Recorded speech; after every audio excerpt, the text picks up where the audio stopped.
On the cusp, not too old to adjust. Old dog, new tricks. Remember, I was just a pup. Something dirty in my cup. Clean soul, good karma is a must. Still my shooter in the cut. I was stuck inside a rut. Played the game, made bank, moved G. Anything to get a buck. You won't find me in the club. I'm in the lab trying to sharpen up the sword, swinging blades at these scrubs. Bitches flock like bugs to the light. Getting right. Treat my hoes like these raps. I don't really got a type. Off top, bullshitting. All I needed was a mic. Yeah. Hey, pass the rock, it's all butter. Pack your bags and take flight. Don't worry, it's all covered. Hey, live your life while you can. Our days are all numbered. Rain could cause thunder, but the sun comes after, clearing up the disaster. Isn't it lovely?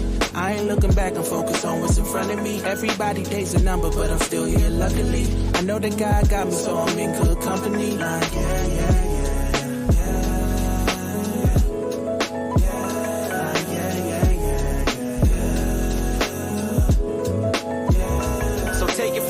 I got some places I should take you to see. You know it's easy when you ride with a G. Light speed, moving fast through the city, trying to find me some peace. I finally lived to be the guy that I was dying to be. Still I got some trust issues, people lie through their teeth. The more I grew, the more they hide in the crease. Squad building, weak members get released. If we trying to compete, starting pitchers need relief. Bro, we building a team, everybody got a niche.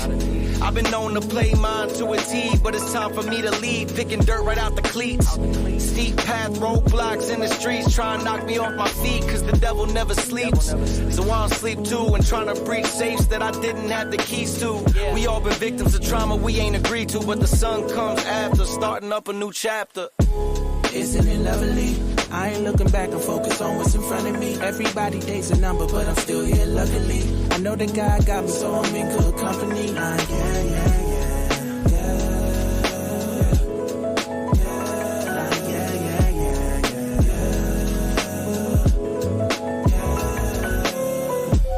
Isn't it lovely?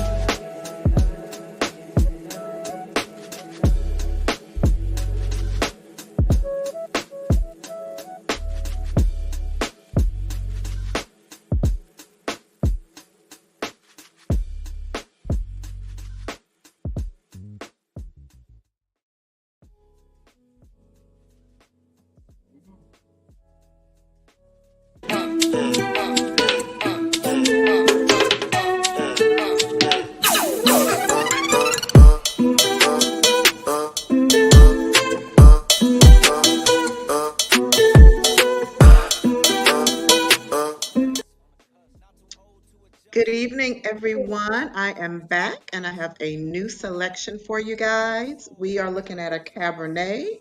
It is called Triana, and Triana is a part of the Austin Hope family. If you have not had an Austin Hope Cabernet, you are definitely missing a treat.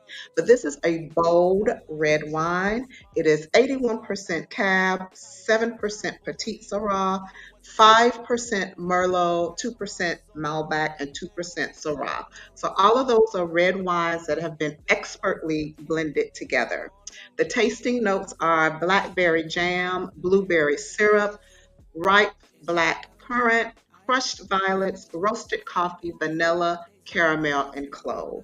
This is rich and this is intense. It's 14.5% alcohol. This is great for the fall and winter. I can see you having this with a great steak dinner, maybe an after dinner cigar, and a nice glass of wine. So enjoy the show, and this is Triana, the Cabernet.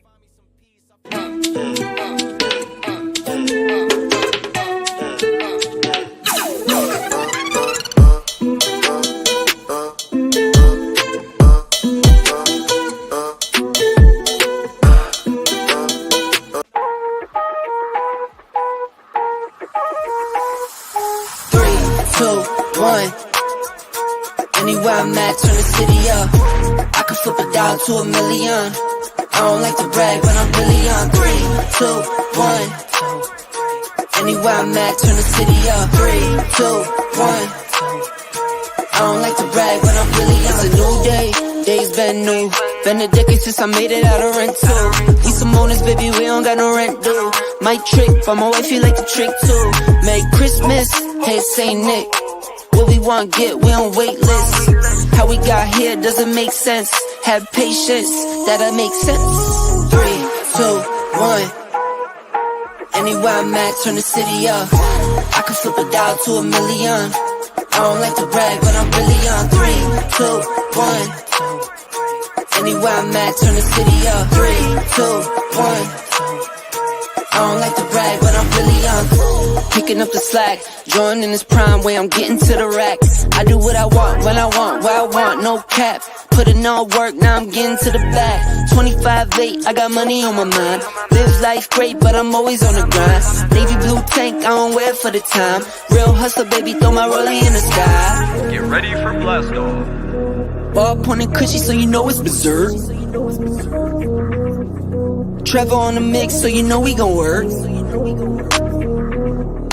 I might leave in one, find the beach and go surf. I'ma ride the wave till I'm out of this earth. 3, 2, 1.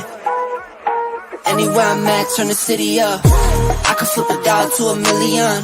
I don't like to brag, but I'm really on. 3, 2, 1. Anywhere I'm at, turn the city up. 3, 2, 1. I don't like to brag, but I'm really.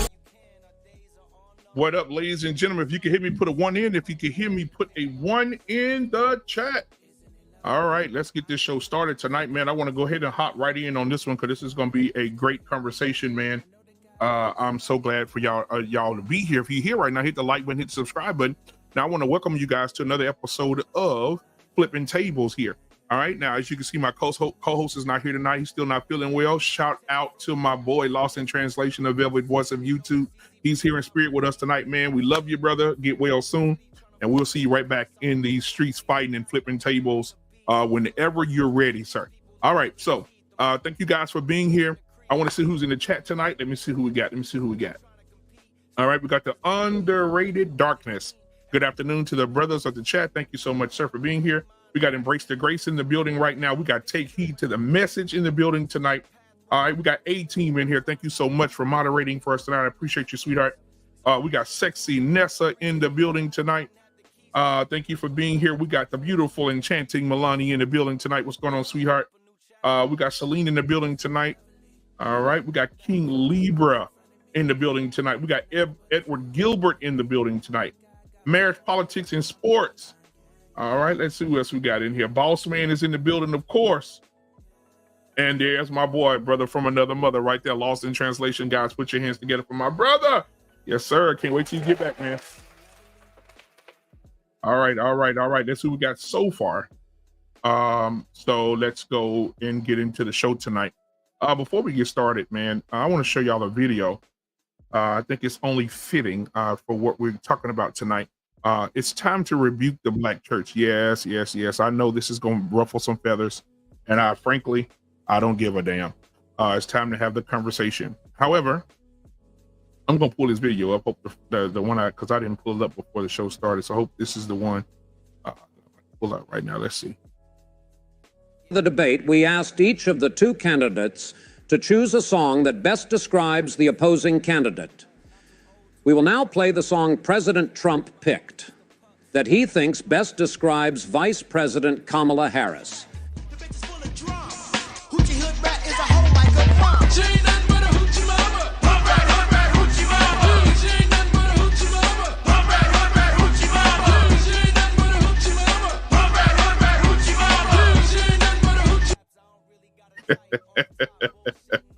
All right, ladies and gentlemen, I had to make y'all laugh before we had this conversation tonight, ladies and gentlemen.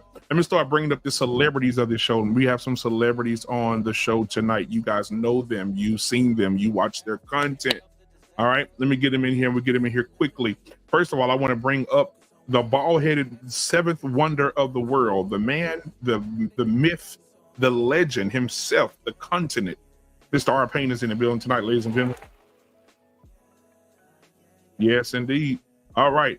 Also, we have in the building tonight, without further ado, she's watching the Yankees right now. Hopefully we can have her attention during the show because the Yankees will lose tonight. But we're going to get Embrace the Grace up on the building tonight.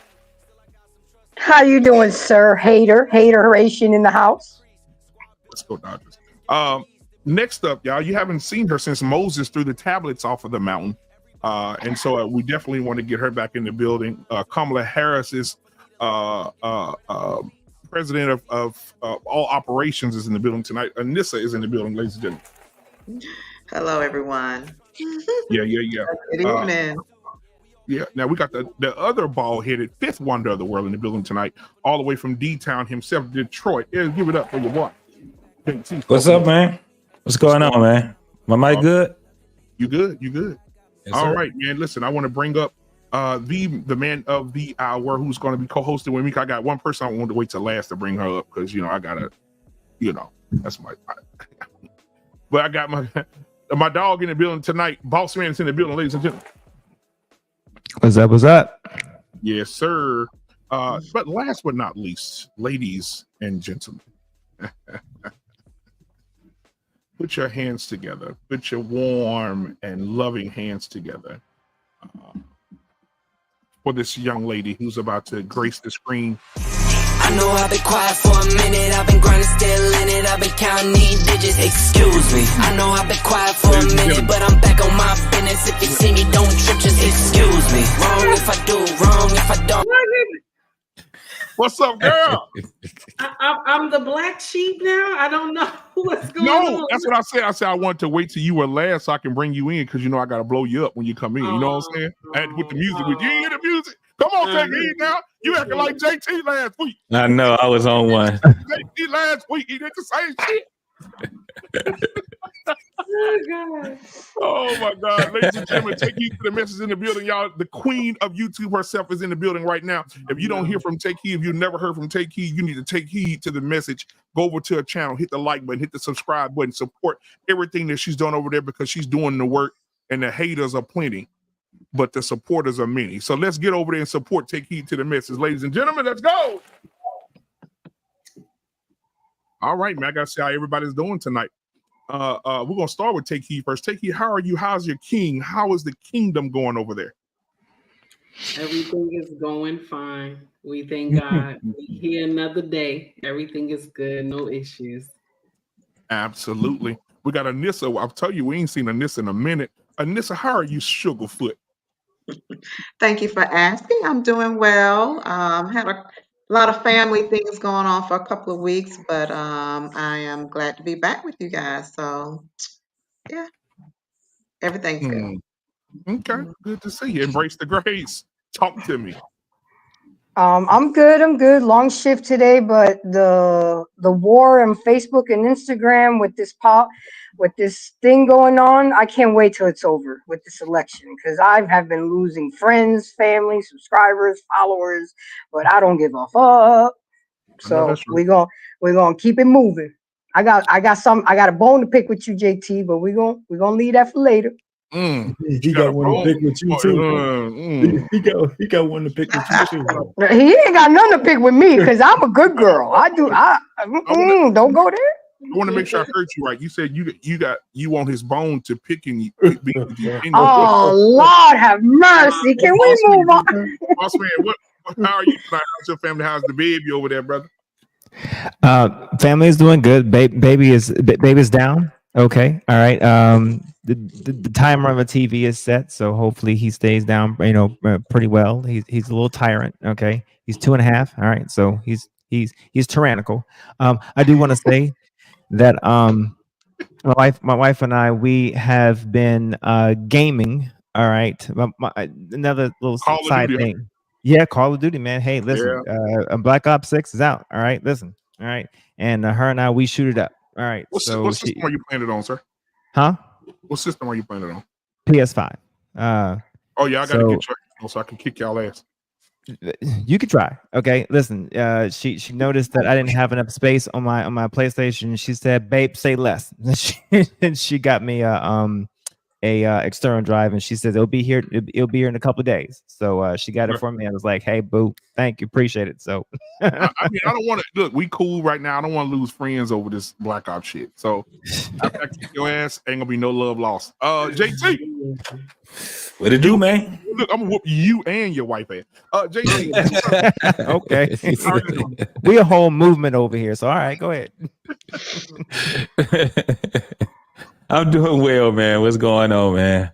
Glad to be here, man. Glad to be here. How you feel about Embrace the Grace says she wants you to glaze her donut? Oh my God. Glaze her donut. Slugs. The hell is wrong with what's wrong with you, black man? Nothing.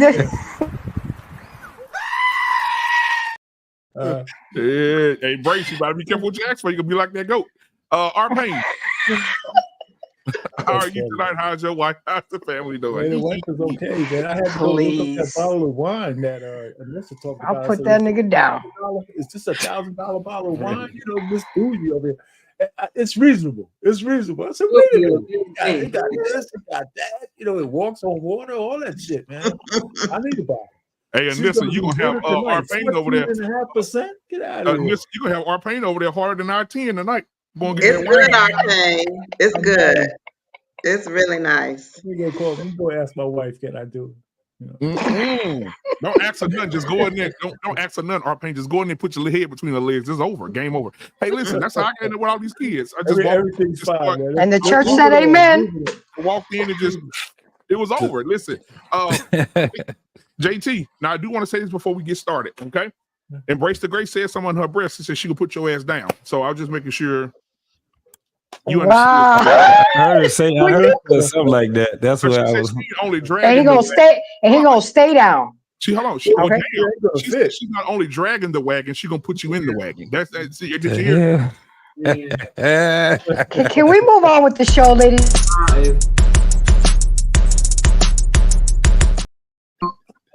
Praise the Lord, everybody. Okay. Praise the Lord. Embrace the Grace gonna be on here on Christmas. Come out, she got a Christmas miracle baby. Oh Lord, all folks having kids. Oh shit. With a big ass head. Oh, see it. That's gonna be JT right there. JT right there. As soon as she put it on, get it again, boss man. That's how she gonna be. King Sean on Barrington living all off. Yo, Mr. Levy, tell him something. Sing. Oh my God. Okay. Ooh, I think we're good now. All right. Okay. Just got in here, hit the like button, hit the subscribe button, guys. We're just getting all of our laughter out before we address the Black church tonight. I know that my family should be watching, and I want to say to all of my family watching who have sent me text messages about this matter, who have talked about me with other people. I just want to say on behalf of BMU and all the family that's on the screen tonight, fuck you and everything you think about. And so as we move forward, wow, we're gonna have a great show tonight, ladies and gentlemen. It's time to rebuke the Black church. But before we do, we have a few videos that I want to play because I want to address all of them. Everybody will get their 30 seconds to say what they have to say, but I want to go around YouTube for a second. There's a couple of content creators that I looked at today who were talking about this matter, talking about Kamala, KK. And I want to address it. First, I want to address Sharon. Now, shout out to Sharon. He has a show about, protecting all women no matter what they do, and no matter how hoish they are, no matter what, just protect them at all costs. And this is what his main squeeze had to say on the show today about. I was shocked about Kamala Harris. Let's take a listen right here. Here we go. I find it very interesting that she is getting judged of being as being a polished politician, and that she is too robotic, and that's why they don't like her, and that's why they don't trust her, versus somebody like Donald Trump that is exactly. An idiot. Yeah. An idiot. And he's getting so much love for being it. It's very interesting to me. But he's authentic, right? He's an authentic idiot. And that's the issue that I have with her. She's just so inauthentic. And I think it's hard for a woman, right? Because you can't get up there and be an idiot, right? They really gonna hammer you for that. A man can be an idiot.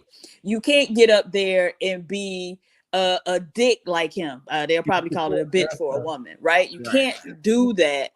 They'll hammer you for that. And so it really is 10 times more difficult for a woman, a female candidate, to be palatable a female candidate for president to be palatable to, the masses. So it is very difficult, but it's just the inauthenticity and why that's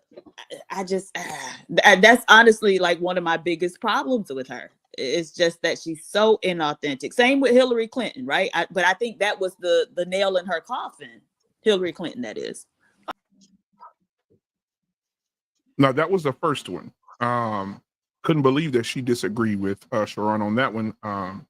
But I'll ask you guys the question on that. But I want you to see the opposite of that.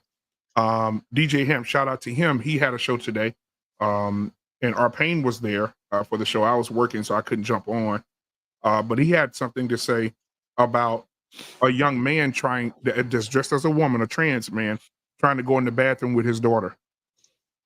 This is personal. This is DJ Hemp's situation with his daughter. A man trying to go in with his daughter. Here it is. And the liberals and how they vote for 50 genders, men and women's bathrooms. These are common sense things that we see, right? So Kamala supports all that? Yes. Yes. Her political ideology does support the fact that there are 50 or more genders. At my school alone, there's a men's bathroom, a woman's bathroom, and a neutral bathroom. The bathroom is split. It has a skirt on one side and pants on the other side. These policies have already made it to our universities. This is all facts.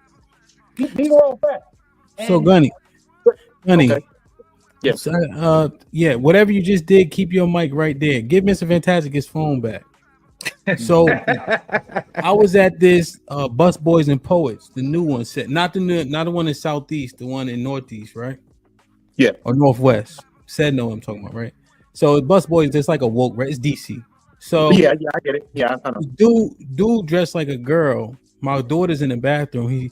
He about to brush by me. I'm like, oh, you can't go in there. Oh, why? Oh, my daughter's in there. But I said, it's not going to be a discussion. Somebody going to get beat up. Or you can wait 5 minutes and she come out. And he was kind of taken aback by my response. But it's just simple as that. Like either it could go this way or it don't have to go that way. That's it. Right. You think Kamala would have been mad at me? Yeah. All right. Shout out to DJ Hemp. So I want to get you guys' thoughts, man. What do you think about the thought process now of that Kamala's not relatable, and also the thoughts of we'll go with the first video first. What do you guys think about her not being relatable, more robotic? Because I think I want to show this last video because that's in the group with this one because I think it fits. So give me just a second. Let me show you guys this one because I think that when Barack Obama ran for president, he was relatable. If we could all be honest, Barack Obama took a piece of, at the time before we knew what we know now, Barack Obama had the smile, he had the swag, everybody wanted to be around him, everybody wanted to see him, everybody wanted to shake his hand. You know, he was relatable, right? And I think that if Kamala was more like that, she would have a better, I don't know if she would, but because I don't think she'll ever be that authentic. But let me show you this. This is Barack Obama at about a couple of days ago, I think. Here we go. We can live on. No, wrong one. That's the wrong one. I don't think I downloaded it. But anyway, it's the video of him being at the rally and Eminem came out and he started rapping the entire Eminem verse in front of everybody. Mm-hmm. And the crowd went nuts. Now, something as small as that just got the people going. And I guess the people feel like, damn, I can relate to him. But I do believe that. So I want to ask you guys, starting out, do you think that Kamala's relatable? We'll start with you, Anissa. Do you think she's relatable to the people? I mean, for me personally, I think she's relatable. I could relate to her much easier than I could relate to Trump. Trump is not relatable to me, whatsoever. I think that there are some people that have just made up their mind about her, how they feel about her, and and all of this, rhetoric and stuff that's going around. And some people I think have just made up their minds that they just aren't, that they don't like her, and they just aren't going to like her, and they and they feel the way that they feel. As a woman, I relate to Kamala just fine. I don't, I think that, you said about Obama and how he came out there and rap like the Eminem. That made him relatable probably to certain people. But for like, so do you have to be doing all of that to be relatable? Like you can't just be who you are. I mean, she is who she is. The way she talks, the way she laughs, it's just who she is as a person. It's just her personality. You can't say someone's unrelatable because they're just being, you just don't like it. But you can't say that she's unrelatable. I do not relate to anything from Trump whatsoever. So that's my take on it. And the reason I said when he did that is because when he did that at the DC thing, whatever they was having, when she did, the crowd went fucking nuts. I mean, because you got to think about it. Lose Yourself came out 20 years ago. So take 20 years of fans, 20 years of hearing that song in the grocery store, or hearing it in your car, or before every football game, right? Because that became the anthem of sports for a long time. And 20 years, think about it, 20 years ago, people were listening to that. Now children today are listening to it. That's a lot of people.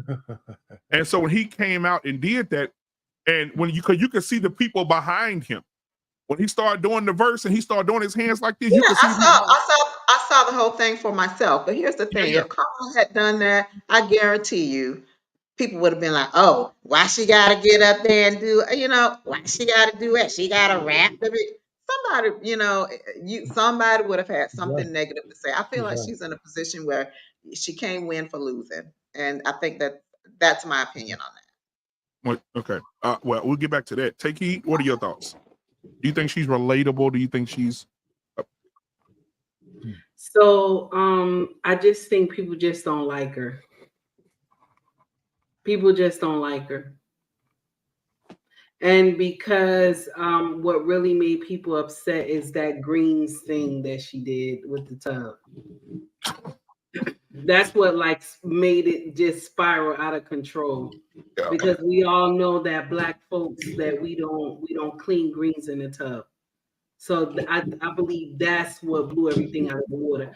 But I could be wrong because when she was running against Biden, she only got 1% of the vote. So people couldn't relate to her back then.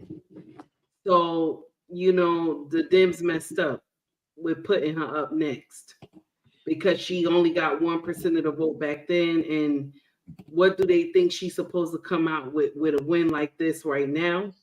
And nobody don't like her. You know what I'm saying? A candidate must be liked in some type of way. People can't stand Trump, but they're gonna still vote for him because they don't want to rock with her because she's unrelatable. I'm done. I'm finished.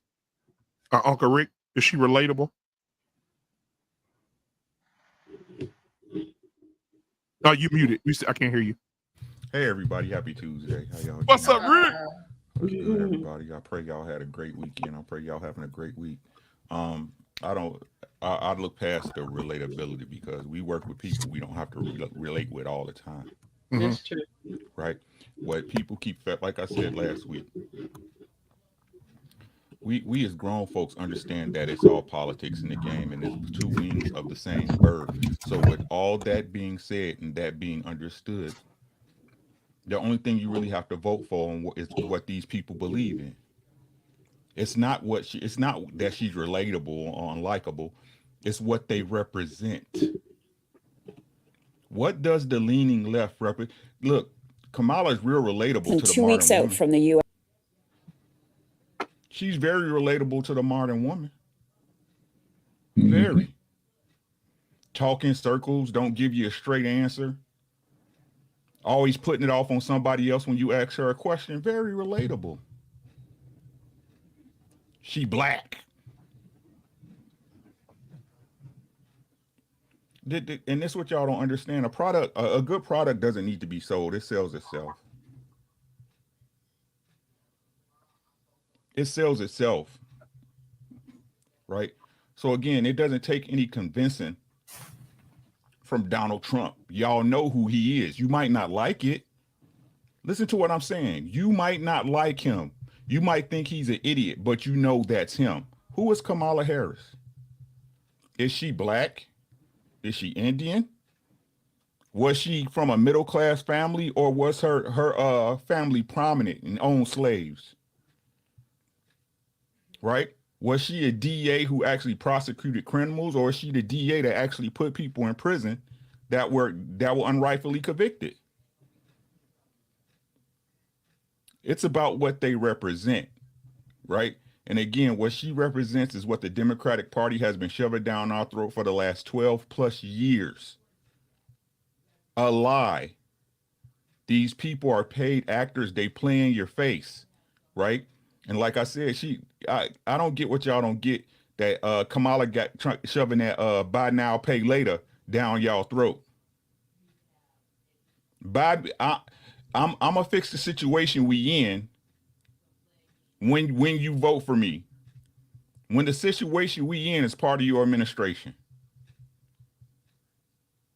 It's not about liking. It's about people are tired of being lied to. People are tired of the extreme left and these things that they represent. Like you said, with the transsexual stuff, the bathroom stuff, the children autonomy stuff, all these things, everybody say it doesn't affect you, right? It doesn't affect you until it does. I keep trying to tell y'all that. And that's how most people think.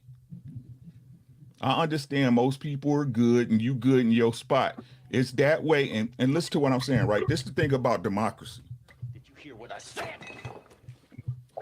It's called mob rule for a reason, right? It's all good to be part of the bully gang, the mean girls and mean guy gang, until it's your turn. Look how they doing the mayor in New York.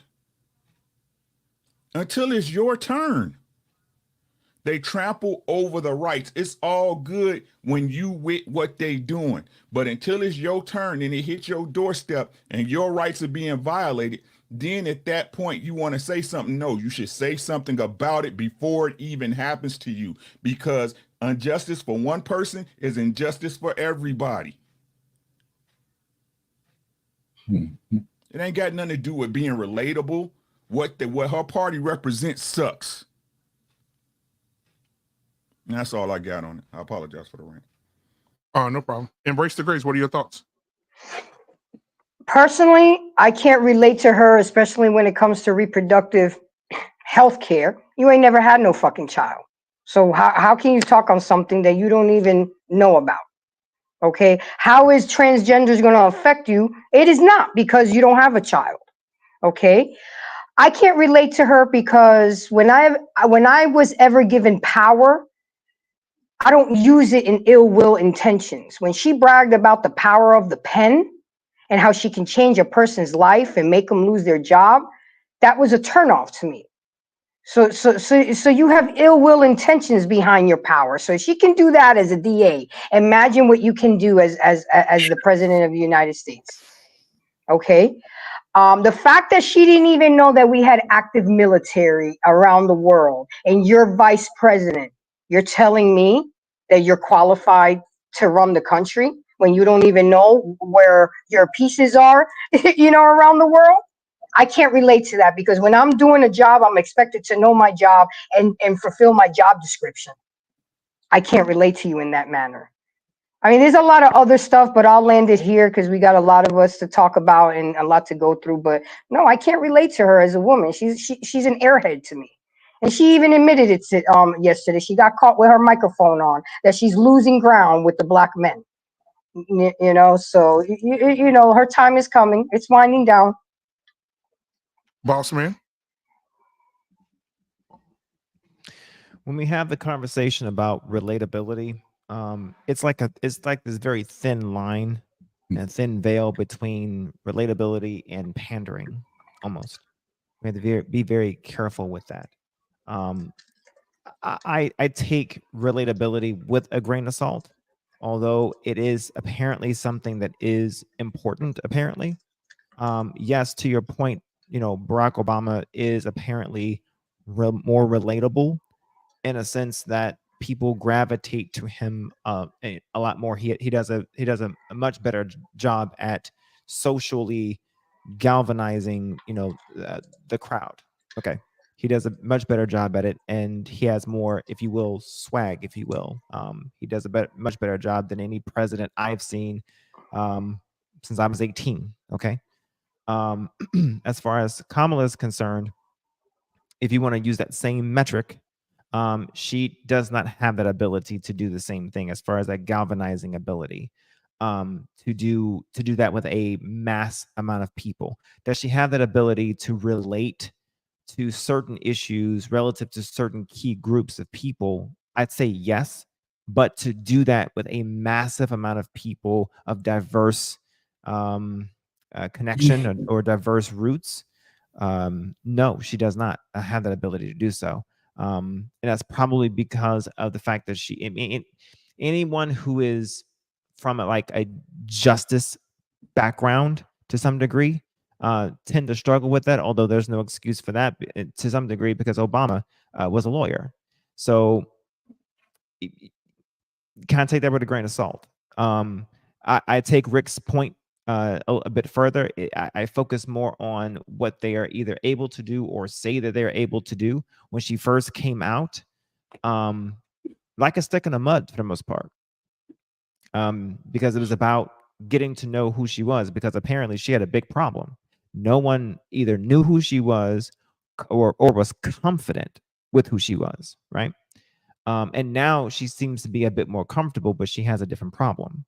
And it's the second problem: confidence in who she is and confidence in what she's going to do, which is going to be her problem that she's going to end up having throughout her presidency, should she win. So to answer your question, no, she has an issue with her relatability.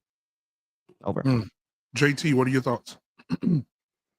Yeah, I think she is relatable to the East Indians and people that like to hear people whine.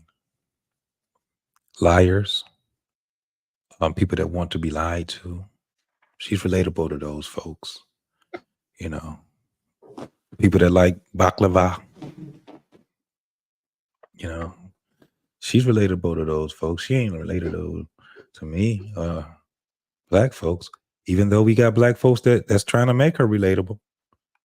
They trying to make her so much as a nigga, boy, even when she said she wasn't. So she's relatable to the ones that want to relate to her. But, at the end of the day, she's a liar. Period. So if you like to be lied to, then you relate to her. R-Pain? Yeah, her problem is that she's inauthentic, and people can see it and sense it. So, whether she's relatable or not, we know that she's phony, and people pick up her spirit. And, she's not always indecisive. She rebuked God pretty quick when a guy said Jesus is Lord. She didn't hesitate to say, "You in the wrong room." Her spirit spoke up as if she wasn't even in control of that. So I just say, I'm not even that religious thing, but she didn't fumble or not. She was real quick. So I'm just saying she's hiding something, and she becomes president. We're going to feel the wrath of who she really is, whether it's through executive order. And the thing that bothers me, it doesn't bother me. The thing I'm really disappointed in, because I'm gonna turn this back on black women, right? Because they really think she's their friend. When she destroys Title IX, we're gonna see that all your daughters, your younger sister, all the people that you love dear, is not gonna have the opportunities that their parents had or their grandparents had. Because I was alive when women fought like hell for Title IX. And now they're willing to give it up because the woman they embrace wants to delete babies.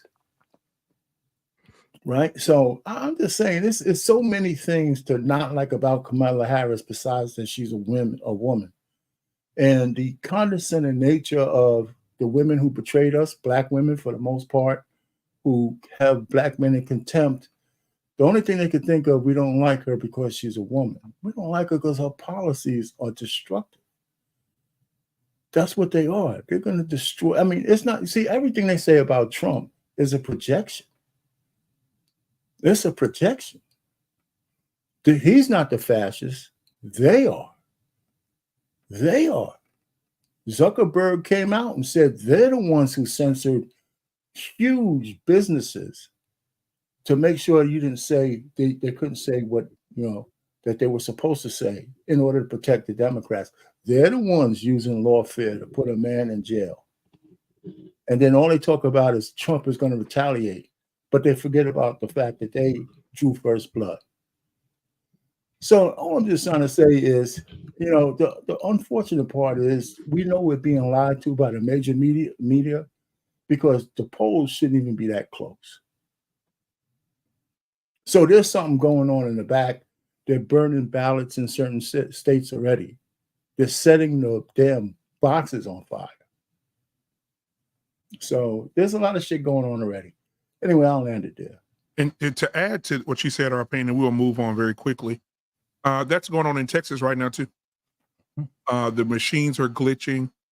You vote red, it automatically clicks you over to blue. I mean, just yesterday, they were talking about it yesterday, how the machines are malfunctioning. Allegedly malfunctioning. Okay. And so they're gonna get new machines in from another state that have more machines, and they're gonna drive them over and and take those machines and get rid of them. But then all the people that voted should come back and vote again. It's not gonna happen. I got one more thing for you, BMU, though. I forgot about Obama. Don't be fooled by that. He knew I'm gonna just say this, not you, but he knew Eminem was gonna be there. And he knew that all you need to do was come out with a few bars and captivate the crowd. He didn't do that impromptu. He was prepared. That's the thing that made him different. Exactly. Prepared. See what I'm saying? Preparation. Even though that's like you just said, don't be fooled by it. But it's preparation. Oh, Eminem coming. Hey, give me that song. Let me get that shot. Yeah, Kamala's not going to do that. She's going to be like, oh, headphones. Yeah. My mother. Oh. Question: is there an insinuation that somebody intentionally is setting ballot boxes on fire from a political? We don't know yet, but I'm sure it's anybody who's doing it political from their mind's eye. Why do we? But why do we ask these questions? Why do we ask these questions when we know they're well within the possibility? Like I said before, conspiracy theorists are batting 1,000 on y'all right now. Man, this is what's crazy. This what I talk about, the mind state of the colored man or woman, right? When it's any other time but election time, everybody is able to analyze the government for exactly what they are. Right. Exactly what they are. What's going to happen is what always happens, right? They'll find out that it was illegal, and then they'll have a Senate hearing, and nothing will happen to nobody. So like I said again, with both things being equal and everybody knowing on a day-to-day basis, except every 4 years, that is bullshit on both sides, why are you voting for one or the other? Why? Because everybody knows the left is out of control. If you're a family man, you believe in a nuclear family, right? You believe in the safety of your children and you being able to make the decisions for your children about where they should learn sex from and all these things, right? Right? Yes. Yeah. Is that the left or the right? Is that the left or the right? Because everybody say every other day, right? Every other day, the government on bullshit. They both bullshit. Trump ain't gonna do shit. She ain't gonna do shit. The only thing we can judge them on is what their belief system is, and hope it aligns with ours. Mm-hmm. Now, Uncle Rick, I want to bring something to your attention, and you guys can fact check this if you'd like, because I know NISA is big on fact checking. But I'm going to read this to you. Homeland Security is having a cybersecurity drill on Election Day. But you can go and fact check me on that. Yeah, they're having a cybersecurity drill on November the 5th. It's going to be a large-scale cybersecurity exercise on November the 5th. Hey, on election day. Remember the 5th of November, the gunpowder treason and plot. I'm just saying. I'm just putting it in your plate. I give no reason why the gunpowder treason should ever be forgotten. Right. But these things don't happen, right? These things don't happen, right? Hey, Uncle Reed, just like on 9/11, all of the planes that could have shot down those planes going to that building, they were doing exercises 300 miles away. On 9/11, the guy on 9/11, the guy who owned the Trade Center just happened to put in insurance a week before. A week before it happened. Absolutely. Right? COVID-19, C-19 was natural and founded in a wet market, right? But then afterwards, what y'all find out is actually a goddamn patent for it, right? And that the NIH was actually funding it, right?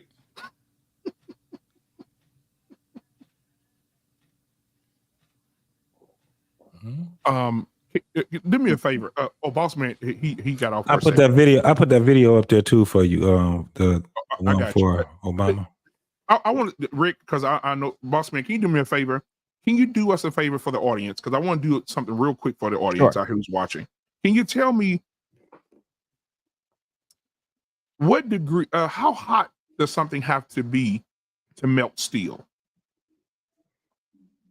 What is the temperature to melt steel? I can I'm find going it somewhere, out. guys. Just stay with me now. I can find it out, but I know what you would have to use to be able to use to do that, and it'll be thermite. Yeah, thermite, absolutely. But how hot does it have to be? Sure. 1 second. And while he's looking it up, I'm going somewhere with this guy. So stay with me here, Uncle Rick. I'm gonna give you something else to just ponder, just for a quick second here, because I think this makes a whole lot of sense, and I know the audience will probably love this because they need something to do. Pure steel, right? Okay. Yeah. Absolutely. Fahrenheit. Yep. Yes. Okay. 2,500 to 2,800 degrees Fahrenheit. Really? So Yes. somebody 2,800? That what you said? 25 to 2,800 is the melting point. Now the reason that the towers fell is because the jet fuel overheated and melted the steel. Can you please tell the audience how hot jet fuel can get? What's the top temperature for jet fuel? Stand by. No problem. I'm going somewhere with this. Isn't it 500 and something? Yeah. I'm going somewhere with this. We're gonna do this, and then we're gonna move on. We got boss man, attorney at law, doing all the fact checks. All I'm saying is don't act like these things don't happen because you don't like a certain person. Don't act like these things don't happen. It starts to burn. It starts to burn anywhere between. It starts to burn at 800 to 2,500. Correct. Oh, okay. So you saying what we're saying is that jet fuel does not ever get hot enough to melt steel. No. Oh, okay. Because if you go look at public record, it says the jet fuel causes steel. Oh, I just want to. I mean, I'm not no scientist. I'm just saying. Okay, let's move on. It was dynamite. Yeah, come on. We talking now. But I want to put this in here for you guys. This is the video because I'm going to play the videos in pairs so we can just get through them. But she went, and I'm going to play that one before we do the church one. So give me just a second. All right, this is the one of her with the hot mic. Here we go. Everyone's trying to set me background. Yeah. Oh, we have microphones in here listening to everything. Oh, I didn't realize that. Okay. So, well, You'll now bleep you tell my us. F words. We just told all the family secrets. Shit.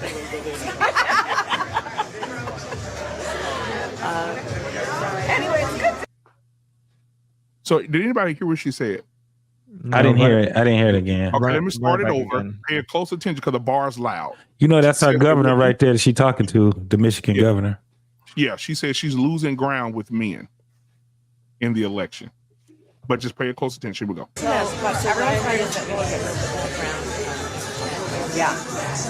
Oh, we have microphones in here listening to everything. I didn't realize that. Okay. So, well, You'll now you bleep tell my us. F words. We just told all the family secrets. Shit.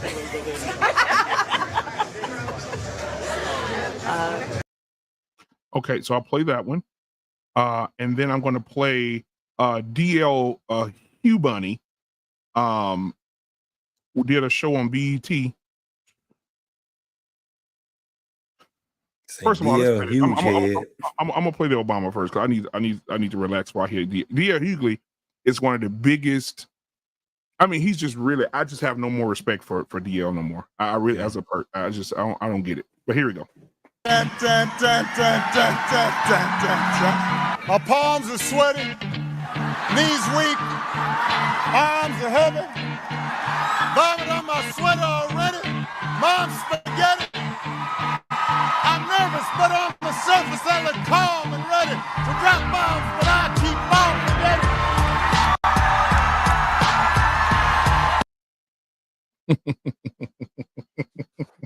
That shit was cheesy as hell. Lord have mercy, Jesus. Lord have mercy. But I'm gonna play this D.L. Hughley and Jermaine Dupri.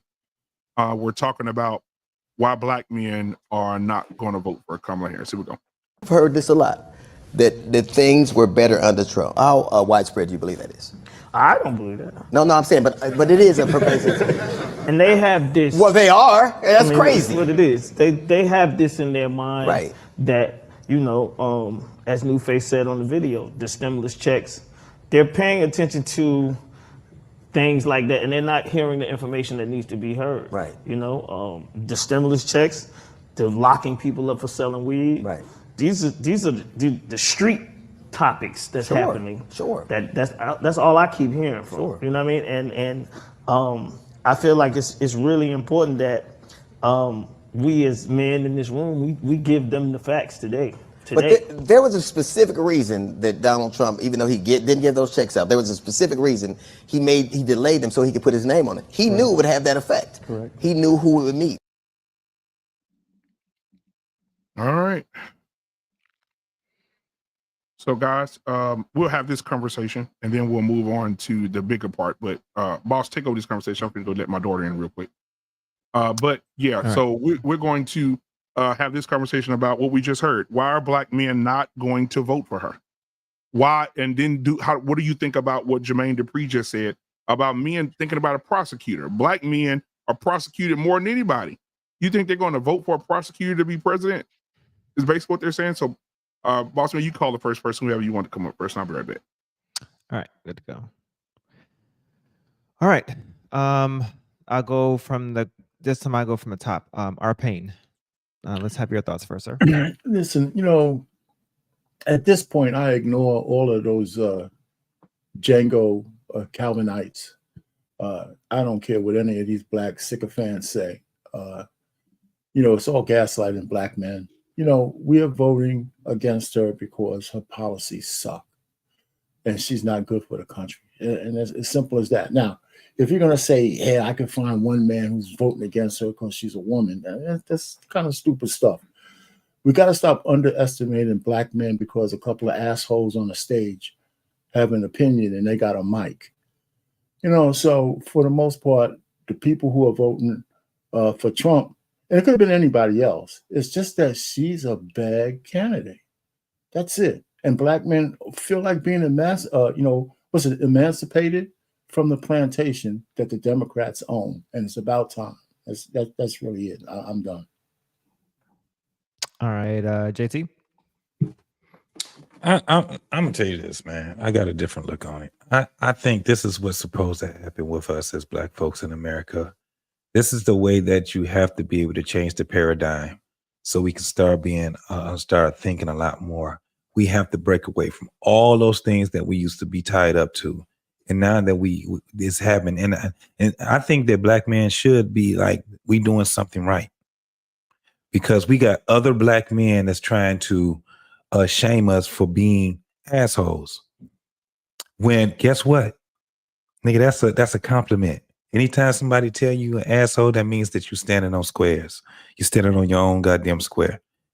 You don't give a damn what nobody is saying, and that's what black men need to be doing. When you see these damn these celebrities, so-called comedians with they sensitive ass, they old. Ain't nobody listening to damn entertainers like that no more. No. Tell a joke, nigga. shoot a basketball, box, do whatever it is that you do, but stay the hell out of the political arena if you ain't a politician. That's what we're telling them. Nobody cared nothing about no damn D.L. Hughley. Shit, to tell you the truth, most black people didn't even find him funny. Kings of Comedy? Ring a bell, anybody? The least funniest motherfucker that was on there? Then you got Ricky Smiley, another one. I ain't really had no beef with Ricky, but now I do. Because they want to stay right where they're at. Ricky Smiley sound like a damn idiot. We have an opportunity, y'all, to have the first black female president. I'm hoping it's most black men looked at him the same way I looked at him. Well, you sound like a damn buffoon. All of them. Every one of these damn celebrities. And what's happening right now is the world is changing. Look at how it's flipped upside down now. You got people that's already supposed to be celebrities trying to run down the ram right here on social media. Not because they can make money off of it, because they can get notoriety off of this shit. But guess what's happening when they come in this round right here and they ain't got no producers? They got to do their own producing. They got to do their own writing. They have to do their own stuff. They got to do it like we do it. We're better than them. We're better influencers than they are. You know what happens? Because you got a Ricky Smiley and people liked his legend. But keep on talking, Ricky. Let's see you do your podcast for 2 years. Let's see if you will be able to keep that same thing up. He won't. You know why? Because he be doing shit that ain't got no business doing. And one of the number one things that you should never be doing is telling somebody where you stand at politically. It ruins you. It ruins every celebrity that does it, no matter who it is they're voting for. And I like it because it's changing everything. It's breaking everything up now. It's breaking it all up now. People talk about these are the end of times. I guarantee it's not the end of times like you think it is. It's the end of the way that people been thinking. You're gonna have to do something now. You're gonna have to do something. You can't just ride off other people's coattails. Those days are over with. Ain't no born with a silver spoon. You can't even keep families together. And I'm talking about rich families. Y'all know what happened with Jerry Lewis and his kids, right? When he died, he ain't leave him a goddamn thing. He left it to some goddamn strangers and his dog. That's what the world is going through. And if black people start to think on their own, we'll understand that now we don't have to be the canaries in the coal mine anymore. I ended there. Jesus. Did Anissa go? I was going in order, so it's technically Embrace. Embrace. For a long time, the black man has been ignored, underestimated, undervalued, underappreciated, and disrespected. And y'all motherfuckers are finally waking up, finally realizing your worth. Getting off the sideline, getting off your ass, and getting at the head of the table like y'all were born to fucking be. But y'all been bashed for so long that y'all forgot y'all worth. But what's happening is now y'all waking up. And that's why y'all not putting up with this shit. And we need more of it. We need more of that energy because y'all are the superior ones. And that's what they're scared most of. They know that if y'all were to flip that fucking table and get them off the table, y'all be through. But we don't do it because y'all don't do it because you allow people to break y'all down. You break each other down. Crabs in the pot. You're selfish with the knowledge. You're waiting for the next motherfucker to make a move. Now nobody making moves. It's like we gotta unite. You gotta unite, especially as black men. Your organs are superior. Your intelligence is superior. Your strength is superior. And they know this, people. And they're scared of it. And they're doing everything to get rid of y'all. And where do they go to? The black woman. I mean, what did Black Man Unfiltered say? The most dangerous place for a black man is in a black woman's womb. That shit is deep, y'all. I mean, come on. That shit hurt my soul. You know, I thought about my son and like, wow.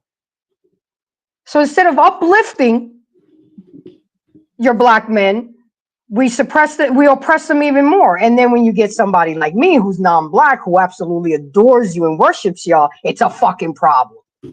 I mean, come on. So you don't want them, so I can't have them? Shit. So men, do your thing, open your eyes, and take your position how y'all supposed to take it. And you will see that things will change. I love the way DJ Hemp handled that, because that would have been me. If y'all saw the show last night, I'm not putting up with that bullshit. I'm fighting y'all. If I find you in the bathroom and you're not supposed to be there, I don't care what the law is. And I digress. My mic is muted. Don't forget about the pygmetaceous now. You know, they say Techies, the queen picked me, along with what's the other lady's name? Techie, what's her name? You talking about your girl? Crimson Cure. Crimson Cure. Me and you, I'm getting beef because I commented on one of Takey's thing. Now they jumping on me on Takey. I'm like, oh my! I said, but come on, bring it. I want it. I want the smoke, because at least we're having the dialogue. At least we're talking. Before everybody just be quiet and just let shit slide. I'm not letting shit slide anymore. Bring it. Anissa, it's on Anissa now, huh? Anissa. Correct. Yeah, I'm just more interested that black men are getting involved in the process, because for so long you haven't been involved in the process. So I think, well, you can just look at the stats of the voting. They vote 98%, just like we do. 98% of the vote. Who wins elections though? Black women. Historically. Because we vote with them. Historically, black women show up more than black men. Historically, that's just the stats. You can look it up. But I'm just glad that black men are involved in the process. I think that that's a good thing. I think everyone should vote their conscience and the things that matter to you. And whatever you know, that whatever that may be. So I just I'm excited about that. I just wish that I think that there still are a lot of men that are not informed. There still are a lot of people that are coming to social media to get their information rather than doing their own research, rather than reading, rather than listening to economists, rather than listening to documentaries on PBS. They aren't going that far. So they're coming to social media, which, you know, we know how that can be.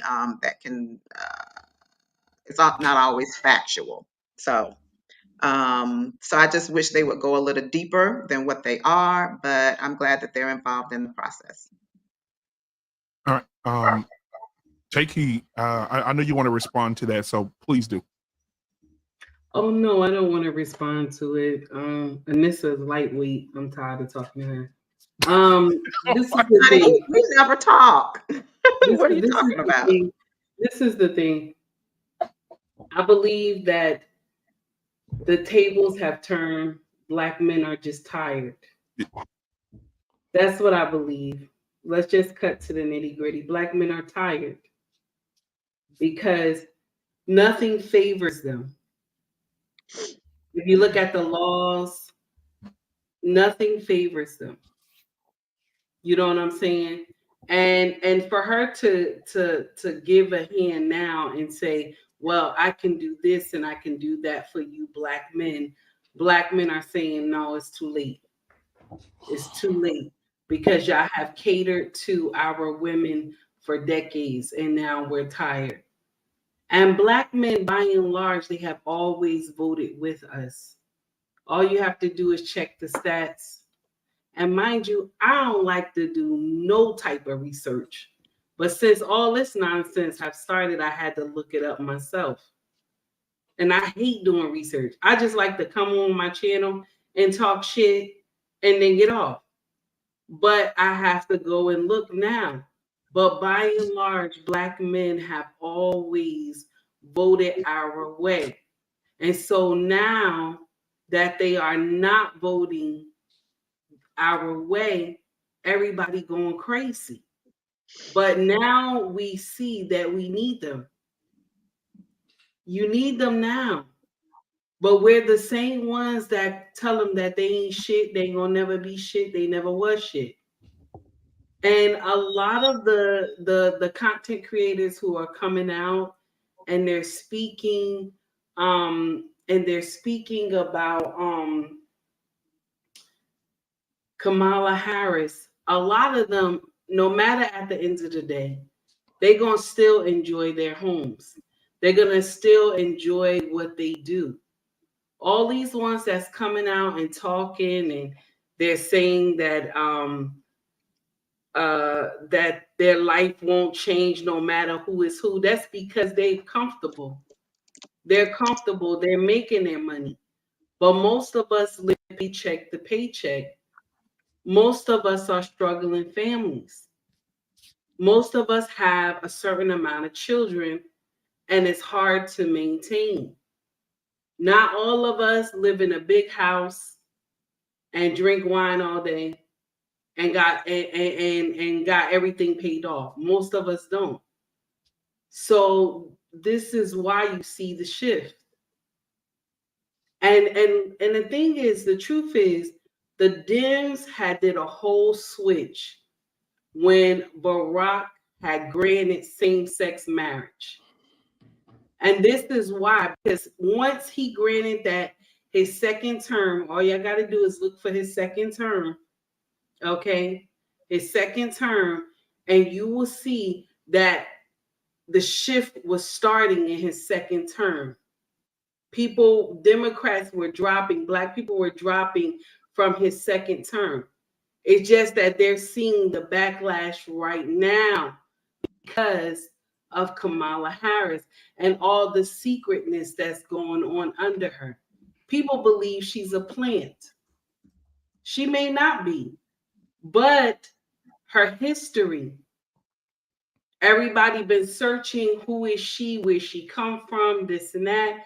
And I'll share something with you that I know just from what I observed working in Port Authority. I have worked with people who last name is Patel. When you're Indian, if your last name is Patel, right? I'm gonna let y'all go after this. If your last name is Patel, that means you come from a poor family. That means you don't have any money. Shopkeepers. Okay? Shopkeepers. So now anybody else that is named outside of Patel, that means you come from a family that has money and power. Sing. Okay. So the thing is that if you come from outside and just she does, her father does, her mother as well. Her mother comes from a long line, a long and powerful line, bloodline. The father does too. One thing about Indian people, and this is still true today, okay? They cannot marry a Black man. They can't. They can't. In their culture, if they marry a Black man, when they go home, the family will delete them. This is the God's honest truth. If they marry someone outside their culture, they never go back home. But Kamala and her sisters were able to go back home with the mom. That does not happen in their culture. You can't marry. If you marry outside your race, you are never to be able to come back home. Your family disown you. And this is only from what I know working with Port Authority. I work with a lot of Indians in Port, and some of them was Patel, and some was Singh, Kumar, all these things, Kamar, something like that. But they had powerful names. And Patels would tell you, we don't get rich until we come to the United States, because they keep them in poverty. They cannot make them they cannot have them to make money like the other families. And so with that being said, this notion that we have that Kamala father is Black, y'all got to get out of that, because the mother come from a powerful family. He comes from a powerful family and they own slaves. That does not just happen like that. And for y'all to believe that they were married outside their culture, they don't do that. And I'm done. I'm finished. I just want to say thank you, Boss Man, for putting those stats up there that prove what I said. Thank you. But at the reason, let me tell you, let me say something about that. The stats are the stats. That's fine. I am under the clear understanding that men don't vote because of what Takey just said. When men go to the polls and they look, they're like, what the fuck is on here for me? If I get married, this government is going to fuck me 3 weeks from Sunday. They're going to use an unlubricated broomstick up the crack of my ass if I make a mistake. Damn, most of us are in jail. Large percentage of us in jail. If I get divorced, so if I do bad to get quick money, I go to jail. If I get a family, the law is set up for this woman to leave me, get alimony, child support. Then if she can't survive off that, they give her housing, food stamp. And I'm stuck with the bill.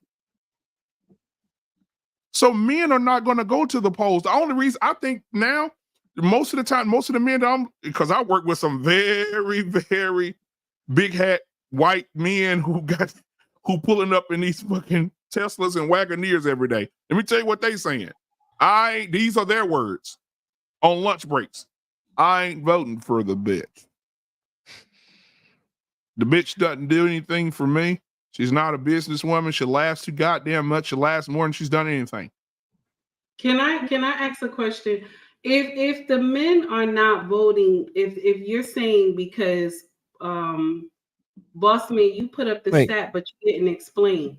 So if the men are not voting, right? Because like Anissa said, they're not voting. Is that right?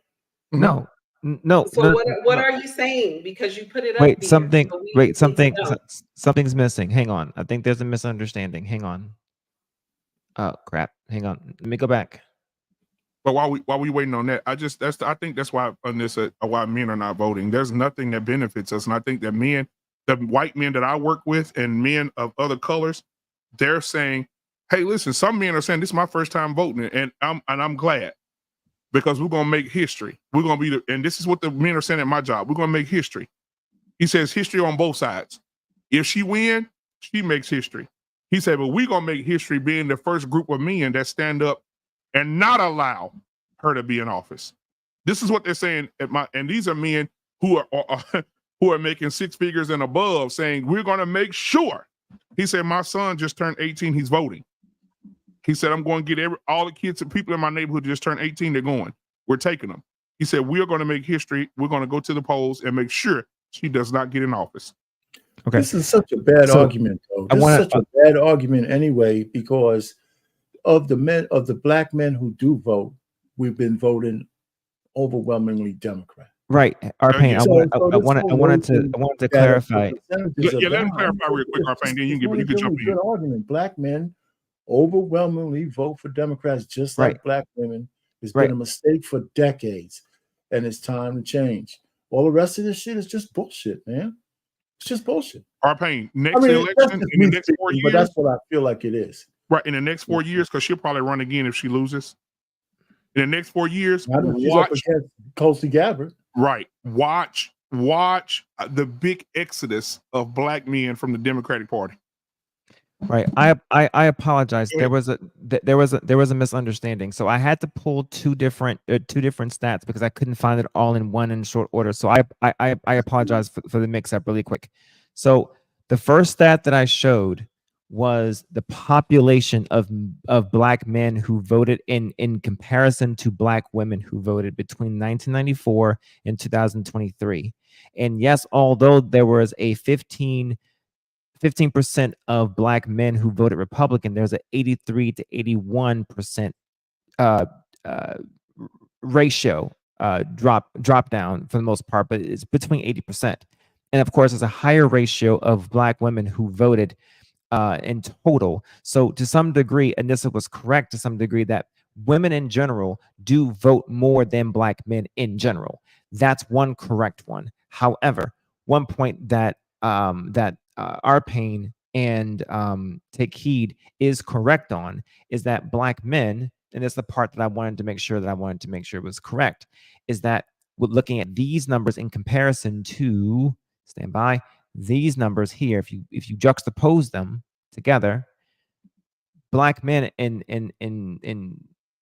unison do vote largely Democratic together with black women, and the numbers look roughly about the same if I were to compare the numbers together.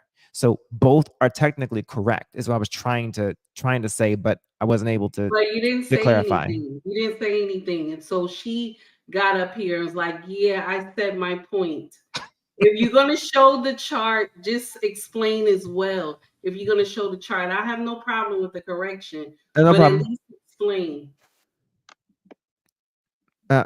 No problem. I understand. I was gonna, when my turn came up, I was gonna go back and make sure there was clarity.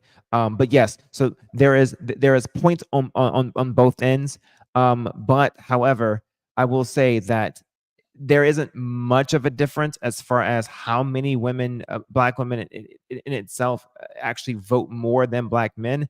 However, if you take into consideration of who's actually both eligible to vote as far as black men and have the ability to vote as far as black men and black women in itself, more black women are able to vote damn near 2-1.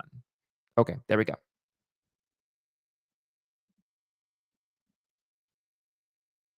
All right. Well, now, Damien just joined the show, man. What's going on, my brother? What's going on? Good to see you, man. So I put all you Kamala supporters at the top. Nope. My turn. No. I ain't saying no. I'm finna let you go. I'm finna say I just put them all. Turn. You better get me down from there. Get me down. No. You the raid. So because you got the hat on, so I need you to keep the raid that way. Uncle Rick, what are your thoughts, buddy? It's a prime example. Okay.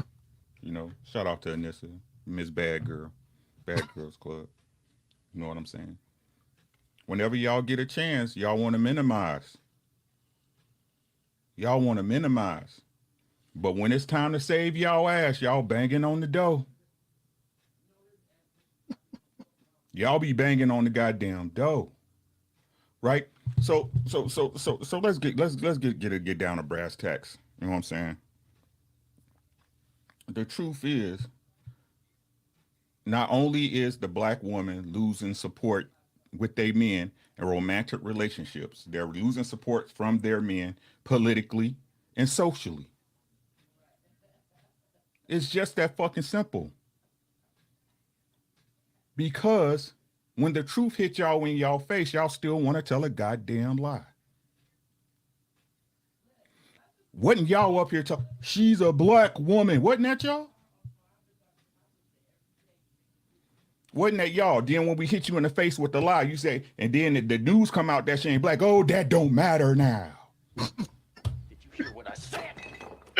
Turn the volume up, Rick. This is what they do. Oh. This is what they do. Y'all, this is what's crazy. Y'all try to say this shit like y'all above it. Y'all lost y'all men. Let's say what the fuck it is. Y'all lost y'all men. You can't get a white woman. No one cares. Men will be by themselves. Y'all lost y'all men. The one race of woman on this planet who has no man that they can go to. Dang. So much so that y'all can't even tell the truth when the lie is standing in y'all face.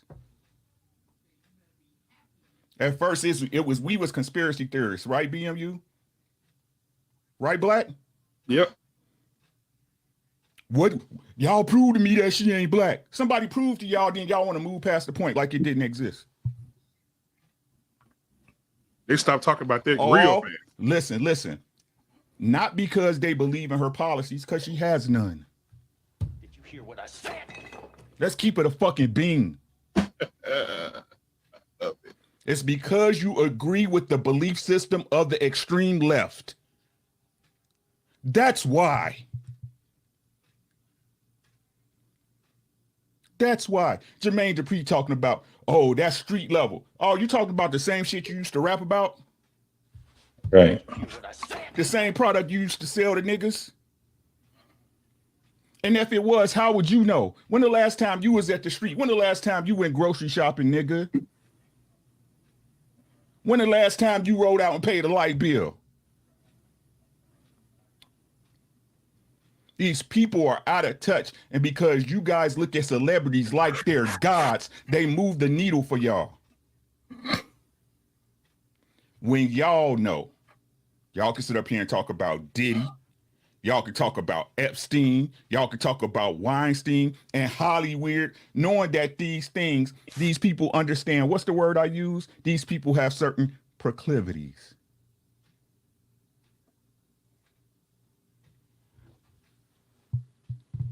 Because the ones that don't, they ain't never in trouble. You ain't never heard Denzel Washington in no bullshit, right?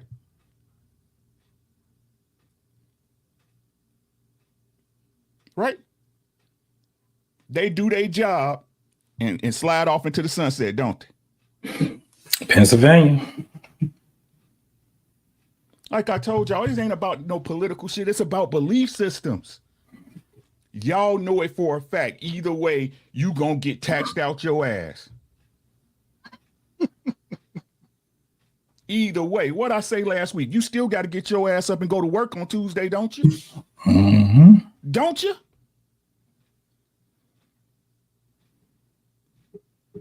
Stop lying. There's no need for it. Stop lying, you coloreds. It's no longer necessary. No one's holding you down. No one has their thumb on your back. No one is holding you back. Ain't nobody hating on you. Niggas is the biggest racist. I'll say it again. Niggas is the biggest racist.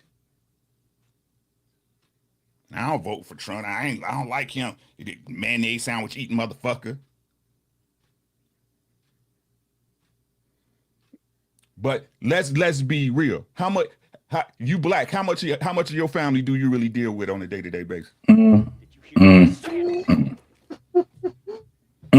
When the last time somebody in your family came out of pocket for you? Did you hear what I said? Mm-hmm. But I got a white friend that passed who hit me on credit and everything. He hit me to the game. Hit me to the game. When my daughter was in the hospital, my wife's white friend came up there every night and bought us something to eat. Did you hear what I said? Y'all racist. Vote for who you want to vote for, but don't fucking lie about it. She's a woman. I'm a woman. I want to hear her roar. Because that's all you really got. That's all you really got. I told y'all why you vote for Trump, because he ain't with that faggoty ass bullshit. Because I still got to pay taxes at the end of the year.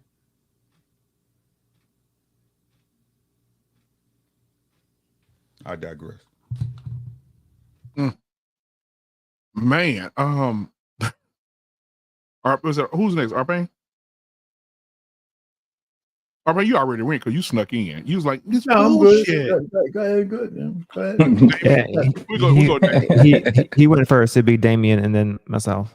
Okay, Damien. What's up, Damien? What's up, man? What are your thoughts? I'm sorry, I was just reading a book real quick. Oh, you did get it. You did get it. All right, he got it. So what take heed at? I think I was lying. So take heed at. So I want you to put that book up to the camera. Put it up to the camera. You talking about this picture right there? Yeah. Yes. Yeah, that big ass lie. That woman right there. Look at that lie. That woman Look right at there. that lie. Look at that big ass lie. It has been proven without a shadow of a doubt. That woman, her grandmother died 5 years before Kamala was born. Hey, black man. Not only is it a lie, it's a blatant lie. It's a blatant lie. You know what bothered me? any lie that come out about Trump, I hear Nissa.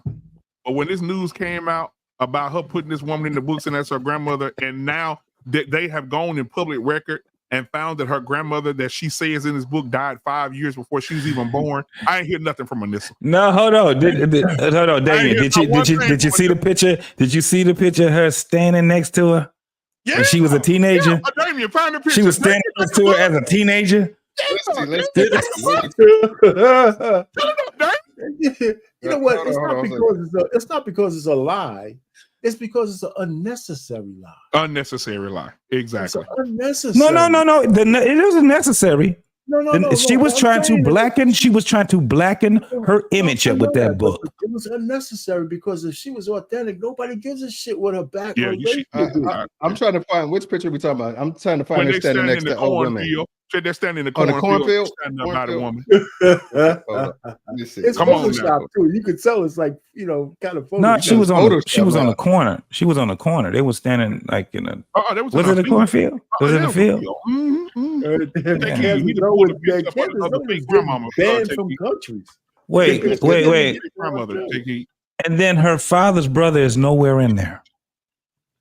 Her father. But you know what's crazy? The brother was nowhere in there. The grandmother was nowhere in there. And the crazy part was the actual grandmother Kamala looks just like her. Yeah. And you know the crazy thing also is that I don't see it. Did you find the picture? The other crazy, that's a picture of her and her uncle right there.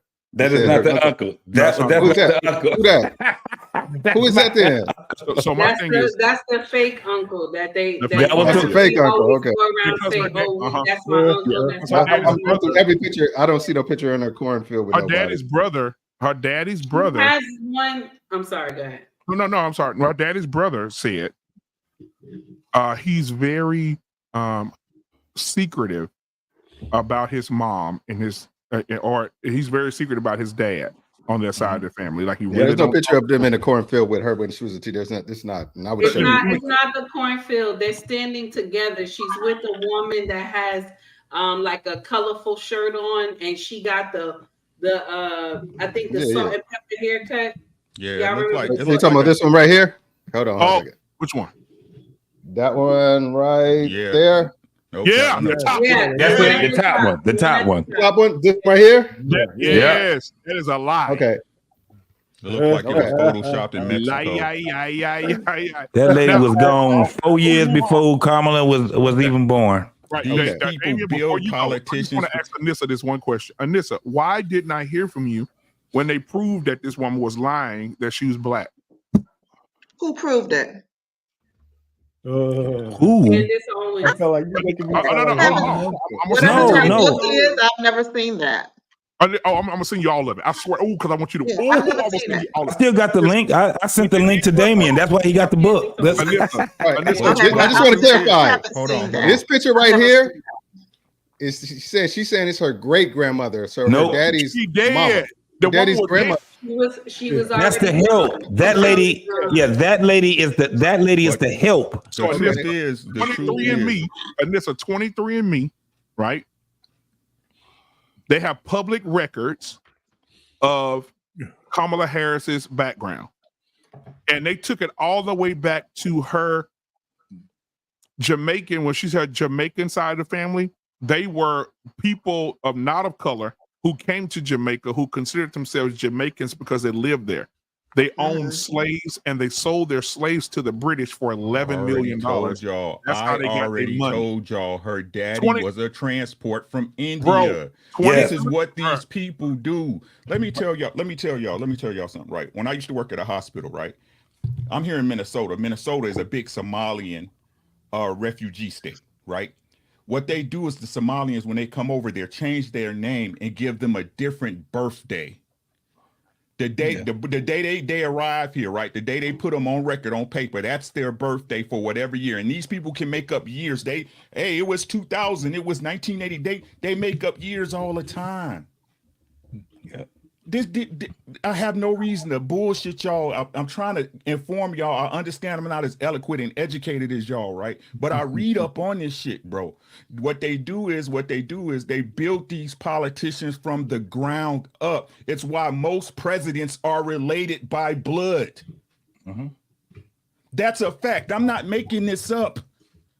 I had an article saved in my bookmarks about when it said he was a transpo from India and it got deleted. I didn't delete it. Someone else scrubbed the internet and deleted it. I don't have to make nothing up for y'all, man. Like I said, I don't care who you vote for, but let's stop lying about shit. That's all I'm saying. That's all I'm saying. No, Embrace, no. Can I say something real quick? Because Candace Owens didn't say he was a transpo. She said that he comes from a prominent family. Yes. But he was not originally born in Jamaica. He was bought when he was an infant, right? From India to Jamaica. Okay, I understand. So back to Anissa, 23andMe. They didn't intentionally try to blast her ass out, but they got her. They got all her public records. They got birth certificates. They got marriage certificates. They got pictures of the day that her grandparents got married. Both of them look white as the screen that I'm looking at over here to my left. They have everything in this woman's background that proves that they were not born in Jamaica. They're not Jamaicans. Syrian Jews. Yes, they were Jews. And my thing is, I'm like, damn. So, and then the lady in the picture, they found out that she worked for the family. She was the help. She worked in the house. She helped make beds. She cooked and cleaned the house. She was not the great grandmother or the grandmother, whatever. And I'm like, damn, she just did a whole. So think about it. She did her biography and put fake pictures in there and said, this is my great grandmother. Right. Can I ask a question? When public record has proven it wrong. Okay, I just want to ask a question. One thing about me is I'm very much a pragmatist. I'm what's practical. Come on. Would you think that it'd be practical if all this stuff you're saying were actually factually true with any shadow of a doubt, that this would not be, Donald Trump's campaign would have this on every screen, every commercial, every opportunity to blast this out to kind of disenfranchise and make people not want to vote for her? Why is it just how are you the lucky ones that get to know this shit? We're not the lucky ones. I can answer that, Damien. No. Because he'll be accused of being a racist then. No. Hold on. About that? No, hold on. It's because Puerto Rico we wasn't the racists. They are still doing it. Like Candace Owens doing it every day, right? They're talking to the family members now. Yeah. They're talking to the family members now. Okay, all I'm saying. No, this is record. This is being recorded every day, at least Monday through Friday, every day. Hold on, JT. Hold on. Let me put some sugar in your tea real quick and stir it up. You ready? Yeah. They went to a woman who grew up in a rich family down the road and videoed her talking about the family. And they said, I want to ask you a question. Is this the podcast? Is this Kamala Harris, great grandmother that's on this picture? Where she said, "Oh no, she worked it. That's not her." I'm sorry. The pragmatist to me is just if it was something so egregious. Let me just get the statement out, and I'll be quiet. It's just like you have to explain. If people will bring up anything they find that may make you lose face. If this is the case, I'm just trying to figure out why wouldn't it be on every campaign ad Donald Trump puts out there? Because if you said it would be effective. But Damien, what's worse? What's worse? Find out that she's not black, or that she support transgender surgeries on prisoners with taxpayer money. Well, that was Donald Trump's policy. He did that in 2019, and he made that policy. We got to get Rick in there. Got to get him in there. To answer your question, Damien, and it's a very valid question. Why? Yes, it is. Because at that point he will become Kamala Harris. Yeah. I don't understand it. Please let me explain. Let me explain. Because is it fair? And let's be honest with each other, right? You probably voted already, so there's no need for us to go through this, right? Right. So let's be honest with each other, right? when Kamala Harris is talked to, does she not always pivot to put the blame on Donald Trump? Yep. Yes. Yes, right?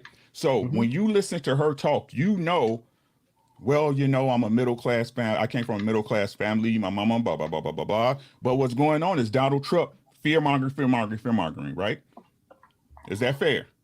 Yep. Right.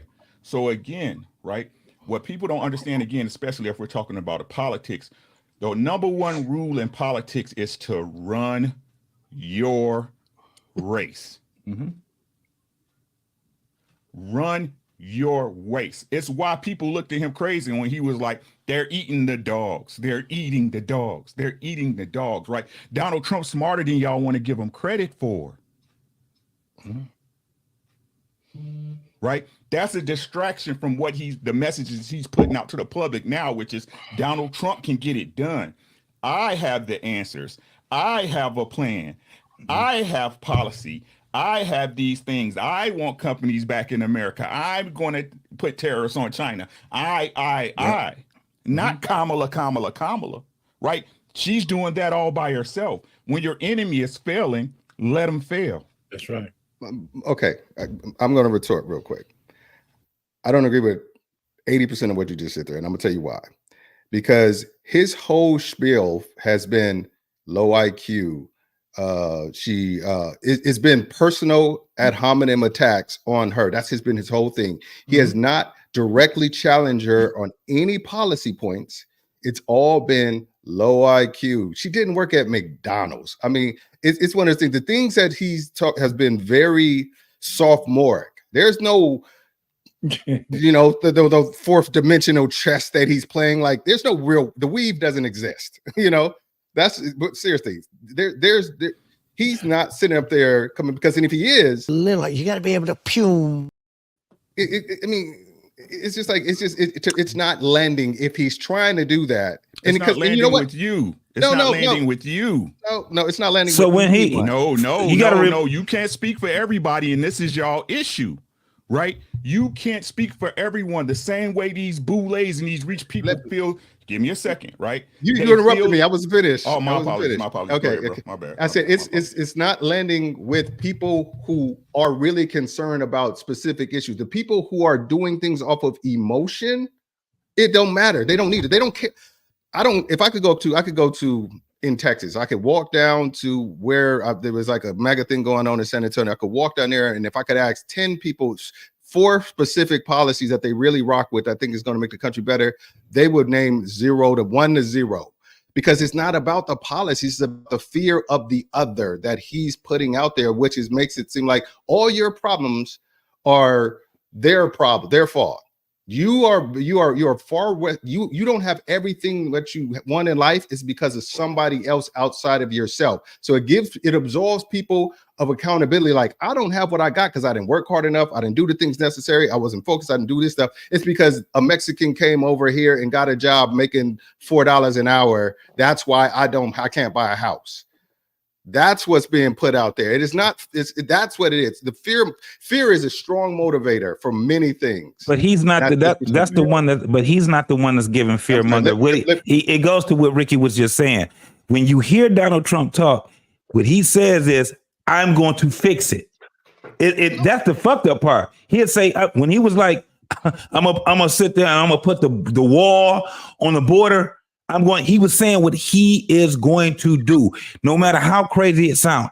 Even when he do throw ad hominems, within the ad hominems, he throw facts. Like they try to say he was racist when he was at that Q&A with that what was those black women he was with, and they got mad when they asked him about his thoughts on her being the first black woman president or whatever the hell they said, and he told them, he said, well, from what I knew about her, she was Indian. And then all of a sudden, she's black. They took it as him saying racist things when he was just saying, no, she was a couple of years ago, from what I knew about her, she was East Indian. Now she's black. That's what she was telling me. She's black. They got up in arms with that shit, didn't they? He knew what he was doing when he did it. Even when he throws the ad hominems, he's like, I know how to get up under the skin. Like when he said, "Shut up." Y'all give that man way too much credit. It's not credit. You don't give him enough. You don't give him enough. I give him the amount of credit he has. You'll find everybody will find out next Tuesday, right? Yeah. Everybody will find out next week, right? Absolutely. But again, like I said, the mistakes that are being made are monumental, and y'all play like y'all don't see them. Yes. That's my problem. And right? Damien, Again, hold on, right? So again, when you say fear mongering, isn't that what your candidate does as well? Donald Trump bad. Donald Trump bad. Donald Trump bad. He's Hitler. Donald Trump bad. Fascist Hitler, right? What y'all do is project, right? Mm-hmm. That's not what we hear. I listen to both parts. I don't care. I keep trying to tell you, I don't have a dog in the race. I could care less. I'm being honest with y'all. I can care less, but I'm not going to lie to y'all about what I see because y'all believe she's black or she's for the culture or she's for you. I'm not going to lie to y'all for nothing. I could give a fuck. And if y'all being honest, hey, BMU, didn't I tell y'all before this shit even started, he going to dog walk her ass? Ain't that what I said? Yep. That's what I said before it even got close and everybody got interested, right? Y'all will see Tuesday. Y'all see next week. Well, it won't be Tuesday because some shit gonna go down. Just get ready for it. All the boxes is about to be blown up. Right. All kind of glitches is about to happen. Y'all tripping. Don't even worry. Wait, hold on. Right. No, listen to what I'm saying, bro. This is what I'm saying. What I'm saying is for us to sit up here and act like this woman is presentable in public, like I said last week. For y'all not to admit, I don't give a damn how smart you think she is. Shout out to my sis, Take Heed. She did pass the bar. She was an attorney. You got to have some type of book smart to accomplish that. But that has nothing to do with how she appears in the front of the public. She looks like a fucking idiot. A clown. This is the truth. I don't get it. This is like this alternate reality shit is crazy to me. I'm like, hold up. Let me reply. You think you just fell out of a coconut tree? You exist in the context of all in which you live and what came before you. Hold on. Hold on. What does that mean? What does that mean? Okay, hold on. I'm saying. Hold on. What does it mean? I just want to just contextualize this for a second. You're saying she's on that stage, she's got a clown, where a guy with the worst comb over in head with a comb over in history has a yellow orange face, gets up and talks 12 minutes about another man's penis. That is a guy that you feel is more, is worth more adulation than a person than Kamala Harris. The guy who got up there and 4 out of 5, it was 5 rallies in a row talked about Hannibal Lecter. I read a quote on another one where he was talking about if the boat is going down and it's electric and it's a battery and the shark was there, I'm running from the electricity and the shark. And then he got on national TV out of desperation because he was losing a debate and said they eating dogs. I mean, that's the guy. You're saying that Kamala looks like the clown. See, this is what I'm talking. See, again, this is what I'm talking about, right? So again, it's all about what you believe. I also know for a fact that she was fucking a married man, right? Donald Trump was fucking while he was married. Exactly. What's the problem? See what you're doing? See what you're doing? I'm saying, but what does that matter? See what you're doing? And no, chill out, Damien, right? See what you're doing? This is what women do. This is what women do. This is why she will lose. This is why she will lose. Dude, let me finish. I just made the point to you, right? You have to run your race, bro. Donald Trump is running his race. He's running his race. What Kamala doing is saying, Trump bad. Trump bad. You guys pay me now, right? You pay me now, even though I'm here. When you guys vote me in, I'll take care of everything. This is the perception. This is the perception. Y'all don't want to admit it, but this is the perception of the average guy. I'm not college educated and balling like y'all. This is the perception of the average guy that get his ass up and go to work to a 9 to 5 every day, that deal with women, the modern women, en masse, and they get the same type of argument that they do with their women or the women they used to deal with or their baby mamas. When I make a point is, well, you did it. Shout out to the internet for giving gentlemen game. Dude, hold up. So let me get this straight. You saying that a conversation where there is objective comparison is a feminine thing to do. So if I'm saying, last conversation I had with my boy TJ, we were talking about who is better, Jordan or Kobe. And he was like, I was like, you know, Jordan did this. Well, Kobe did this and this and this. So you saying that was a feminine based dynamic that we were having because we were doing comparison based on our objective reality. Is that the context of the conversation? That is the context of the conversation was you brought up somebody sleeping with somebody else. I'm about to beat you. You brought up somebody beating up somebody else. So I said, well, if we're bringing up that standard of somebody infidelity or stuff like, I never brought up Donald Trump sleeping with nobody else. You brought that up and then trying to gauge. No, you brought up something first, right? But I didn't bring up. No. See, this is what I'm talking about, Damon. You keep doing this bullshit. You're not gonna finish because again, you keep doing this shit and everybody keep letting you slide but me, right? The truth of the matter is I made a super valid point that had nothing to do with what Kamala said or presented, and then you went into some Trump shit. Well, you said, hold on a second. You brought up something that was about. Hold on. Let me finish. Listen, did you bring something that was a morality-based argument? That's all you vote. That's all you're voting on is morality. No, I'm not. Yes, you are. Yes, you are.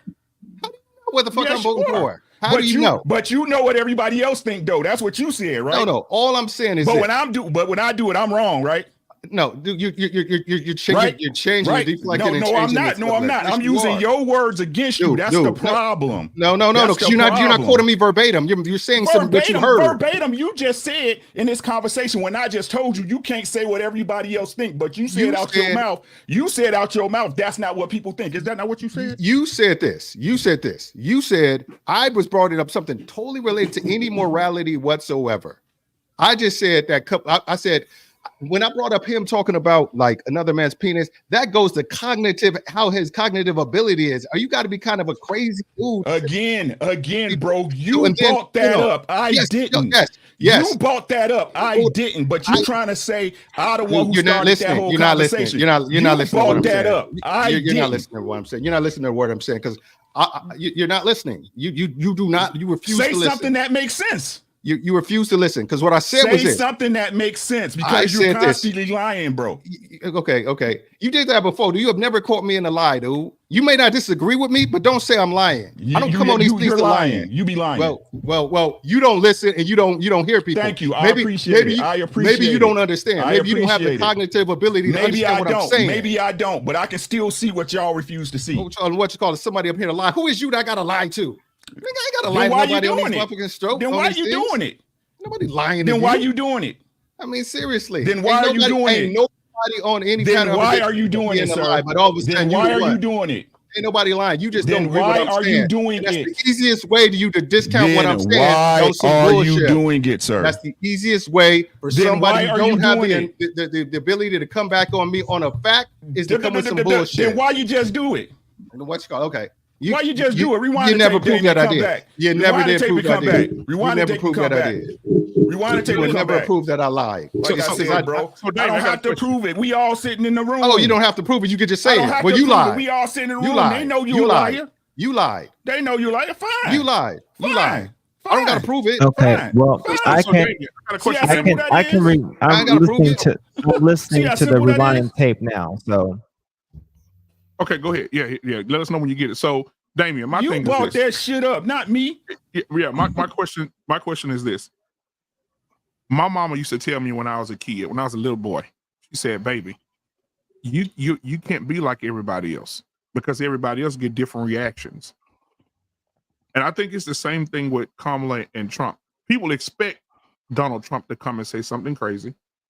People are going to laugh. He's going to go viral in 2 minutes. As soon as he says something, it's all over the world. Boom! TikTok, Facebook, Instagram, right? Kamala, she doesn't have that. So when she says something stupid, they like, because if you go back and look at Trump in the 90s, he's always had a slick ass mouth.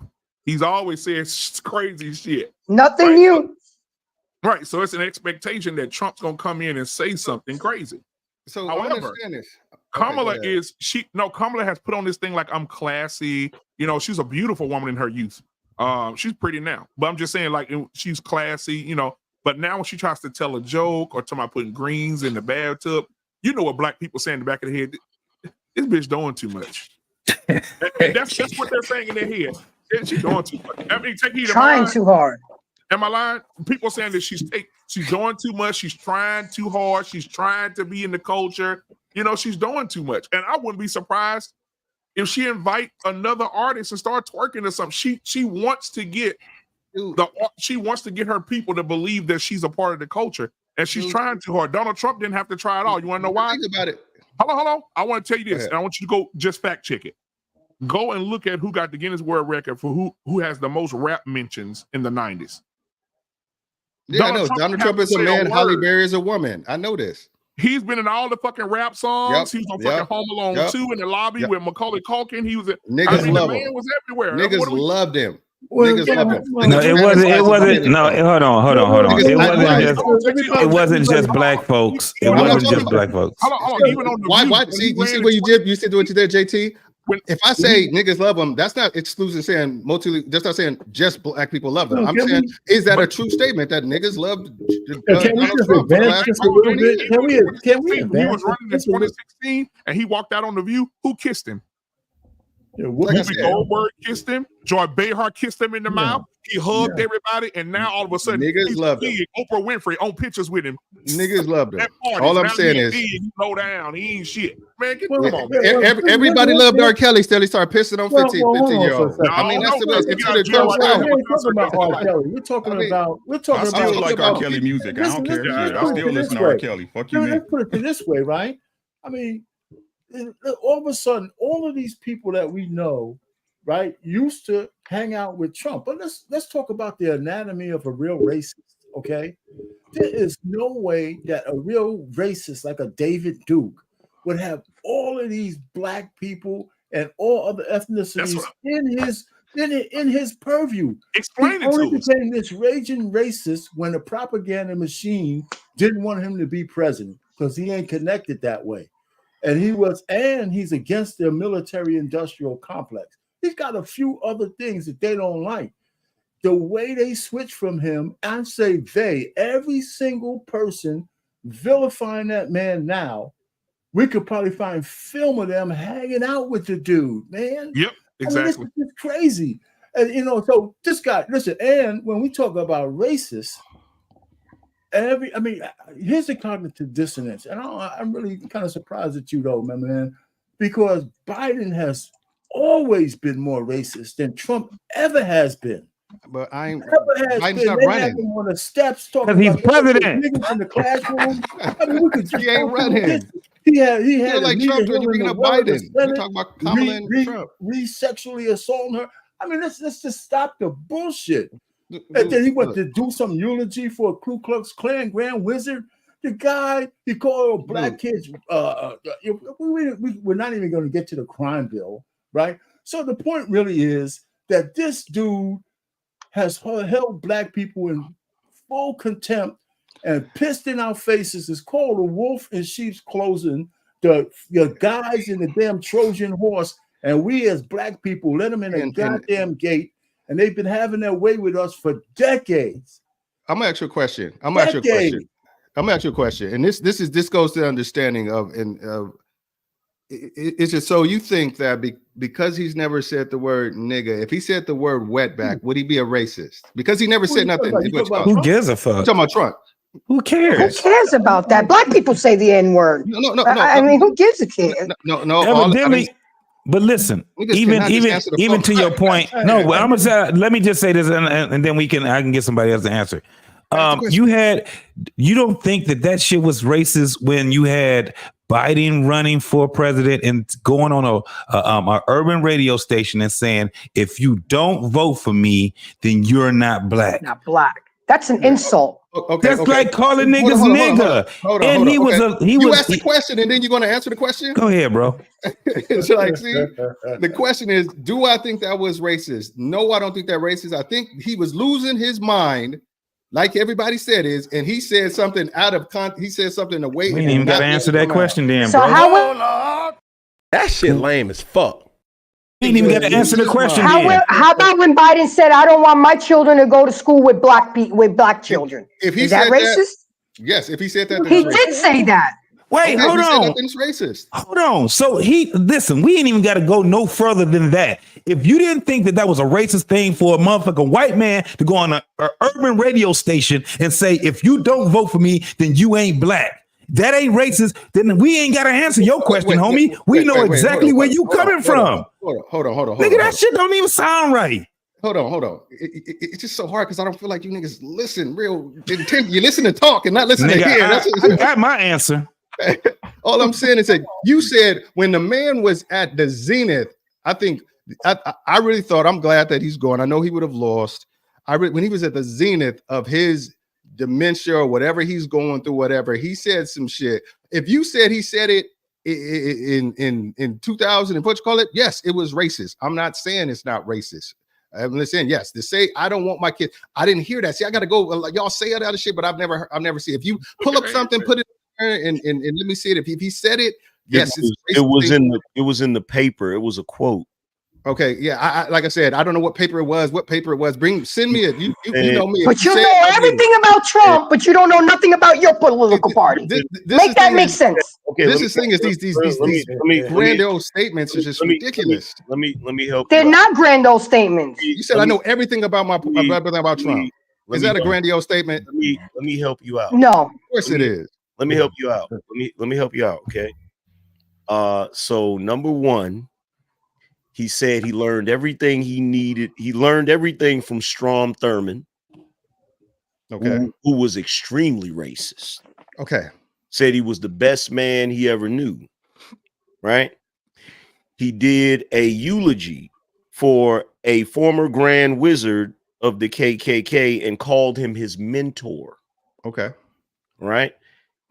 During integration, he said, and he was quoted as saying he did not want his children going to school in a racial jungle. Okay. Gotcha. When he drafted the 94 crime bill, he gave a speech. The speech is still online. You can go look it up. Cool. He said, we're aware that our society has failed these people. He was talking about black youth because during that time, Hillary Clinton was referring to black youth as super predators, right? He said that we understand that our society has failed them, but it doesn't matter. They are beyond the pale, these people, and we need to get them off the street so that they are not fighting our sons and attacking our mothers. Good. I'm glad I'm not voting for her. Joe Biden. I wouldn't. With all you said, if he was running, I would not vote for him. That you prove for me he's a racist. You won. He's a racist. I will not vote for Joe Biden. Ever again. Wait a second, because we're gonna get talk to the people running now. Wait a second, because we're gonna get to your homegirl. Okay. We can get to her crimes. Okay. Yeah. Then let's do that because she's not running. I've agreed to it. You've won. You've won that argument. Joe Biden is a racist. I would not vote for Joe Biden if he was running. There you go. You think we stupid? Brother, chill. That's like here's the thing. The reason why Anger Man about to get to the bed winch right now. Go ahead, Anger Man. The reason why I was addressing Joe Biden is because he's your actual candidate. He's the one that won the primary. That's the only reason why I'm addressing that first. Okay. Now we can get to the coup. Okay. So let's get to Kamala, right? So first of all, this is a woman who spent the majority of her time in California when she was in law enforcement locking up black men. Okay. There was even a moment, and they try to wipe this from the internet. There was a moment where thousands, like over 1,000 men had to be released because she was prosecuting them, and there was literally evidence that they wasn't even supposed to be in jail. Evidence that exonerated them. There were moments. There's actually two brothers. There's two of them that have. One of them has a story on Vice where he talks about how he actually was on death row, and there was DNA evidence that would exonerate him, and she fought tooth and nail to try to stop it from being admissible in court. And if they hadn't got it through, he would have lost his life, and he didn't even commit the crime because the DNA evidence exonerated him. There's another brother that was in the same situation. He said she came to the sentencing, and when he got sentenced, she was sitting back there laughing at him. Yeah, I know the brother's from Sunnydale. I know his name's like Lovejoy or Love. Yeah. Love. So I got you. So you know the story. So you know the story. Yeah. He said he shot his homie Cy. I know my people know who these people are. They say he shot his homeboy Cy over some money. I got it. Okay, cool. And he didn't. Right. And he didn't. He was completely innocent. Okay, so cool. So you got that right. Yeah.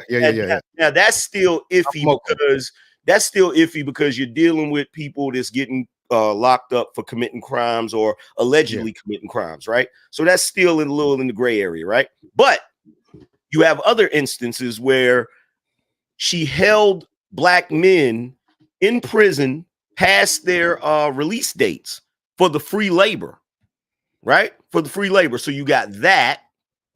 In addition to that, one of the young ladies in the family, in Nina Simone's family, was over the estate. She made some kind of clerical mistake when it came to the handling of the estate. Kamala Harris and her office used that to take away the estate of Nina Simone from her family. So you got that. All right. And in addition to that, you have her agenda for locking up parents for truancy. There's one black woman who had a child that had sickle cell anemia.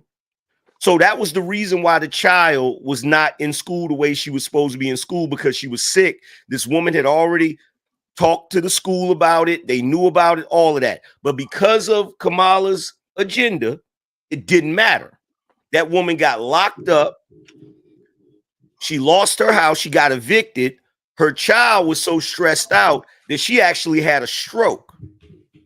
All right. That's one parent. There's another parent that was a Latin dude. He said he got locked up. There were numerous parents. And the only reason that she did it is because of the amount of money that they were losing in California because those children were missing school. So she's locking up parents just because they're losing funding. Okay. This woman, whether anybody wants to admit it or not, is most certainly racist. All right. May I retort? Go ahead, bro. Okay. Like you said, a lot of stuff that was like, you know, I have no ability to fact check any of this stuff. It's all just of it verifiable. Okay. What's going to happen is I'm going to rewatch this back and try to do some research because I like I said, before I say it didn't happen, I got to know for a fact if it did. I'm not going to do this. It didn't happen. Okay, cool. All right. So number one, as far as like all these things that happened or what have you, like I'm from Oakland, so I got to see firsthand what she was going on, what she had going on. I'm born in San Francisco, moved to Oakland. I was 17 years old. I seen Kamala at Festival at the Lake, you know, whatever. So it's just one of those things where if she's racist or what have you, why would she created for nothing, but there was she implemented one of the most successful programs to reduce recidivism rates for the first time criminals in California. So what happened was, that came with programs to get degrees, grants toward businesses, job work, like all these things that continue to keep them to build their marketable skills when they got out of prison. That was an act that she created. She created that. She created a database. What was the other one? She created a database that that made an open platform so people can see the crimes people committed. And so nothing that she did. She created. She ones who started. She had the most transparency of any district attorney and state's attorney in California history, as far as creating databases where people can access crimes that people did and see all the facts, all of the things related to the case. You mean, so she was.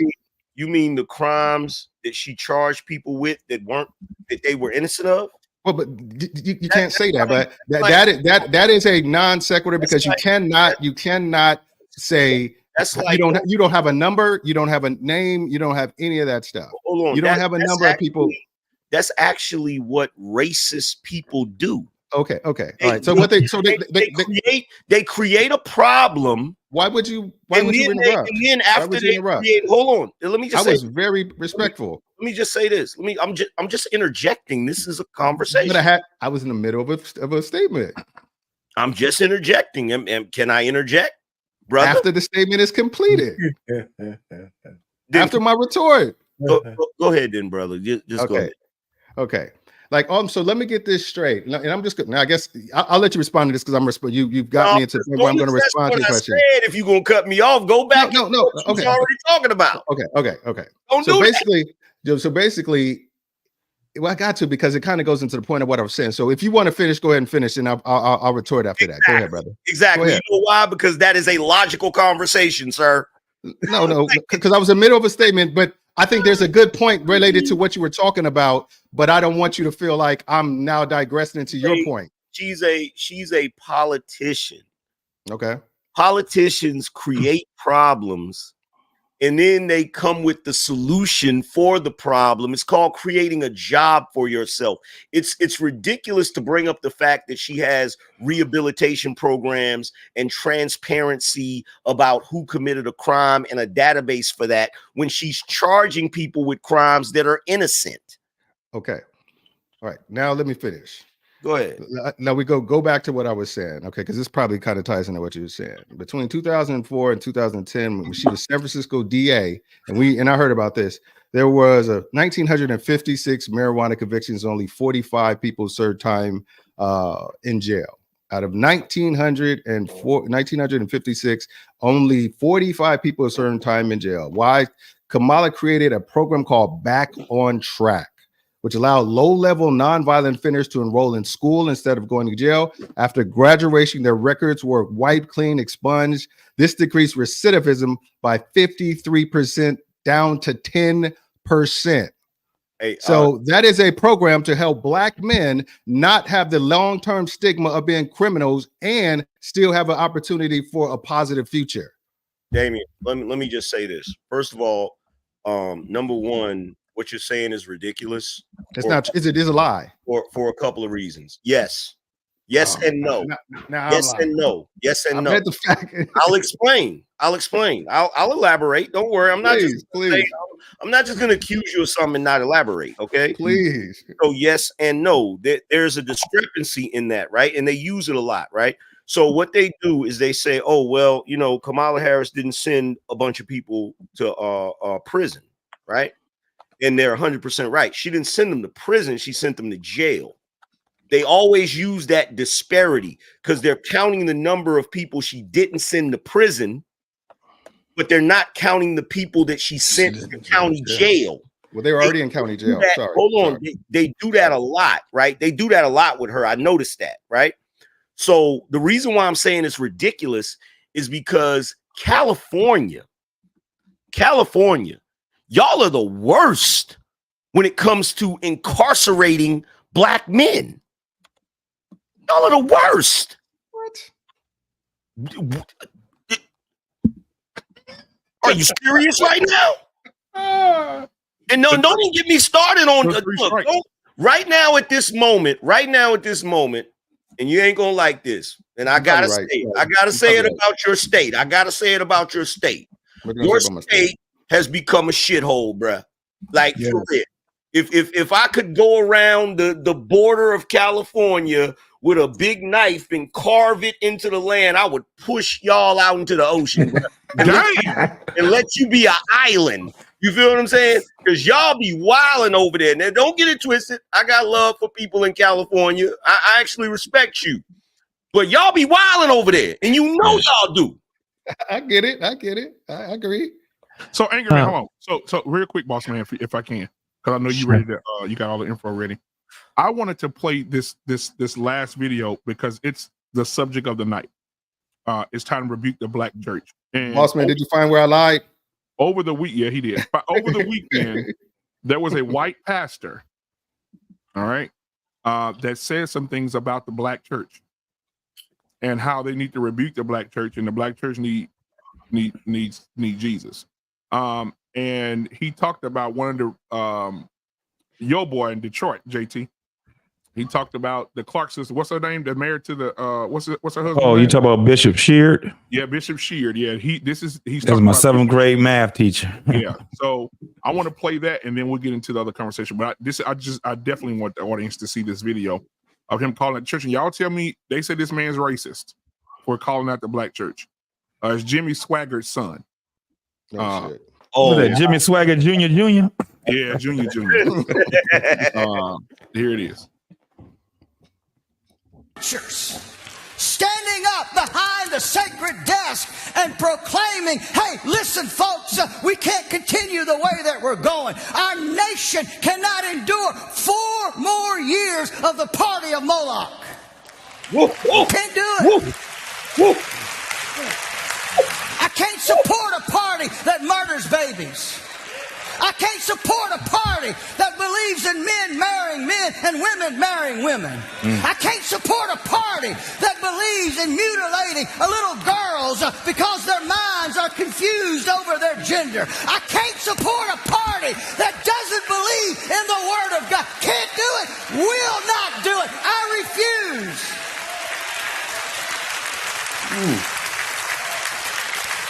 I cannot support a party that wants to remove the influence of the church from society.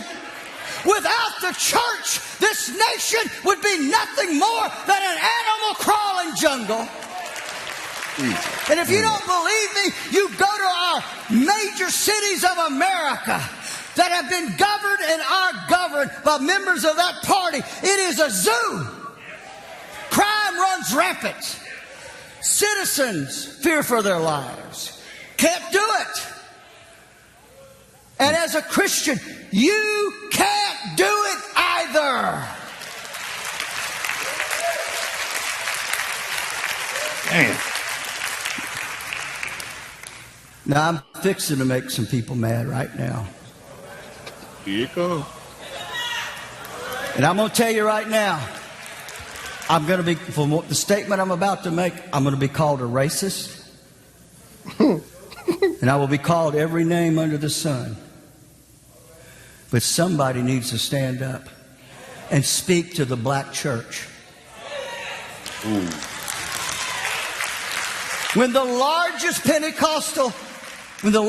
African American Pentecostal denomination, when that leader stands up and said, I endorse that woman, he was saying, I endorse murder. I endorse homosexuality. I endorse lesbianism. I endorse transgenderism. I endorse every evil that hell could prosper or bring up to the right. That's wrong, folks.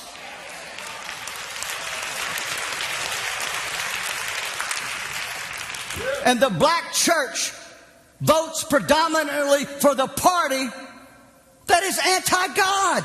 What's going on here? What's going on? See, my statement to them is this. We've had them call into the program. I don't like it when you talk about like that. Well, no, the problem is they don't like it because we're stepping on their toes. Hello? But I guarantee you, if 1860 was today, they wouldn't say a word about preachers preaching against slavery. They would trumpet it, and they should. So then why will not the African American church stand up for righteousness and stand up for the word of God? Come on, church. Come on. You can call me a racist. You can call me every name under the sun, but I am right. I come against you in the name of the Lord Jesus Christ. You don't vote for somebody just because mama voted them or daddy voted for them, but you vote according to the word of God. Come out from among them and be ye separate, says the Lord of hosts. If you are a Christian, start acting like a Christian. If you claim to be holy and righteous, start acting holy and start acting righteous. Now, I will be called a racist. I will be called every name under the sun because I get their emails. But I want to serve notice on the devil right now. I like what old Uncle Bud Robinson, the Nazarene evangelist, he said, as long as I got fists, I'm going to hit the devil. When I can't pick up my hands anymore, I'll use my feet and I'll kick the devil.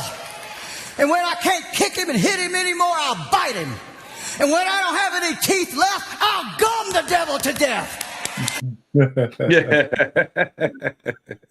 Okay, so who's going first? Can I heard Anchorman responding. Go ahead, Rick. I heard Anchorman responding over there. He was shouting over there. Go ahead, Rick. The moment he that right there, I ain't even on front. That word moved me.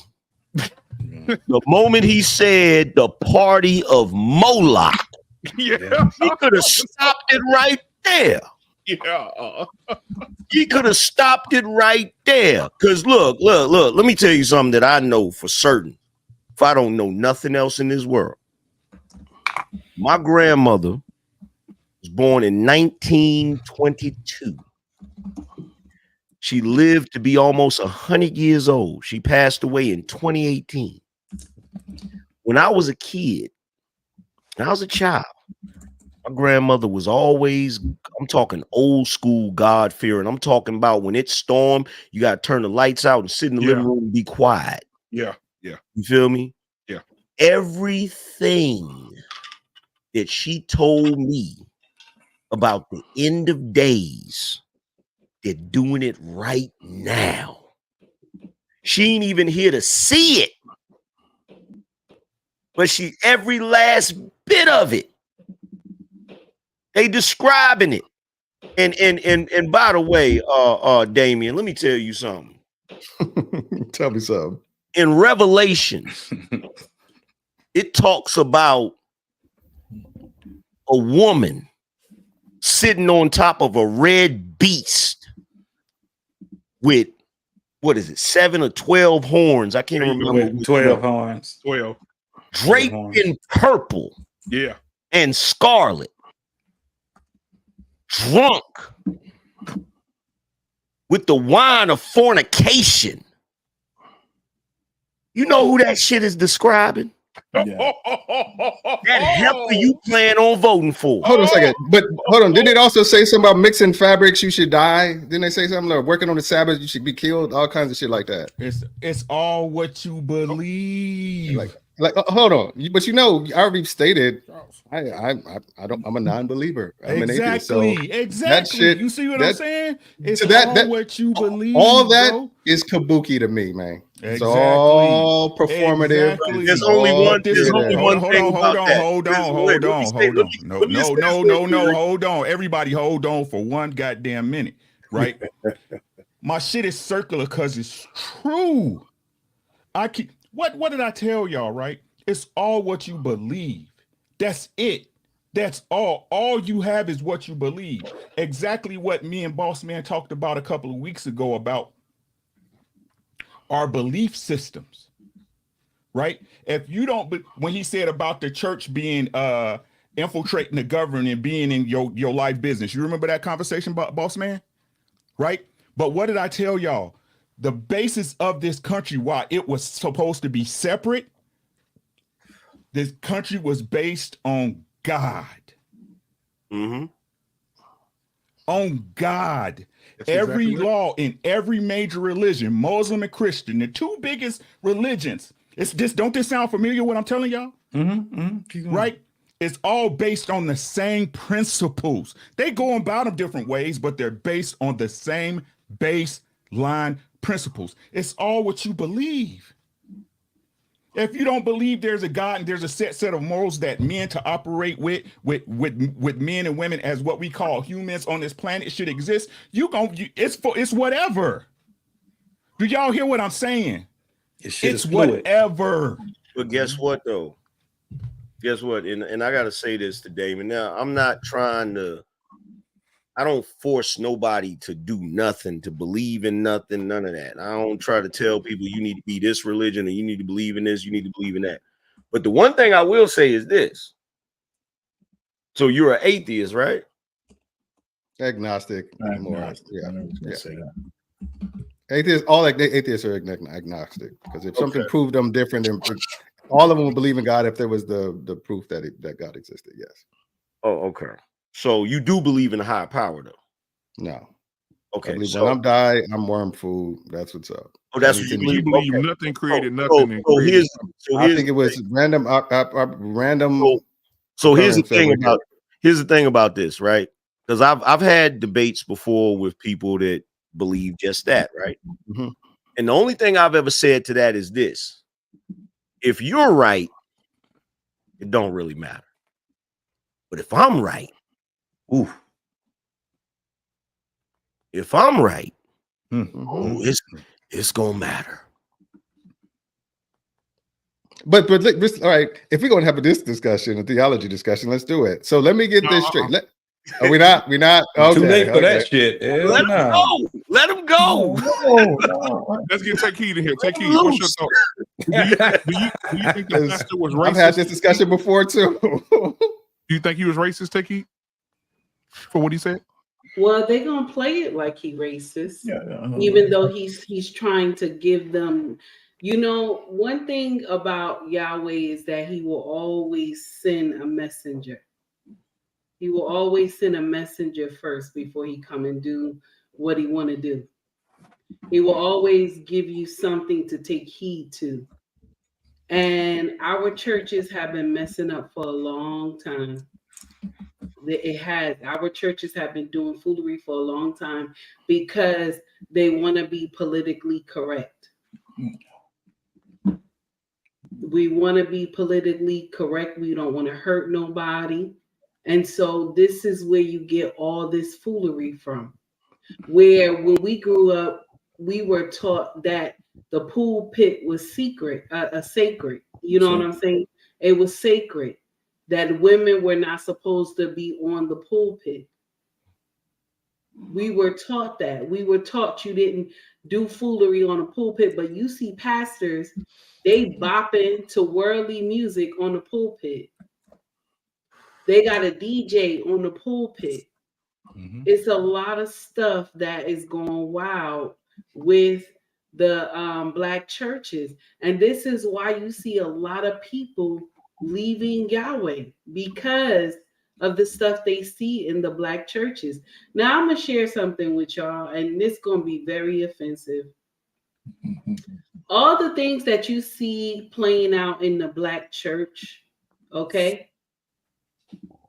Our DNA, our bloodline, okay, for melanated people, we are not designed to do that.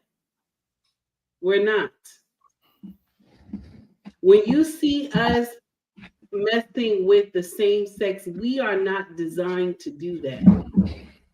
We're not. We have never known anything like that. Even when and I know a lot of people say, oh, we didn't come from Africa, but even our bloodline in Africa, they did not practice this. We didn't learn it until we got over here. We didn't see these things until we got over here. Our men are not designed to like children. Our men are not like that. This is the gospel truth because we are the originals. Our men are not into that. I watched a Caucasian woman do a video with her daughter, and I laughed so hard because it was so true. She said to her daughter, if you get lost, okay, who do you go to? She said, Mommy, I'm going to find a black man. Now, the mother got in there and said, only why I'm telling her to find a black man is because black men are the least. All you got to do is check the stats. They are the least to do something to children. They're the last one on earth to do something to children. The percentage is so low because it's not in our DNA. And this is the uncomfortable truth. The things that's going on in the world, we are not designed to do that. But because it has been done to us and it has been passed down to generation to generation. See, when they had those whorehouses when our ancestors were slaves and they were raping our men, they did that for a reason. That was a reason. Because that black men have never thought of sleeping with the same. We have never. Even from Africa, never. Until we got over here. There's a lot of things that is not right in our lineage now because of the teaching and the things that we do. You would never in your lifetime hear anything that, oh, the pastor got a DJ on the pulpit. You would never hear that. You would never hear the pastor got 3 and 4 baby mamas. You would never heard that. You would never heard anything like that. The stuff that you hear now is crazy when it comes to the black churches. So is the pastor right about the black churches? He is, but they're going to label him a racist because he's calling them out on their foolery. The black churches are wrong. And I'm going to share something with you also. A lot of people who sit up here and say that they don't, and this is just for anybody, who sit up here and say that they don't believe in Yahweh, they don't believe in God. When something horrifying happens to you, or anybody in your family, it always makes me shocked when I hear people say stuff like this. Because when something bad happens, the first thing you say out your mouth is, Yahweh, I need you. God, I need you. But all the time you out here telling people that you don't believe in a higher power. So I want everybody to keep that same type of energy when you're going through emergencies and stuff like that and something bad happens. Keep that energy. I'm done. I'm finished. Yo, so let me just go say real quick because I don't have a lot to say. Well, the pastor's right. And the reason why the black church is fucked up is because of black women and pandering to black women. And that's all it is. I mean, it's straightforward. We don't have to go too much deeper than that, right? Because they're pretty much the only ones left in the church for the most part. The pastors want that pot to be full with money, and they're pandering to them, right? When I saw Fannie Willis in the pulpit after doing what a man would be excommunicated for, and then the pastor gave her the pulpit, I said, man, this guy's a loser. And so, he didn't even admonish her. Hey, sister, you can't go in the pulpit, but I'll let you talk to the congregation from the floor or some shit like that. So I always thought the pulpit was sacred, not only from women, but from guys who aren't ordained or did anything to stand behind that goddamn podium. So listen, it's the guy is right. It doesn't matter whether they call another white man racist. He'll survive it. But the point really is the black church has failed us all. And they've been failing us for years, by the way. If you do some historical shit, when they sold the black folks down south out for money and all that kind of stuff, you need to, you know what? It's just a bad thing already. I just hope that black men don't lose their nerve after November 5th. I'm done. Kidding. Yeah, I wanted to speak on the back first because I got to work in the morning. Like I said, I'm broke, baby. I got to get up. You know what I'm saying? The black church is the worst thing that happened to black folks since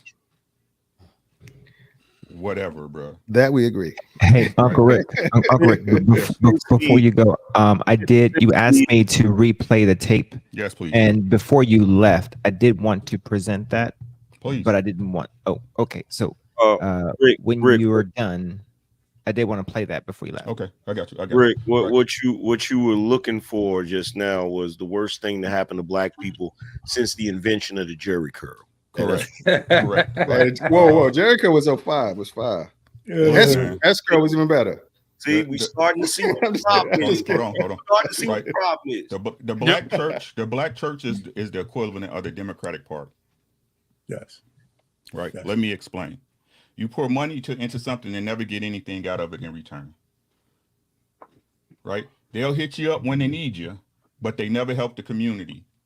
Most people that receive help from churches go to the churches of Jesus Christ, a lot of their saints, right? Or a Catholic parish, a white parish in most cases. Y'all tell me if I'm off. You give a black church money your whole life. Your grandmama went to that church. Your mama went to that church. Same stove in the kitchen. Same broke refrigerator. Got the same tables from 1970. You know what I'm saying? Y'all remember them brown ashtrays that you would bust your head with? It's a farce. It always has been. Right? They use the church, they use the pastors, they use the pastor in their church to control people the same way they use black celebrities. Did you hear what I said? Right? And at the end of the day, it's what y'all really call y'all God that make it all happen, and that's money. That guap. That moolah. Right? God does not dwell in houses built by men. He never has and he never will. Any place that would use the very thing that the Bible says is a sin as a plus in their ministry should be burnt down and destroyed by the parishioners. A gay pastor.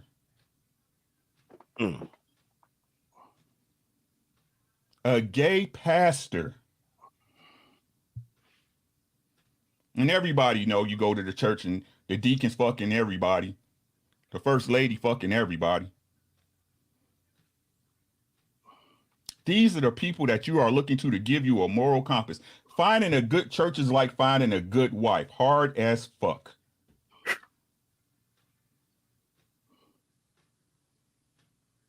It's a sham. It's dilapidated. It's evil. Satan resides within those walls. What I say, sis? Y'all see the Bible working in front of y'all face every day and y'all play like it ain't there. But God don't exist, though. If God don't exist, it was some smart-ass man who knew the nature of men to a T. Take your pick. Either way, they wasn't lying. The black church should be abandoned. The black church should be abandoned as a whole. God resides within you. And if it's a bunch of sinners in the building, how you think God gonna get in? He ain't gonna come in. He gonna tear that motherfucker down. Bless you. And that's what needs to happen to these churches. The shit is sad. It's pitiful. It's pitiful and it's disgusting. The shit I see that people want to call normal is fucking disgusting. And again, it's you. It's cool. I keep trying to tell you, but you can't make me like it.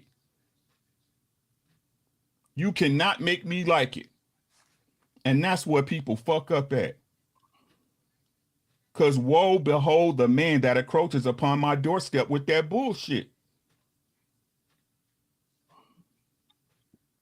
That's all I got.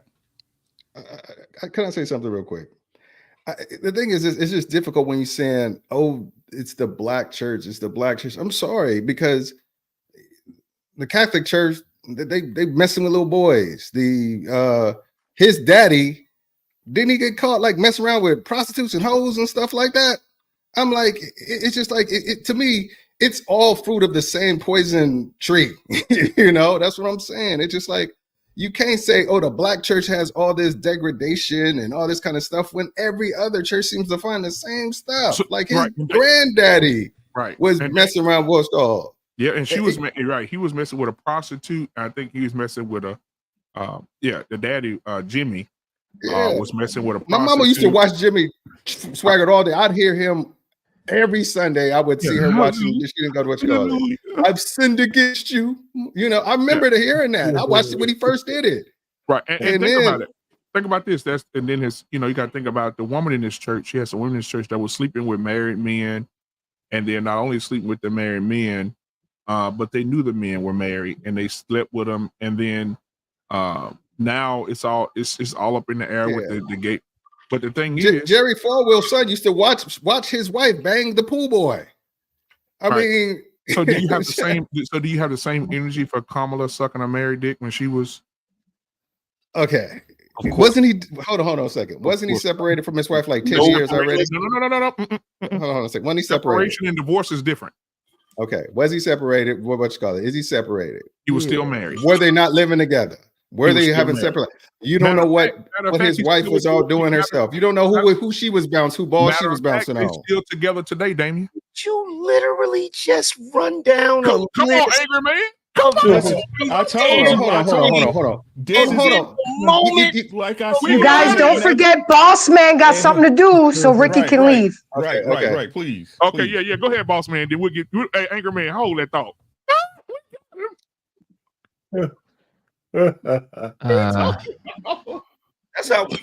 That's how we know God and the devil is real, because the devil is trying to save Damien right now. He's trying to save you from this lashing. From the omen. Shit. What are you talking about? Like I said, Damien. Say it, and then we can come back on it. He's most black people are more racist than white people, because your point was valid, but it had nothing to do with what I said. Again, this is what y'all do. You want to bring up what about them? It wasn't about them. We talking about the black church. 13, no, 58. I agree. I did do that. This is what you did earlier. You say God trying to save Damien. This is what you did earlier. This is what you do all the time. This is how shit, black man. Can Boss Man bring the proof to the table, please? Bring the proof to the table. Working on the embrace. Damn, you okay. He ready. He waiting on you. The thing is this. Go ahead. What you're trying to act like I did, Uncle Rick. Rick said, I was saying your point is not valid because of this. I said, well, I didn't say I disagree with your point. I said, yes, I agree with your point. But also, how about as coming from a person who's a non-believer, I'm just stating my point on the totality of religion as a whole. That was a different point I was making. It wasn't to refute your point or saying your point was wrong.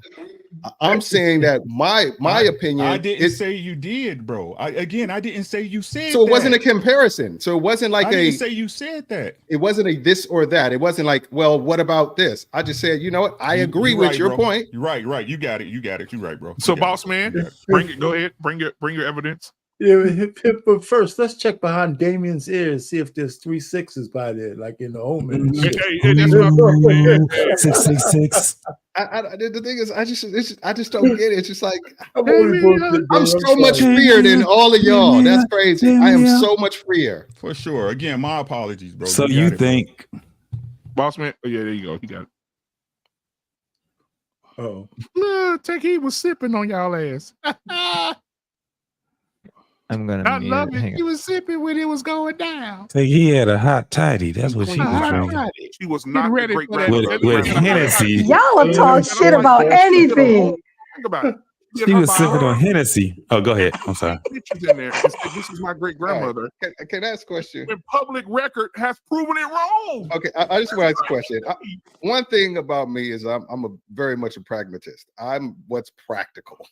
Come on. Would you think that it'd be practical if all this stuff you're saying were actually factually true with any shadow of a doubt, that this would not be Donald Trump's campaign would have this on every screen, every commercial, every opportunity to blast this out to kind of disenfranchise and make people not want to vote for her. Why is it just how are you the lucky ones that get to know this shit? We're not the lucky ones. Well, I can answer that, Damien. No. Because you'll be accused of being a racist then. No. I don't Hold care on. about that. They're talking now. Record. This podcast. Is this Kamala Harris, great grandmother? That's Hold on, here we go. That's on this picture where she said, "Oh no, she worked it. That's not her." I'm sorry. I'm sorry. The pragmatist of me is just if it was something so egregious. Let me just get the statement out, and I'll be quiet. It's just like you have to explain. If people will bring up anything they find that may make you lose face.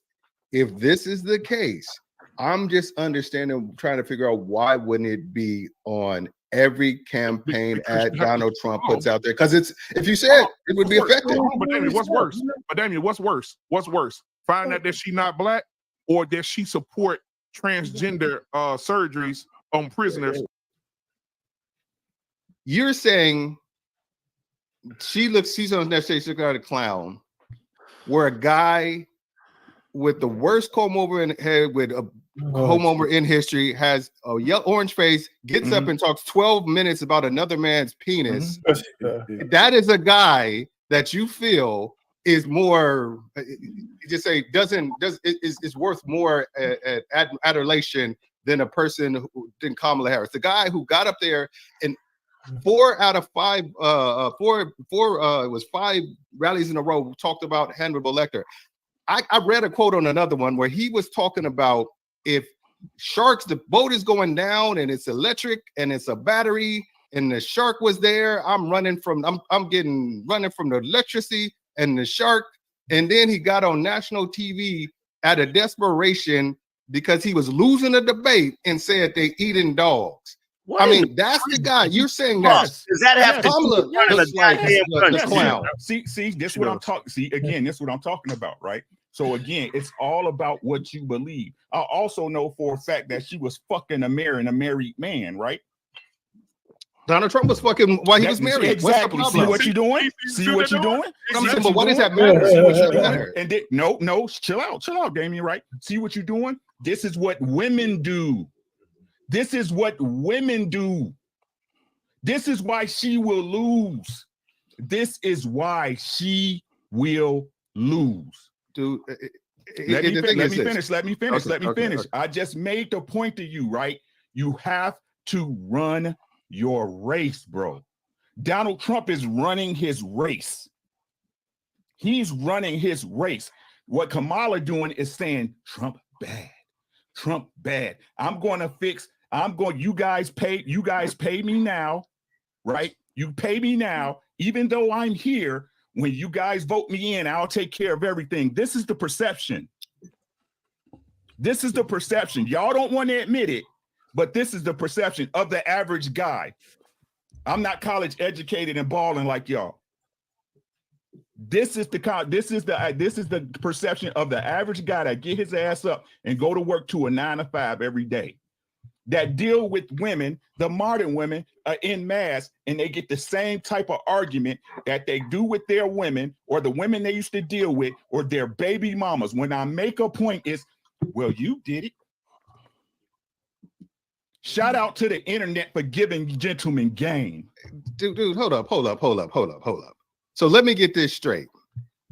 You saying that a conversation where there is objective comparison is a feminine thing to do. So if I'm saying, last conversation I had with my boy TJ, we were talking about who is better, Jordan or Kobe. And he was like, I was like, Jordan did this. Well, Kobe did this and this and this. So you saying that was a feminine based dynamic that we were having because we were doing comparison based on our objective reality. Is that the context of the conversation? That is the context of the conversation was you brought up somebody sleeping with somebody else. I'm about to beat you.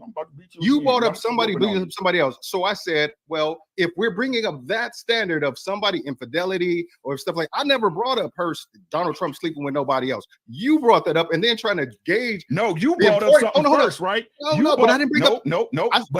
See, this is what I'm talking about, Damon. You keep doing this bullshit. I can't interrupt. You're not gonna finish because again, you keep doing this shit and everybody keep letting you slide, but me, right? The truth of the matter is, All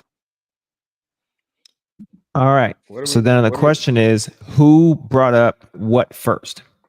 Did I answer the question? Yes, Damien brought up Donald Trump, and he said that, and he said, Rick.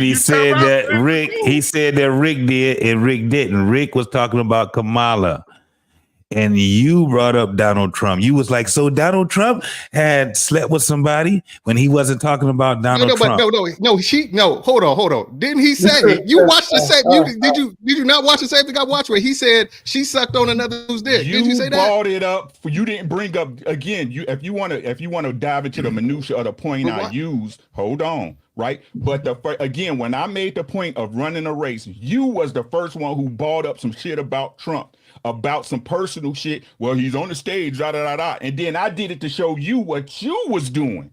Okay, rewind it. Go back to that part. Rewind it right before and see the thing Rick said right before that made me say. No, bro. I just be talking. Hold on. No, fuck that. It's over, bro. You lost it. You lost it because hold on, bro. Hold on. Is this nigga you feel the need to entertain? I'm a liar, bro. I'm everything you say I am, bro. Like I don't listen and I don't pay attention to what you're saying, bro. Rick. I told you. No, listen, JT, it's cool. I apologize. I'll be the bigger man, bro. I'll be the bigger man. No, listen, JT. Why did you not play what I said? What was said before that? Go back, bro. You bought it up. You the one who bought it after I had made the first point of him. Question. You bought when I bought Don't ask me nothing. Don't ask me nothing. Ain't nobody talking to you. I'm not talking to the boss man. I'm not talking to you either. Then again, the argument was why didn't you bring up what he said before that? You brought the shit up first. Right. You brought the shit up first, and I was doing it to you to show you the shit that y'all do. The shit you just did when I said the shit about the church, and the white church You do that shit all the time, nigga. You do it all the time. So I can go right back to the No, point don't no, he got it. He got it. Y'all listen. And I would never have this type of conversation with any of y'all again. It's all what you believe, niggas. It's all what y'all want to believe. Until y'all figure that shit out, y'all lost as a people. Every single one of y'all. It's all what you believe. I know what I listen to. I come here to try to have a general conversation. But again, y'all keep coming back to the bullshit. Hold on. Because I'm about to leave. I got to 11:30, right? You got these niggas in the goddamn chat. Well, he hate when he talk about white people. White people ain't got shit to do with us, you stupid niggas. Well, no, this is what I keep telling y'all. Y'all keep looking for somebody else. Y'all keep looking for somebody else when y'all the fucking problem. White people have nothing to do. You do not have a thumb on your neck. You do not have nobody holding you back. You do not have anybody being in your way. You're in your own fucking way with y'all dumbass mentality. Boss man, we can hear that. You're saying that.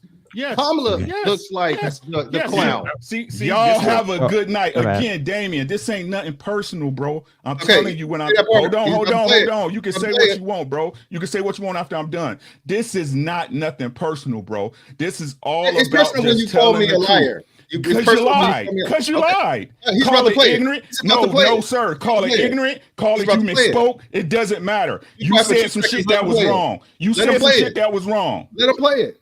He's about to play it. We're talking about the comparing Kamala and Trump. Let's do that. Oh, wait. 1 second. There we go. Play the whole thing. This is why she do.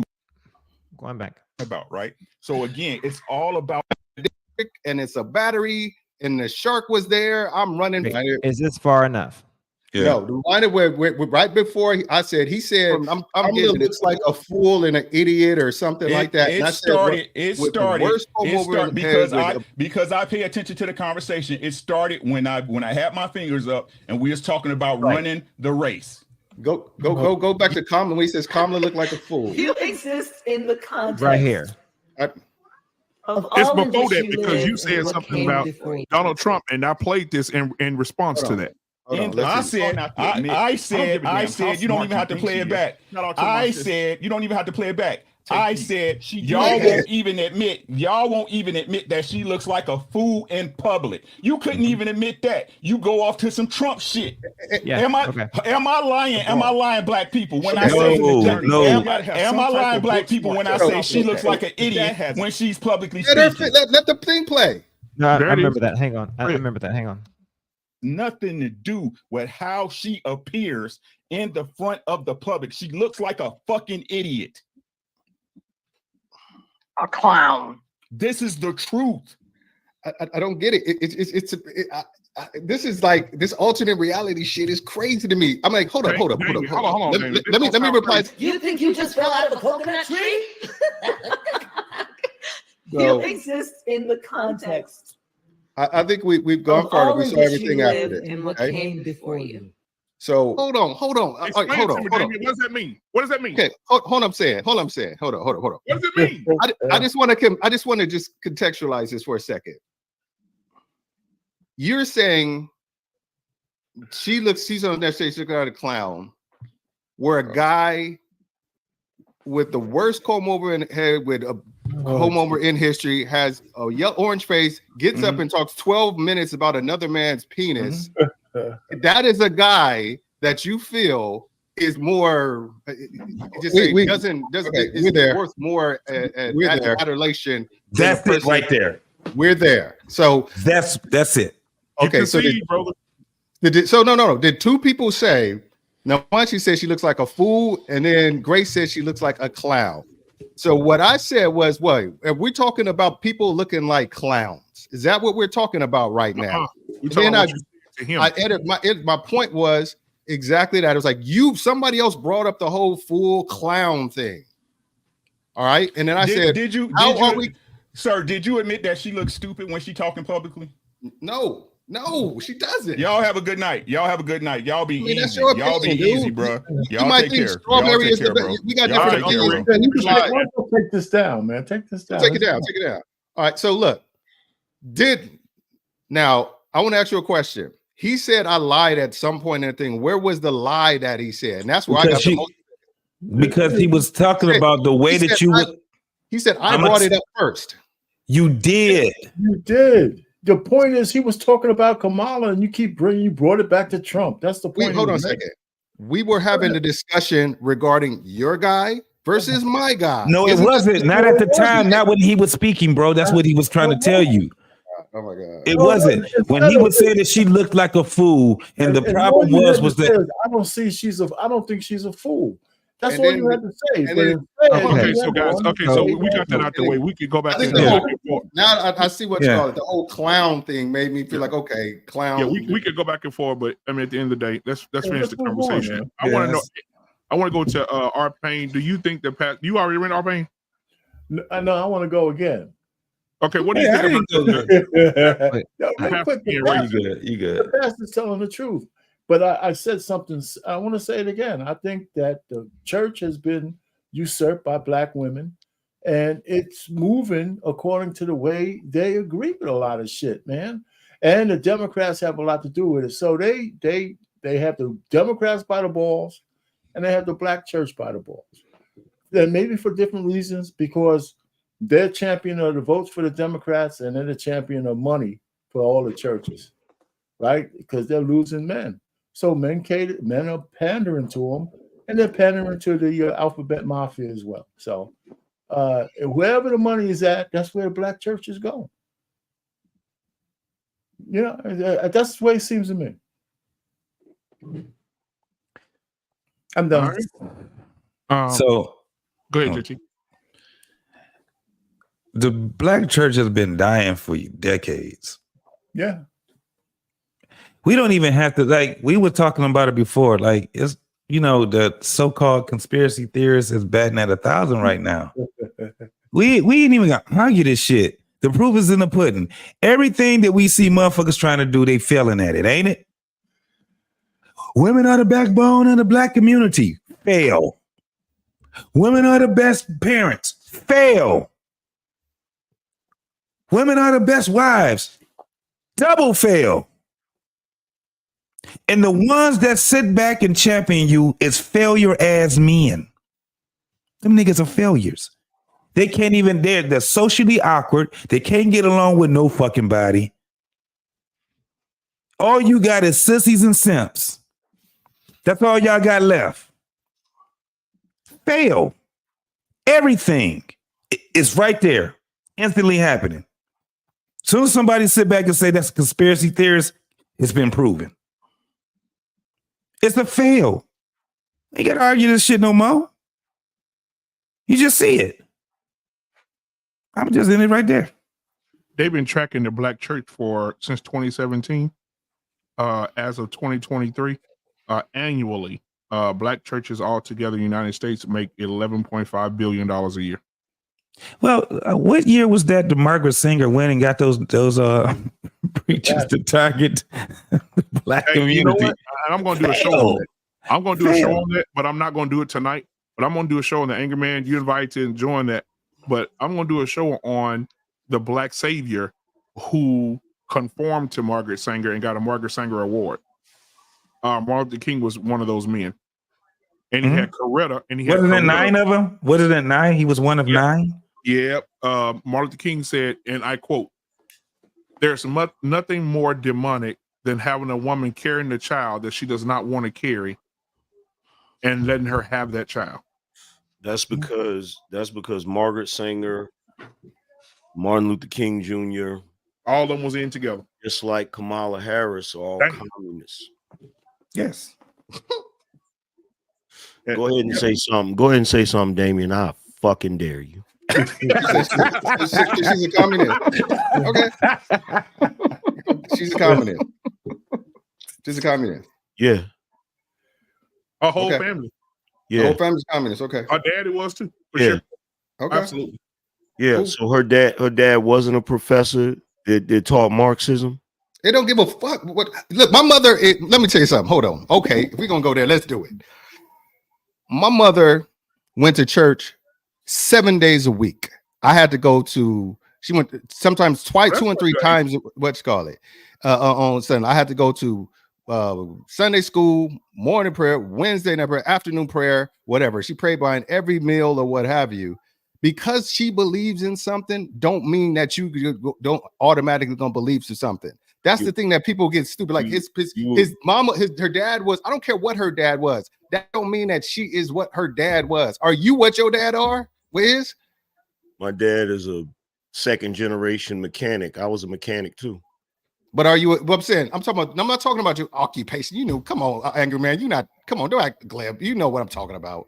You're not talking about occupation. We're talking about the things that they believed in. Here's the thing, right? The thing about it is, one part you're right about. The part that you're right about, just because your parent believes in something doesn't necessarily mean you believe in something. The question is, did I say that because of that? Is that the reason why I said that? Well, you brought it up to make it. You tried to try the line from her father is this, and then you said something else about another. I think you said something about another family member or whatever, and then you. So the natural, I think any ordinary person of moderate intelligence would think you're trying to draw a connection between what her father was and that somehow that's what she is. Oh, I made a definite connection between her father and her. Okay. But again, like I said, you're right about the fact that just because somebody believes in something doesn't mean that their children are necessarily going to believe in something. But that's not why I said it though. But you were so quick to respond, you didn't give me the opportunity to say why I said it. I apologize for interjecting. So Kamala Harris is known to say certain rhetoric, right? Have you ever heard her say this phrase? I am unburdened by what has been. No, I have not specifically heard her say that. You've never heard her say that? I've never heard her say it. But if she said it and you can prove it, I'm not trying to say she didn't say it. That's the thing. I'm saying I personally have not heard her say it. That is one of her number one phrases. Yeah, go to. Yeah. Unburdened by what has been. I have not heard it. If like I said, I'll take you at a word that she says it. I'm not saying she didn't say it, so you don't have to expound it every time she said it. I'll take you at your word because that she said it. Yeah. The phrase unburdened by what has been, charting a new path forward. All of the things she is saying are in communist doctrine. Okay. This is not something. First and foremost, here's the thing you got to realize, right? The ideology of communism is all through our institutions of higher learning, all through it, which is part of the reason you see the level of discord you see right now. So right now, as we speak, the Democrat Party under Kamala Harris, Joe Biden, Barack Obama, including the mainstream media, they are actually practicing a strategy that was created by a gentleman by the name of Saul Alinsky, who wrote a book called Rules for Radicals.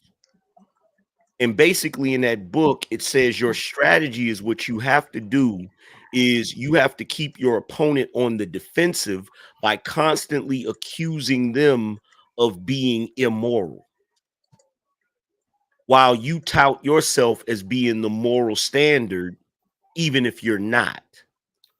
This is literally the strategy. This is literally the strategy that Kamala Harris is doing right now. Okay. May I retort? Let me. If we're having this discussion, and we're having this discussion, this cannot be one-sided. Discussion needs to be nuanced. It needs to have me be able to speak more. Okay. If we're doing that, if we're saying the things that she say are representative of communism, would you concur that the things that Donald Trump is saying is commonly connected to fascism? Blood, and I'll refer to him. You use a specific example. No.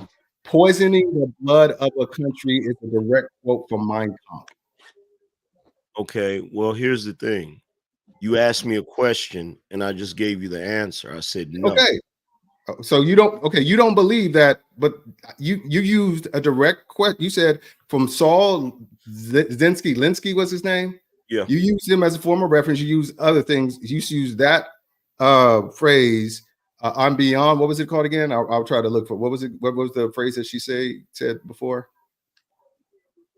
Unburdened by what has been. Unburdened by what has been. So you even if I didn't hear her said it, like I said, I don't think you got a reason to. You one of those people who I don't think come up here to lie about shit. So I'll believe you. I'll take you at your face value. So you don't believe that Trump said pleasanting the blood of our nation and using others referring to others as vermin is not textbook of Hitler rally speeches or direct quotes from Mein Kampf.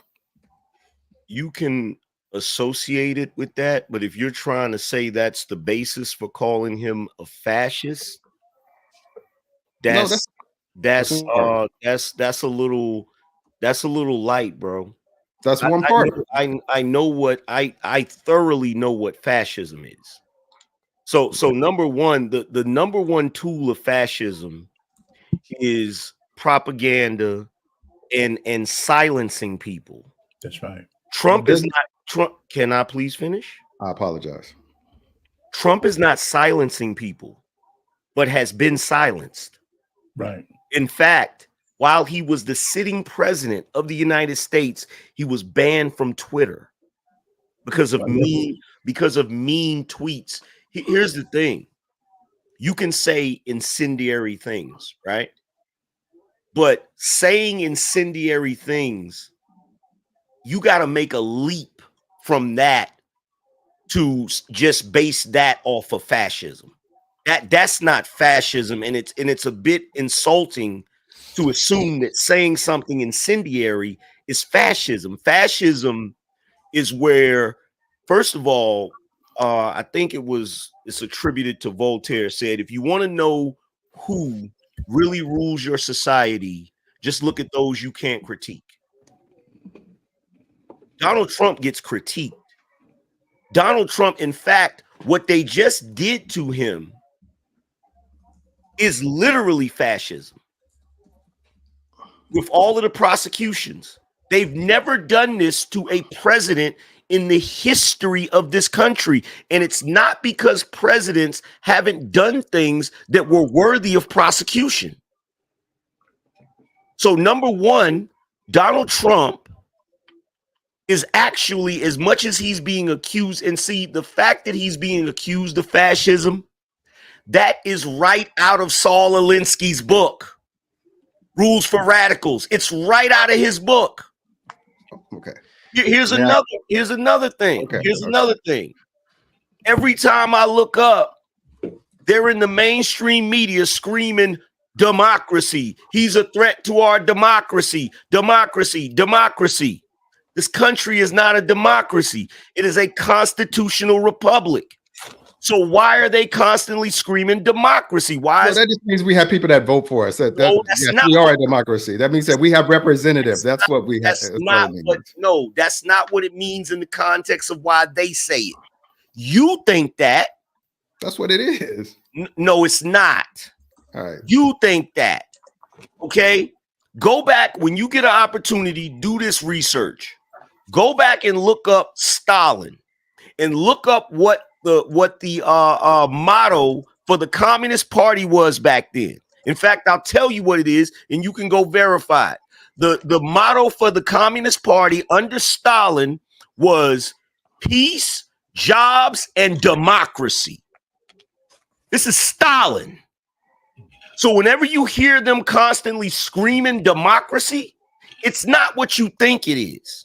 Okay, let me jump in here. Okay, so let's go textbook, because we just saying let's go text. When you see you see if any of this fits anything that Donald Trump is doing right now. Okay, dictatorial leader. Does Donald Trump feel like he wants to be? Does he idolize other people who have dictatorial power over the countries that they lead? Of course, that goes without saying. He's talking about it wouldn't matter if he did.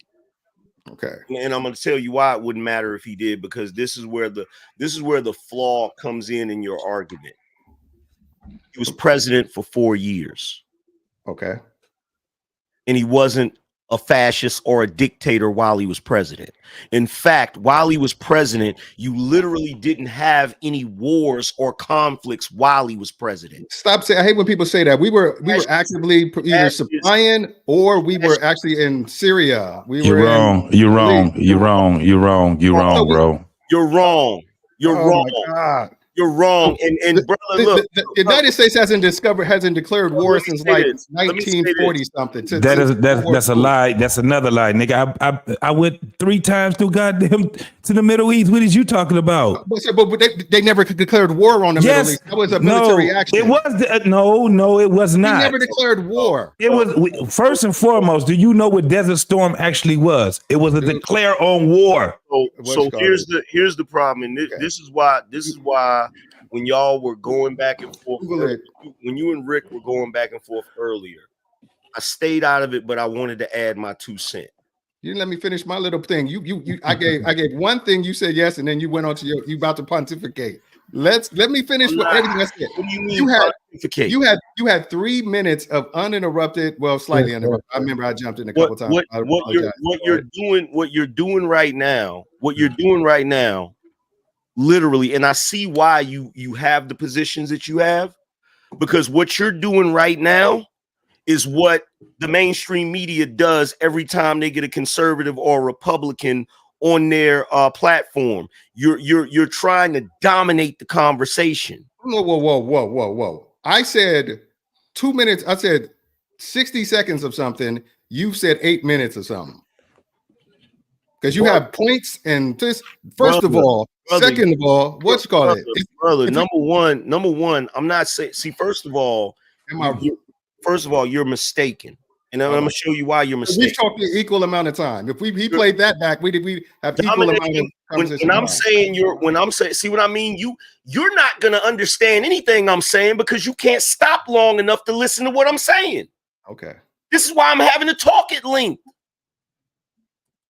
When I say dominating the conversation, I'm not talking about volume. I'm not talking about who's talking the most. When I say dominate the conversation, I'm talking about that tactic that you used on Ricky and you're trying to use on me.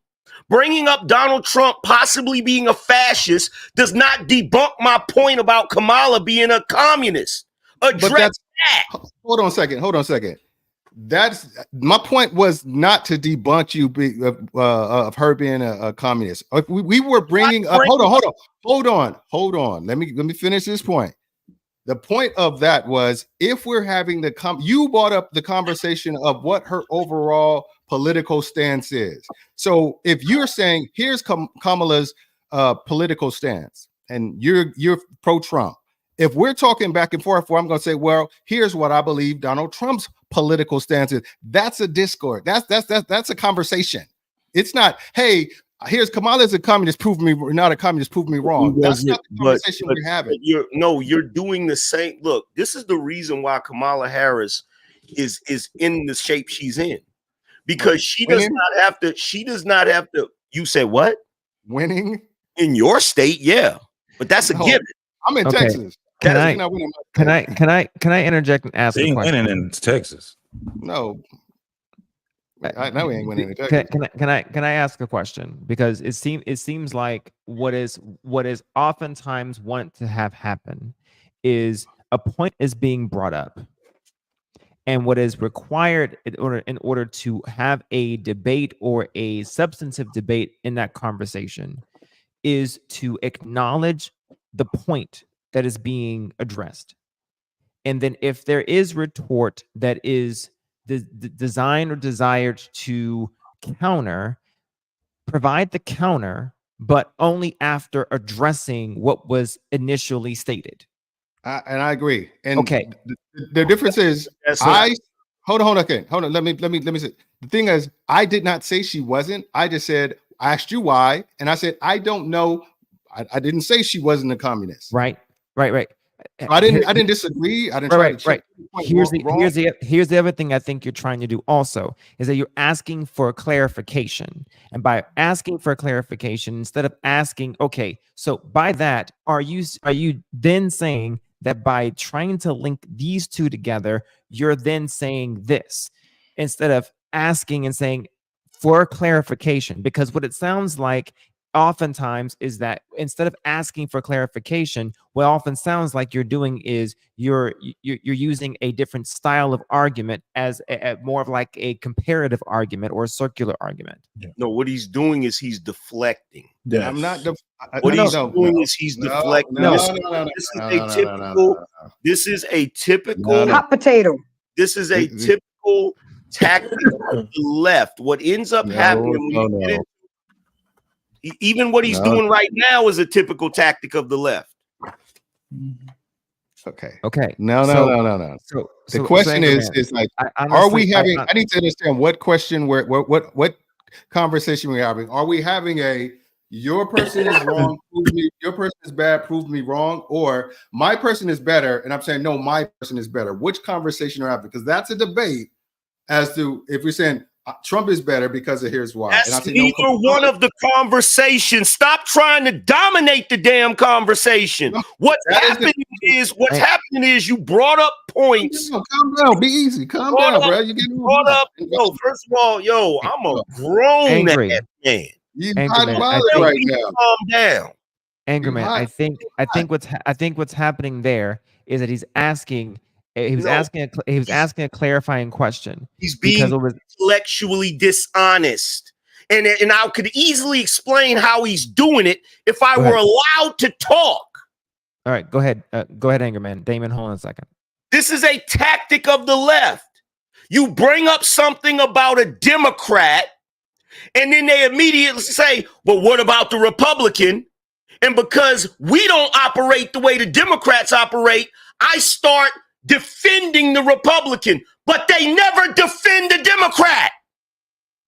Mm-hmm. That's the problem. Defend your fucking candidate instead of demonizing mine. Alrighty. Are you done? Are you a black woman? Hold on a second. What I heard for a moment, and I could be very wrong. What I heard was there was a comparator where, Angerman, you had mentioned that Kamala was a Marxist because communist. I'm sorry, communist. Excuse me. Same thing. Okay, I think I heard Marxist specifically. Marxist because of her familiar relations or ties to her father. Correct? No, what I said was okay. Her father was a professor who taught Marxism. He then said, just because your father is something doesn't mean you're going to be the same thing. But he had interjected and interrupted me, so I never got the opportunity to break down her talking points, which is why I then interrupted and said, yo, I'm not saying that that's the reason she's a communist. I'm saying that is part of it. Can we start there then? Who, me? No. Angerman, can we start there? Since that's where the disconnect right there started. So can we start there? The problem is we can start there. But instead of him dealing with how problematic it is to have a Democratic Party that has now decided to push communism in a covert way, instead of us dealing with how that's going to affect the country, he's going to leap to Donald Trump being a fascist dictator, even though he's been president for 4 years and he wasn't a fascist dictator then. Okay. He's not going to address her being a communist. He's going to say, well, maybe she is or maybe she isn't. But what about Donald Trump kicked that cat that time? Or what about when Donald Trump kicked that dog? Make out that's your assumption. Didn't hear what I'm saying. Go ahead, Damien. Okay. All I'm gonna say is this. Did it? Oh, hold on. What you call it? All I'm asking is, you actually you're saying that she is a communist. And now, okay. My question is, give me any policy or specific thing that is a direct tie to communism that she is pushing as part of her platform to run for price controls. What? Price controls. No, it's just price gouging. No, which is price controls. Okay. She suggested price controls, and she tried to change it later after everybody laughed her idea out of polite society. Okay. So price controls is communism. So let me get to let me straight. Let me okay, we'll talk on the frame that you want to. So her saying that trying to penalize companies who overcharge during desperate times of desperation is a form of communism. Like who try to make say, for example, if you know there's no water and you the guy with water and the water costs $1, but you charge $5, somebody trying to regulate that is a communistic policy. It's trying to be a communist. No, you're changing the dynamic of what was said. Okay, so let's go back. Number one, we live in a capitalist society. Absolutely. Has a supposed free market. Okay, when you start talking about price controls as a solution to price gouging, first of all, that's problematic because that type of act falls right in line with a communist economy, a communist society, right? Which causes a bunch of other problems that we don't need. But to say that that's the solution to price gouging is ridiculous. That's not a solution to price gouging. There are other ways that you can solve for that problem outside of price controlling. But the reason why she brought that idea up is because what? Her father is a Marxist professor, and she has fallen in line in her thinking with communism, which is the main reason why she brought that idea up. It's the main reason why she keeps saying things that come from communism, like unburdened by what has been, and I'm charting a new way forward. And the only reason I'm saying that these are things that were said in communism, word for word. Word for word. You get what I'm saying? Okay. So you don't believe it could be from the fact that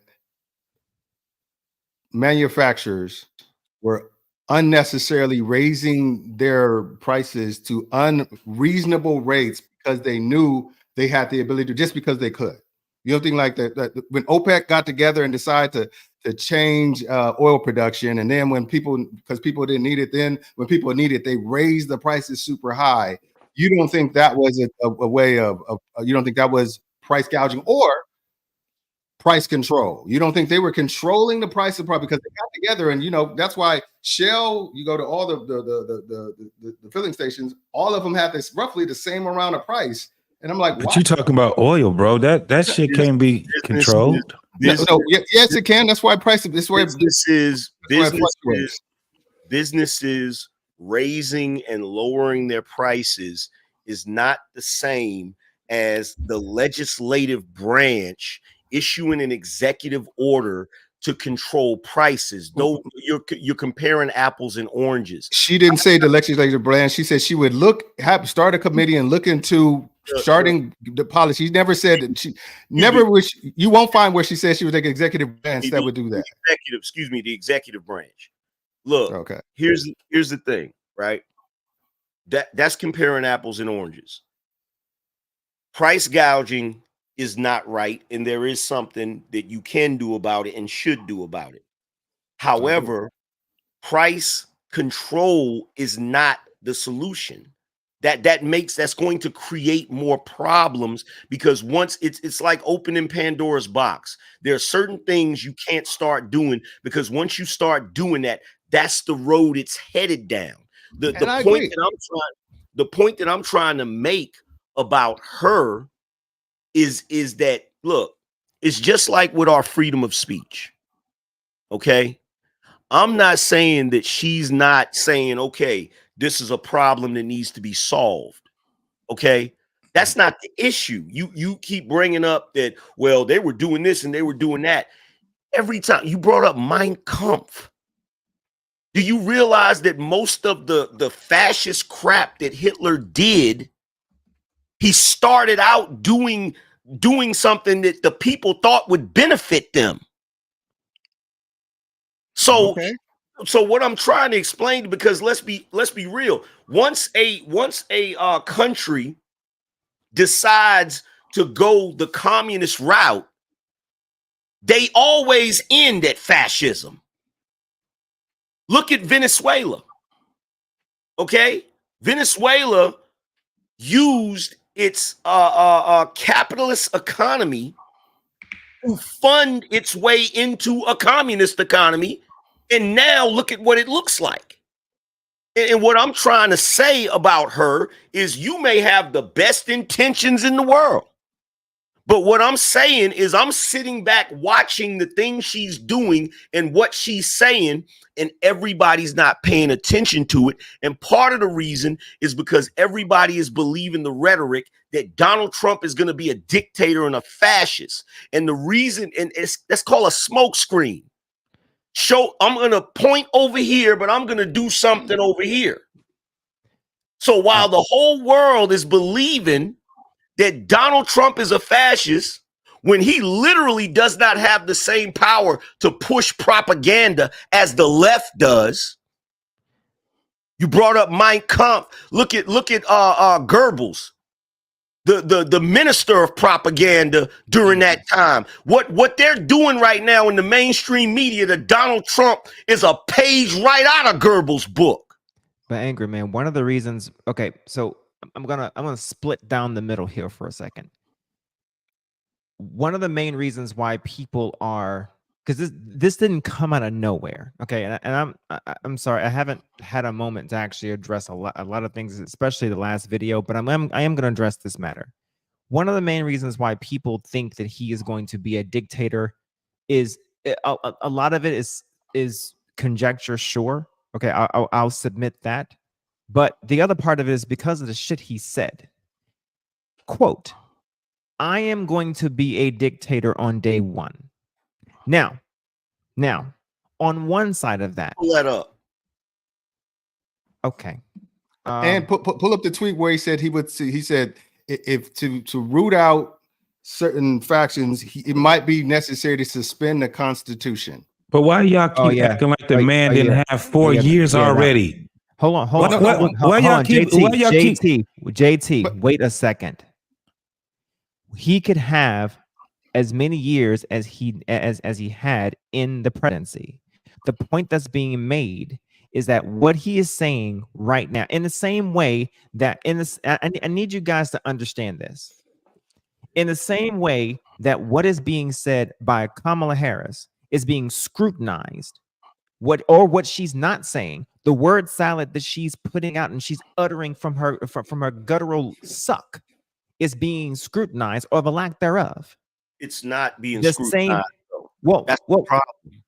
Okay. Well, we're scrutinizing it. We're same. We at the regular level are scrutinizing it. I understand. The mainstream media is not scrutinizing it. So you have people out here that don't have a high political IQ.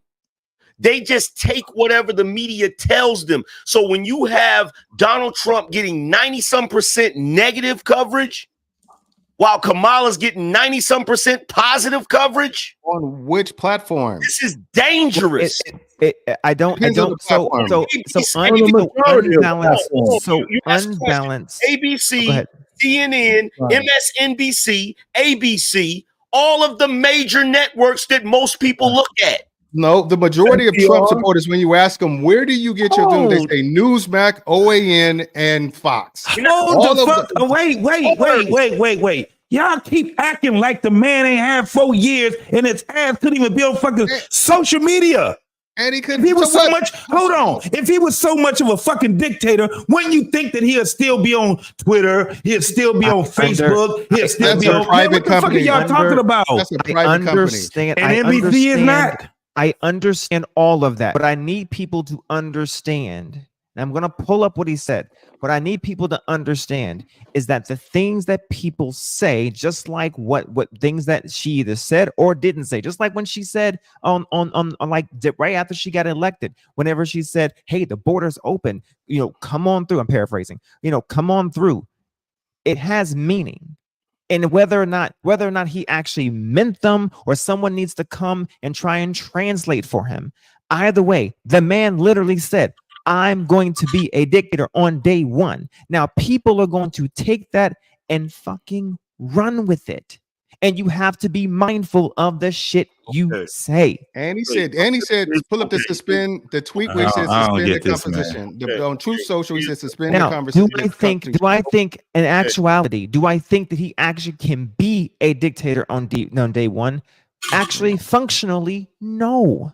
Who in their right mind would think that the man would be? He did 4 years and he couldn't even be on fucking social media. Any dictator eats Tide Pods. Listen what I'm saying. If the man, because remember, they were saying the same thing. They were talking about people going to the cotton fields and all kind of bullshit. You know what pisses me off about, and none of that happened. You know what pisses me off about this shit more than anything? Sure, go ahead. These niggas have been dealing with a corrupt government this entire goddamn time. Yes. This entire fucking time.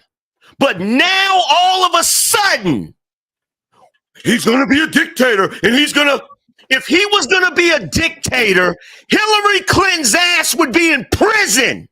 Yes. If he was going to be a dictator, he would have used executive orders and every bit of power that he has to control Facebook, to control Twitter, to control all the media outlets. Y'all don't know what a dictator is. Okay. Okay. Now, with that in mind, let me just ask you a question. Crazy. Hold on a second. Let me just say this. Well, before you add that, he wasn't. but we know Biden did, though.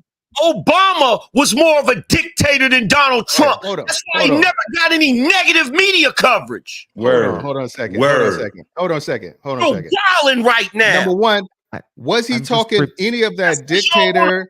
Let me finish. This shit is crazy. I'm just repeating. Hold on. Let's just talk about it. Was he talking any of this suspend the Constitution, dictator on day one in 2019? No, he was not. Fuck, nigga.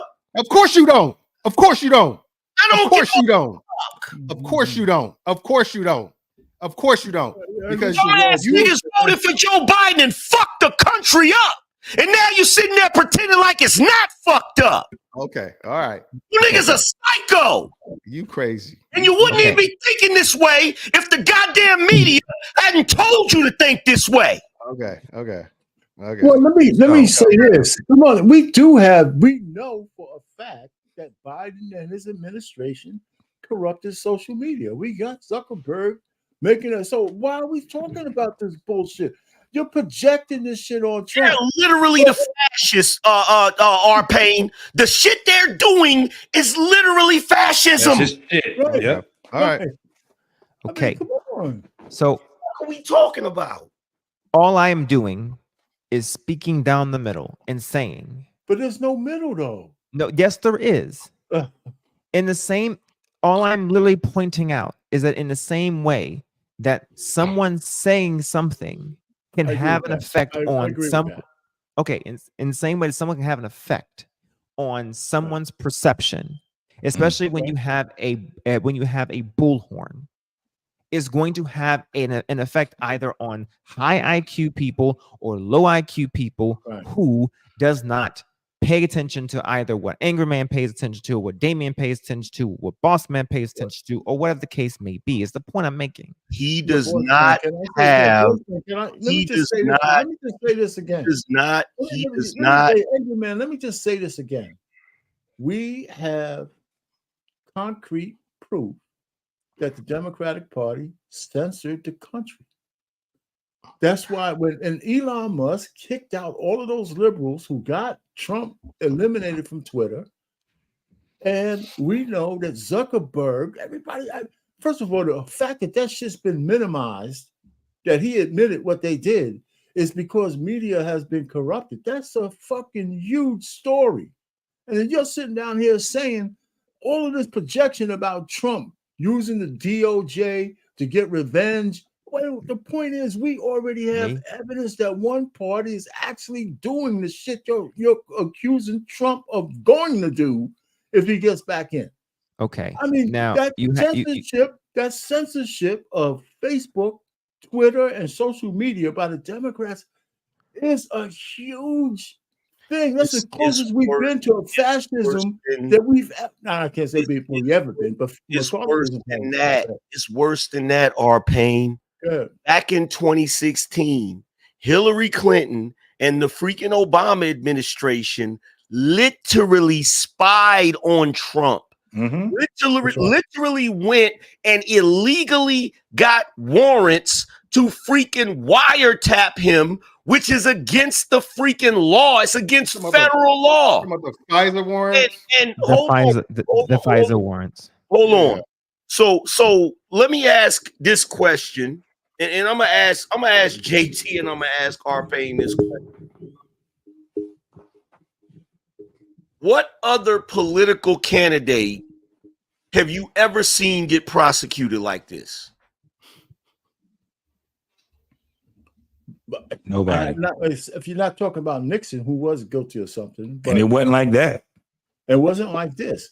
But no, it wasn't like this. Nancy Pelosi, right now as we speak, Nancy Pelosi based on her freaking gains in the market, is more savvy than the most savvy freaking stock market gurus. She's gained 60-some%. That actually was something that just happened recently that they knew about, and she pulled her freaking money out right before. But guess what? Ain't nobody gonna talk about that, because in your mind, these other motherfuckers, because they are politicians, they above the law.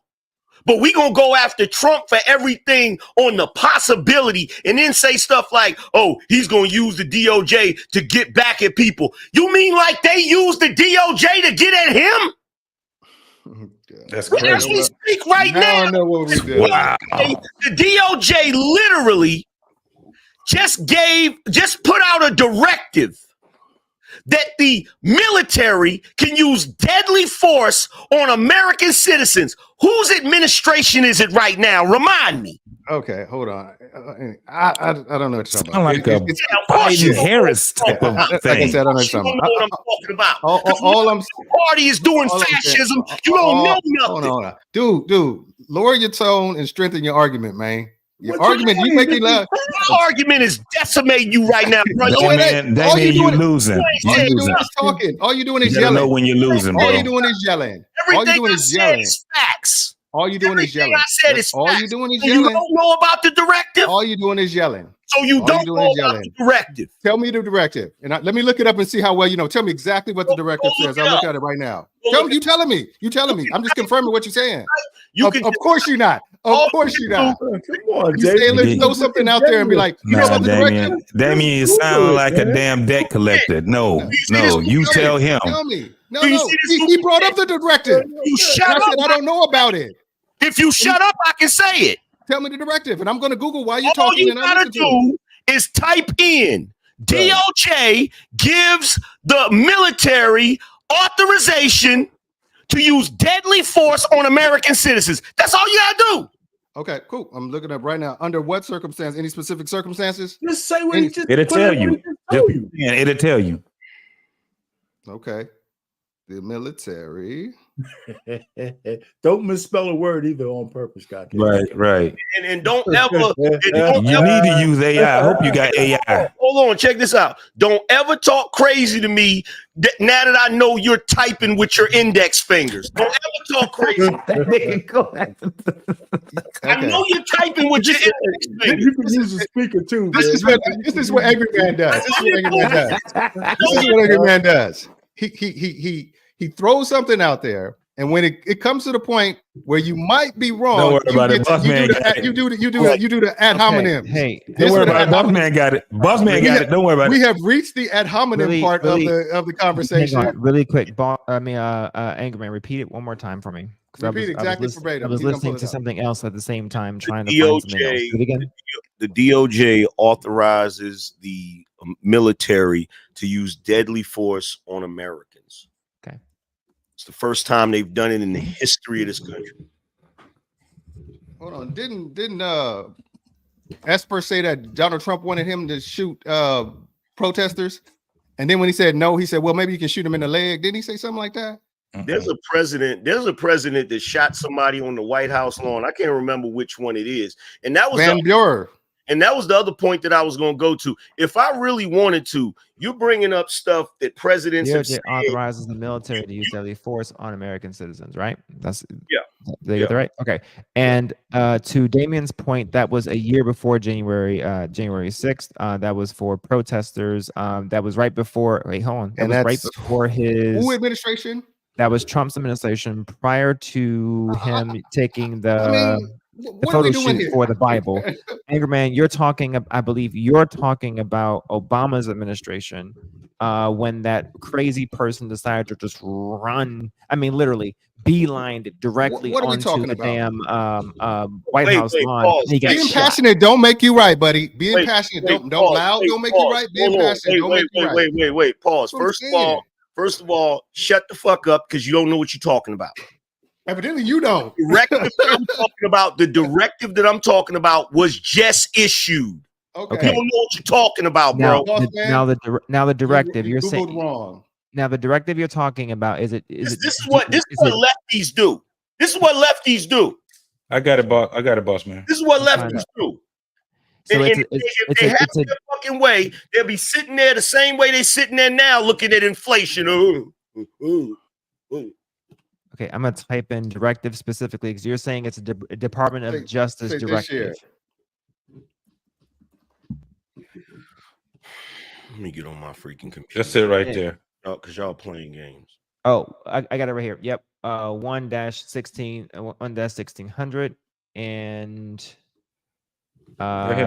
backed up by 490 USC or US 386. Right here. Graham I got it versus right here. Connor. I got it right here. Right here. Oh no, I have the policy pulled up already now, actually. All right, so deadly force 116-116.20 deadly force. So I'm gonna switch you. Mm-hmm. Right. I take it out. Okay. No, I got you. Okay, so this was pushed out, updated as of July 2022. Deadly force, law enforcement officers and correctional officers of the DOJ may use deadly force only when necessary. That is, when the officer has a responsible belief that the subject of such force poses an imminent danger of reasonable belief. I'm sorry, reasonable belief that the subject has such force of an imminent danger of death or serious physical injury to the officer or another person. A, deadly force may not be used solely to prevent the escape of fleeing suspect. Firearms may not be used, discharged solely to disable moving vehicles. Specifically, firearms may not be discharged at a moving vehicle unless, one, a person in the vehicle is threatening the officer or another person with deadly force by means. What happened? Other than the vehicle, or two, the vehicle is operated in a manner that threatens to cause death or serious physical injury to the officer or others, and no other objectively reasonable means of defense appears to exist, which includes moving out of the path of the vehicle. Firearms may not be discharged from a moving vehicle except to exigent circumstances. Like making a hole. In these situations, yes.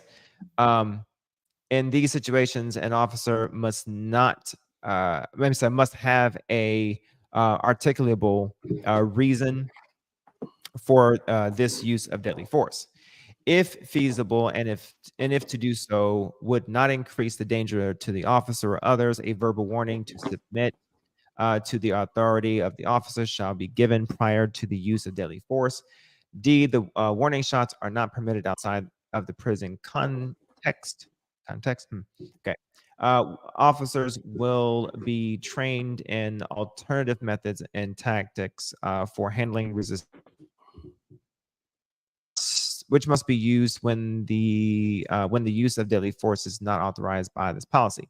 Deadly force should not be used against persons whose actions are a threat solely to themselves or property unless an individual poses an imminent danger or death or danger of death or serious injury, physical injury to the officer or others in close proximity. Can you go back to C? Charlie, if feasible and if to do so would not increase the danger to the officer or others, a verbal warning to submit to the authority of the officer shall be given prior to the use of deadly force. Okay, so what this sounds like to me, and then there's a de-escalation portion also. Hang on, I'm supposed to be trained to de-escalate. Okay, JT, you can tell me if this sounds familiar to you. I know what you're about to go to with it too. Go ahead. This sounds like the training that I received yes. In military training. Yes. Where we had to learn how to disarm I wouldn't say combatant, but a potential combatant that was breaching a torrent or a guard or a gate, if you will. And essentially what would happen is that the Capitol. In this case, this could be used at the Capitol, sure. But essentially what would happen is if I'm standing at a guard gate or a turret or a gate or whatever, and this car is coming or somebody is coming, there was a proper protocol or procedure to basically warn, alert, warn. So it was like 3 warnings. And then if I were to fire a round, I was to disarm or disengage the actual vehicle 2 times to try and disengage the vehicle. And if that didn't work, then I was able to actually fire a non-lethal round towards the actual individual. And then if that didn't work, then I was able to fire a lethal round only. I had to follow those specific protocol procedures in order to ensure that the life of the person was preserved. Is this what you're referring to, Angry Man? No. Or is it something different? So it's got to be something different because this doesn't help your argument at all. So if there's another one that y'all ain't found, did you find one? No. JT, you found one this right now? Bro, this is what they're saying is this is just the protocol that they put down on here. But they can use deadly force though. Yeah, but this is right. So this is the thing. This is what Angry Man was saying. Yeah. There's the link right here. We're talking about domestic. I got you. We're talking about domestic. What we've learned was global, right? What we learned was non-domestic. Yeah, this is domestic. So they're talking about a non-domestic tactic on domestic folks. Yeah. So it's a whole different ball game.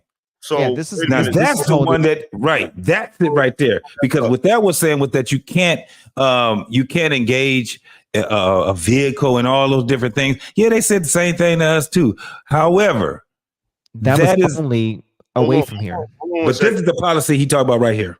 Hold on one second, because somebody like is he gone? He left? No, he's there. No, he just went off camera. He just off camera right now. So what he said was y'all was talking about it being in the Trump administration and possibly the Obama administration. Do me a favor, scroll back up, show me what the effective date of that was. Actually, they changed this policy. Go back. What is the effective date at the top? Well, September 27th. Yeah, September 24th. September 27th, 2024. All right. Go down to section 3. I think it's 3.2. You gotta go all the way down. There you go. Right there. Permissible assistant. Is section 3.2 and section 3.3, if I'm not mistaken. Okay, and there's specific language in there because this is important right here. Hang on, let me look this up at the same time. Hang on, 1, 2, 3, 3, 3. I froze. My bad. Hang on. All right, 1, 2, 3, 3. I need to look up and see who this. Hang on. EO. Just tell him what he's looking for. What are you looking for? What you guys seem to know? What is Boss Man looking for? What specific verbiage is he looking for? It's fine. I can look. No, you can be quiet now because you was loud and wrong a second ago. Loud and wrong. I'm just sitting in my rightness. Okay. No, you ain't right about it. I'll just sit here. I'm gonna have a drink to my rightness. You one of the Negroes that don't believe nothing right up to the point when the bullet hit your ass. That you one of them. Like I said, I'm cloaked in DOD responses chemical and Ooh. Instance. That's interesting. Do you see it? Do you see it? Right here. You see the language, the way they So the DoD responds to chemical, biological, radiological, nuclear, and high yield explosive incidents. That's an interesting one right there as well. Civil disturbances, which may also require presidential authorization. Okay, so it means the president is able to actually determine what is necessarily something that is able for the DoD to actually respond to. However, at times the the National Guard is already able to do so, but this specifically opens the door for all of the DoD to be able to do so. Okay, they ain't never tried to do that. They ain't never tried to be able to do that. And the only way to be able to actually do that is actually in martial law currently. Yes. Now, so I just want to that's what the National Guard and Reserve is actually for. Okay, so they're talking about full service. Now, hang on 1 second. The other thing I want to clarify is that the DoD does not necessarily mean particular like army. No, it's just it just means Homeland Security, all that. No, not Homeland Security. Homeland Security, not DOD. Other DOD agencies within the DOD doesn't necessarily mean the like the actual armed forces, but to the point is that the document does not extricably exculp them either. Go ahead, Damien. But go. No. I'm just trying to have the correlation where go down to section 3.3 levels of authority and look at section 1, Secretary of Defense approved. 3.4. So 3.3. You was just there, right there. Well, yeah. So the president would have to give the information to the president. I mean, to the Secretary of Defense. They may be able to do so, requesting permissible assistance. The decision to approve request these types of permissible assistance described in 3.2, we just read up there, to law enforcement agencies and other civil authorities are reserved to the Secretary of Defense. All right, so what this does is I'll say that it puts the civil authorities like the park police, which is still federal, but you still have the other policing agencies underneath. It rounds them up underneath the federal portion that normally is not federal, which to do that, you would actually have to bypass the governor, interestingly enough. All right. So provision of personnel to support response efforts for civil disturbances, which may also require presidential authorization. Yeah. DoD responses for chemical, biological, radiological, nuclear, and high-yield explosive incidents.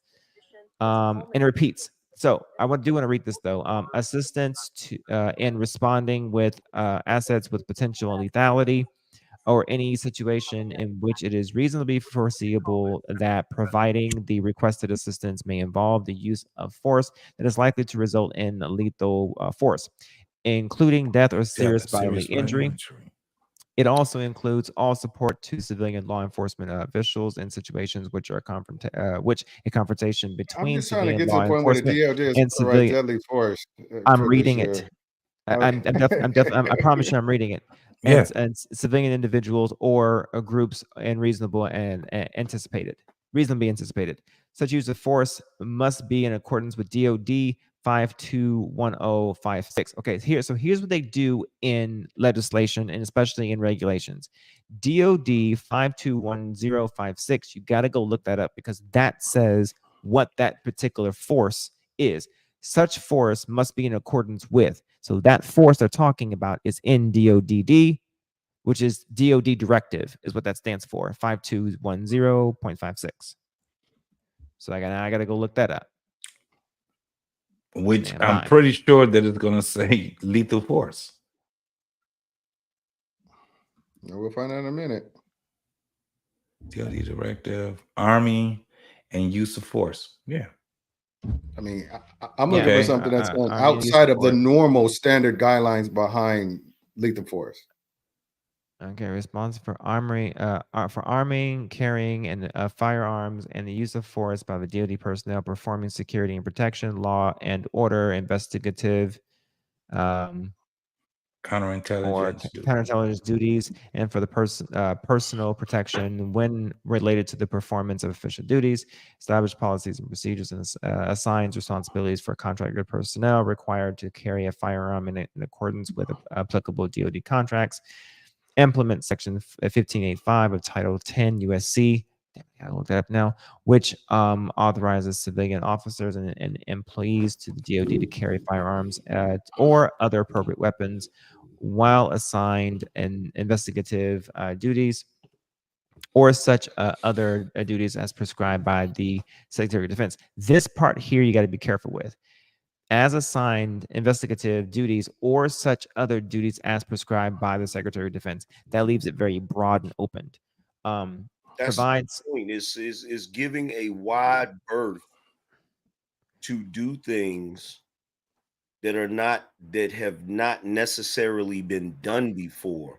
They made this revision prior to the election. Now here's the other thing. This So, right that here was just last month when so that was a revision date that they gave. They gave a date before the Angry Man. Yeah, before September. Yeah, September 27th was the revision date where they changed the language to being able to use lethal force. Okay, so so hang on, I gotta go to the footnotes then.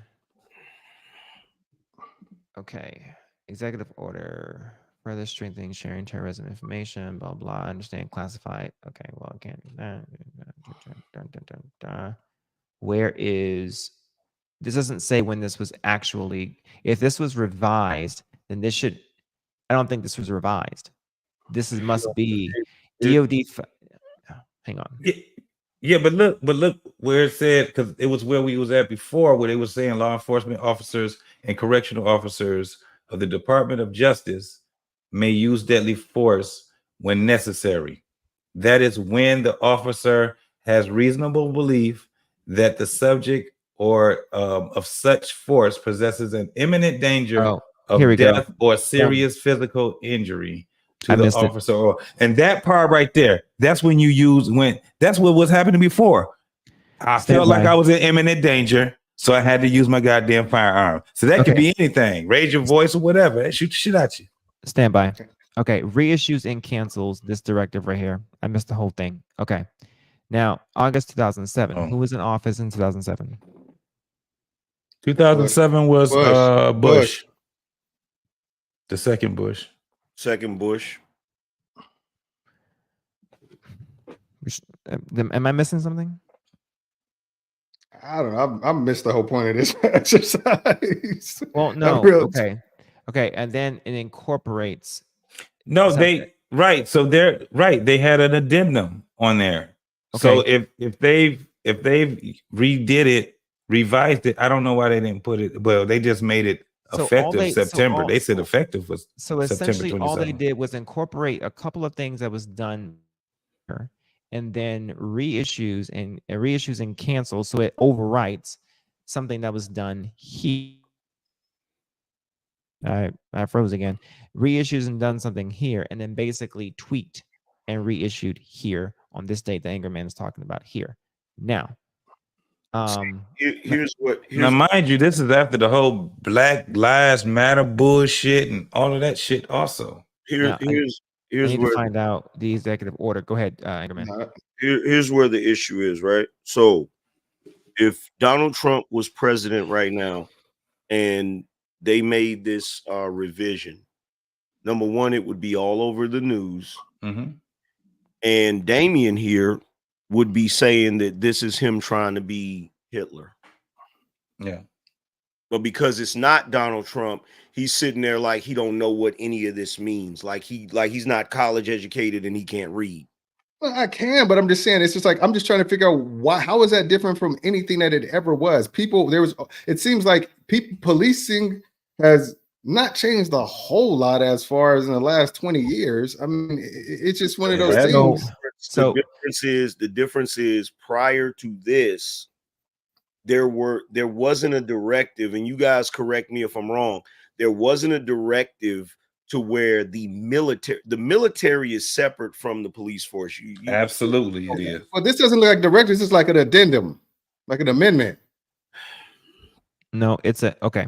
So I'll try to do this. All right. So he's right in the sense that the DOD is compartmentalized between what is force and what is more like administrative. Okay.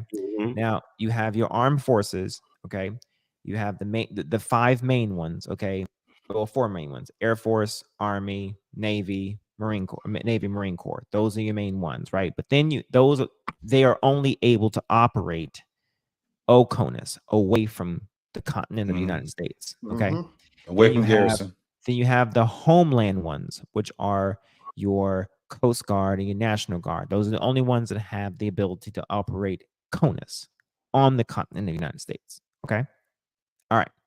They can be deployed either by the president or by the governor at the state in which they are deployed by or deployed at. Okay. Now that's usually how that works. Now the other parts of the Department of Defense is either more administrative and local and high, just large, huge. Okay. All right. Now here's how this works. What you see here, angry man. Go ahead, Angerman. Sorry. Can I just say something? And the guys in the middle, the guys that are veterans, you guys correct me if I'm wrong. If I'm reading it wrong or if I'm understanding it wrong. This gives the Secretary of Defense the ability to utilize the military on American soil without there being declared martial law, but using them in the same way as martial law.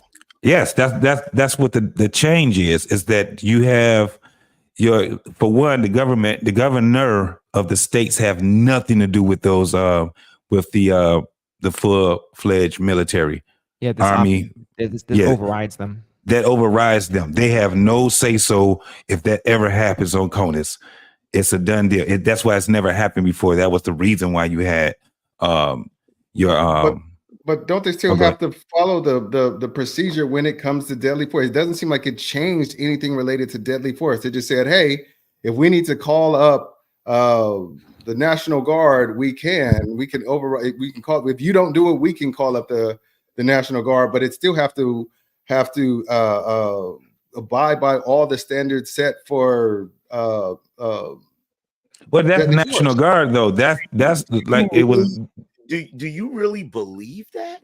Yeah. I mean, see, now we can get it. I'm just going by reading what I'm reading. I'm just going by what I read. No, so what you're talking about is natural protocol. Okay, and you're absolutely correct. What we're reading here is a situation where the government essentially comes in and says, we have a situation, okay? And therefore, by the authority of the president or by the authority of the by the Secretary of Defense, given to me by the President of the United States, okay, and given, I'm just going to read by the authorities of subsection 140 of the Title 10 of the United States Code. Okay, I'm coming in and I'm declaring this. Okay. And essentially what happens is I'm going to recruit in your state. I'm going to pull resources from your state because you're thinking that the states are sovereign, okay? And in a lot of ways, the states are sovereign, but what you're forgetting is the government gives money to the states every year to the tunes of billions. How sovereign are they? So to me, it just seems like in the case of if it was obviously necessary, like for example, in the January 6th situation, January 6th, the Department of Justice was like, okay, we're going to grab all these servicemen, National Guard, Reserve, Air Force reservists, and we're going to activate them to go and support, the city cops or whatever, or the local police or the state police in quashing riots and uprisings and all that kind of stuff like that. That's all that sounds like. It's not the same thing. In fact, not the same thing at all. They created this because of January 6th. Yes. Absolutely. I agree. The difference is with this, the military will have authorization to shoot the protesters. Yes. That's the difference. They've always had the authorization to shoot the protesters. No, they didn't. No, they don't. I wanted to show y'all something real quick. No, they don't. I was in the military too, so I've been. So you would have known in the 1960s when they had the riots that they were shooting tear gas, right? And rubber bullets. Yeah, what we talking about is something totally different, bro. It's deadly force. Hold on. Hey, Damien, check this out. Shoot bro. the shit out you. I just want to say this to you real quick. Hey, just because you calm don't mean you right. What branch were you in? Air Force. Okay. Oh, shit. Okay. Shit. I'm sorry if I was smarter than y'all. I'm sorry if my ass map score was higher than yours. All right. Let me, you think so? Let me share a little grunt work with you for a I second. didn't like getting dirty. See it. All All right. right, gentlemen. I'm gonna say good night to you guys. All right, good night, Arcane. All right, I'm gonna let the old man go to I bed. want to look fly. I'm gonna share a little grunt work for you. Okay, don't let the pretty face and the nails fool you. I was in the Marine Corps. Okay, and in this training, we had the understanding that I had an M16A4 service rifle. Okay, every Marine's a rifleman. Okay, and we had the understanding that you could not fire a lethal weapon with a lethal shot unless you had the command and the direct order to do so. So if you fire, even in Oconus, if you fire or the command to use deadly force, if you do that, that's your ass. That's like brig time. You cannot fire unless given the order to do so. This is why this directive is so important, because it allows for people to use deadly force if the parameters are then met. So just because you are using or trying to corral a riot type situation, it does not give you the ability to use deadly force. That's why that protest that Trump wanted to move BLM protesters so he can take his photo shoot with an upside down Bible. What do you think that the Department of Justice, used? What they use? Rubber bullets and what? And tear gas. And Hold on. okay. Did Mark Esper say that Trump wanted to shoot protesters, and then he said they can't do that? He said, "But what if we shoot them in the leg?" Yes. And Mark Esper said that he said that, correct. And the point is that and there was other people in there too. Because you can't do that. I'm pretty sure he did say that, but the difference is he wasn't able to do it. Now, if he was a fascist dictator, he would have did it. Okay. Now, here's the thing. Let me say this, just to show you, I'm not biased. You think I'm biased, but I'm gonna show you I'm not biased. Okay. I didn't agree with that particular incident, and I did a live stream talking shit about it. Now, can you guess why I was talking shit about it? That was the one time he did do something that I said that is very dictator-like, and I'm not feeling that. It's when he came out with his general dressed in fatigues. I didn't agree with that, and I talked shit about it. You feel me? But I will also chalk it up to the fact that Donald Trump, that's his first time being president. Oh, okay. That's his first time. He's not a politician. And see, here's the other thing when it comes to this, right? When you're looking at this particular, right? I did not agree with it. I thought it was in poor taste, but I did chalk it up to the fact of he don't got people around him to say, "Hey, man, you don't want to do that. That's not what you need to do." You feel what I'm saying? Because I feel like a lot of people that were around him wanted him to fail, because a lot of the people that were around him are warmongers. And Donald Trump, whether you hate him or love him, he was not a warmonger while he was in office. He just wasn't. Okay. So my thing is, I'm not biased. I'm not pro-Trump, pro this. I'm pro-America. I don't want the country to fall. And I'm telling you right now, Kamala Harris is some bullshit with her, bro. I not only do I see certain things she's doing that has me like making my ears perk up, but I feel it in my soul.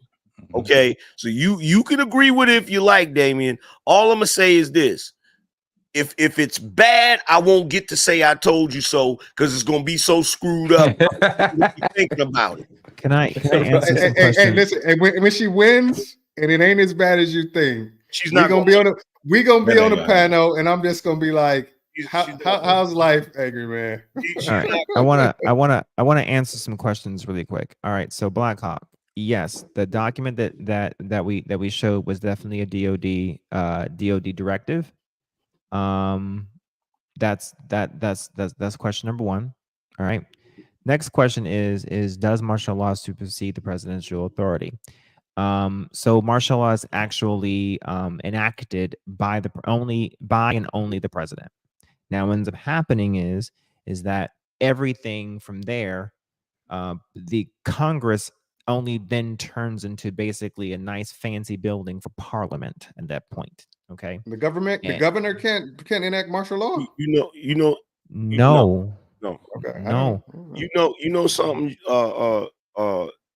JT, boss man, and Damien. You know something?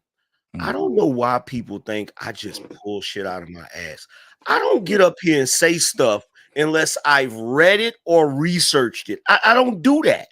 If I say something that I have not researched or looked up, if it's just my opinion, I preface my statement with, now, this is just my opinion, but if you've ever watched my show, you hear me say that. I can concur. I don't think you come on places to lie. No, I don't. For what? I agree with you. Just like that's why I got so offended when Ricky called me a liar. Because I don't come on these places to lie because there's no reason for me to lie. I'm not scared of anybody. I'm not trying to impress anybody. I'm just talking. There's no purpose. Like I don't think that you have any malice as far as your political beliefs or any of that. I think there's certain stuff that you haven't paid attention to, maybe because you just living your life and doing your thing and just didn't see it. But there's stuff that I've seen and I mentioned, and you say, well, I didn't see that. And I can chalk that up to, okay, well, maybe he doesn't know. But it's some stuff just do your research, bro. I think we've seen both things of like you've seen stuff that give you pause when it relates to Kamala. And I've seen things that give me pause when it comes to Donald Trump. So I'm gonna use my voice accordingly to what I feel like has been directly affected me or directly doesn't resonate with me. And I think that's what everybody should do. Well, I mean, Donald Trump is like my aunt used to say, he's a peculiar duck. You know what I'm saying? But I genuinely don't think he has any intentions of being a dictator. I just think he has a really strong New York personality, and it comes off in an intense way that puts people off. But I don't think he has any intentions of like, oh, I'm gonna be a dictator and I'm gonna do this and I'm gonna do that. I really don't believe it. But the thing is, it's hard. It's like I would disagree with that vehemently because, like, on the world stage, he does not come off as a strong personality. And the evidence of that was that press conference he did with Vladimir Putin. When somebody asked him, "Did you talk about him hacking?" Yeah, did you talk about him? Did you discuss of him just hacking or interfering with our election? He said, well, he said he didn't do it. And he got on the world stage and called another man strong and powerful.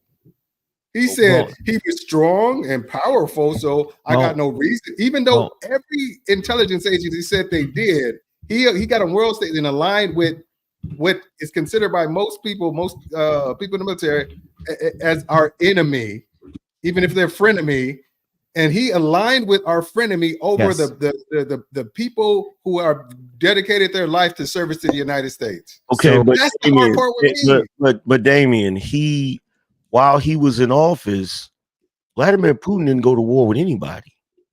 I mean, well, he was Joe Biden got in off. Not Joe Biden. Joe Biden. Joe Biden got in office, and let me find out. Joe Biden is watching one of my shows right now, talking shit about me. Joe Biden got in office, and they sent your homegirl over there. You feel what I'm saying? To try to stop that from happening. No shit.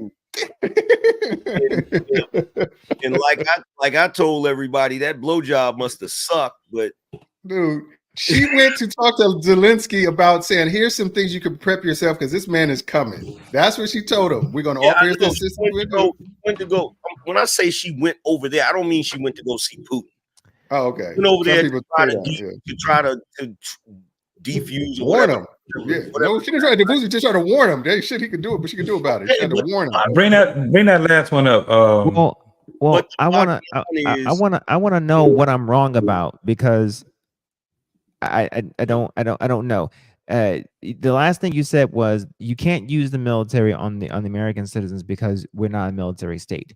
What? That is currently true at this very moment. Right. You can pass an act to the only thing that they can actually do at this very moment is to use the National Guard or the CONUS, the ones. Now, with this regulation here, with this new passing of the regulation that we just showed, with a certain criteria of a situationship here, what can happen is DoD agencies, and to be fair, it just says DoD. It does not say specifically the military, just to be fair, but it doesn't exclude the military. It opens up the entire Pentagon of DoD, which the Secretary of Defense can just say whatever it wants. It could use DARPA for all it wants. I mean, right. It's not like they can't say that we need to have that and get that shit passed over.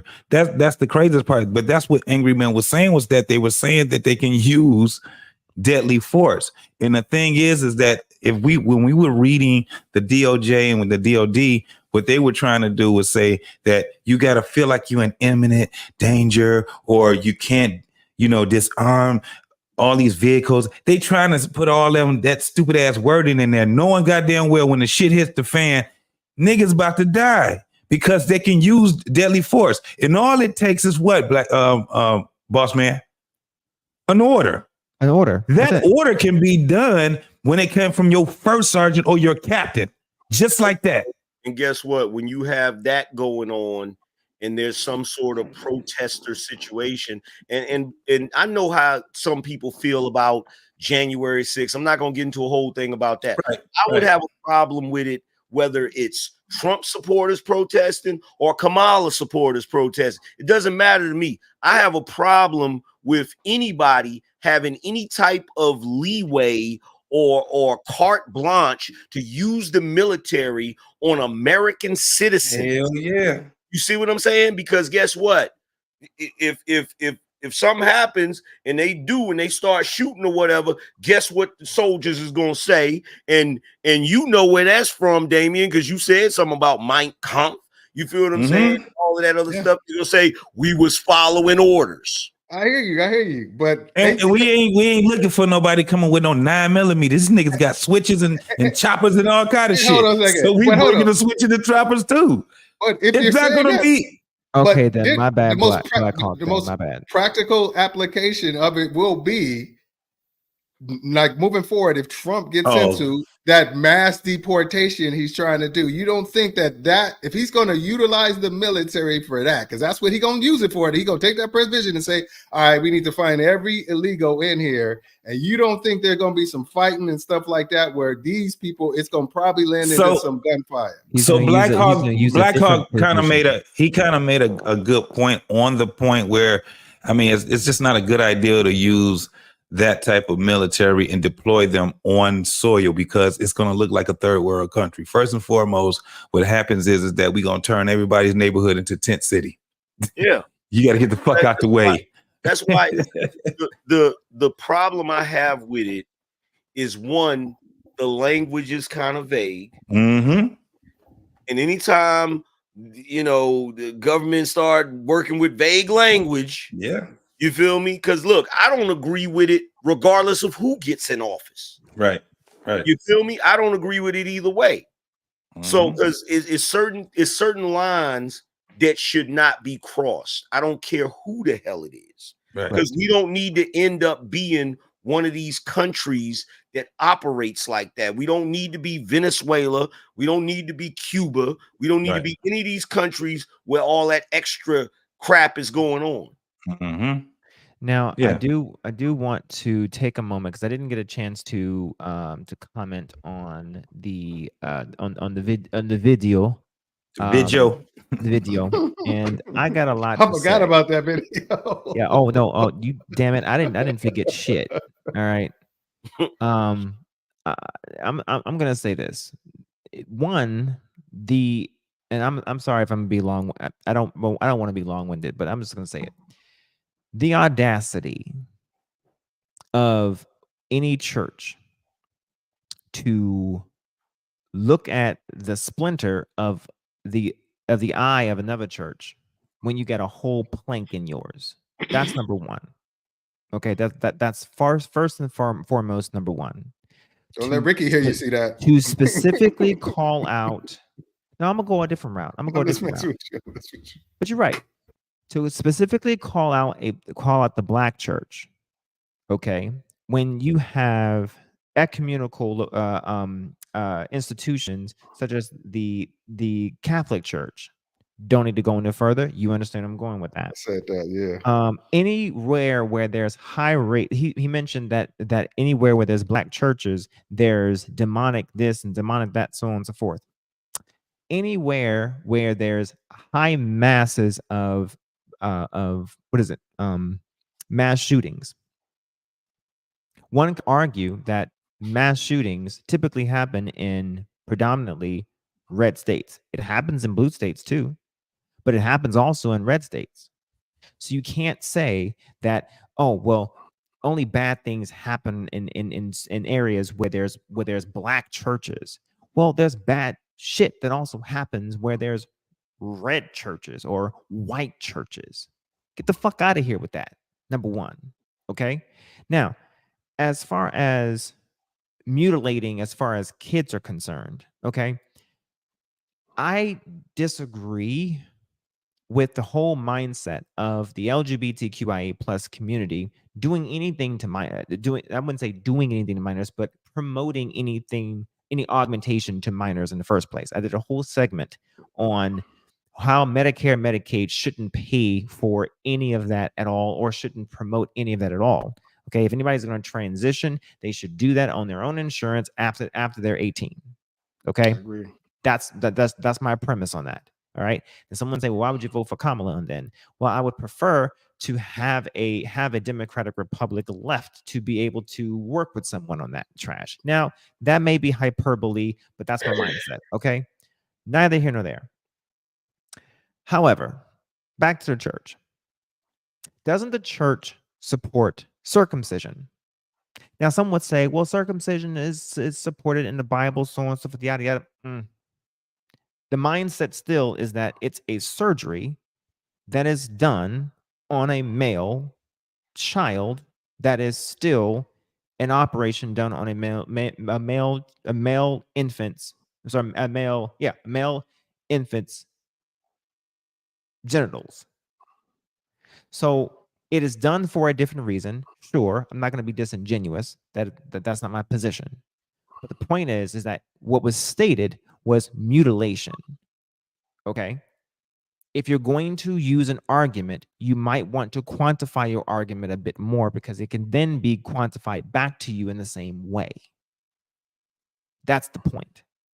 Okay. I agree that circumcision is one thing, and changing someone's gender by using a vaginoplasty and phalloplasty are two totally different things, sure, but that's not what he said. What he said was mutilation. So I'm using his terms. It's bogus to me to sit back and try and say that one church, that arguably Christian churches all believe roughly the same crap. Okay. And I say crap because let's talk about it for a second. Okay. Because I'm about to go in on religion in itself. All right. And I don't give a damn. It's late. But here's the thing. I'm about to go in because I'm sick and tired. I really am sick and tired, because this is the reason why I say church, and thanks, Angerman, for mentioning this. Church and state needs to be and should always be separate. And this is the reason why it should be separate. The founding fathers wanted it to be separate. It is plastered everywhere where it should be separated.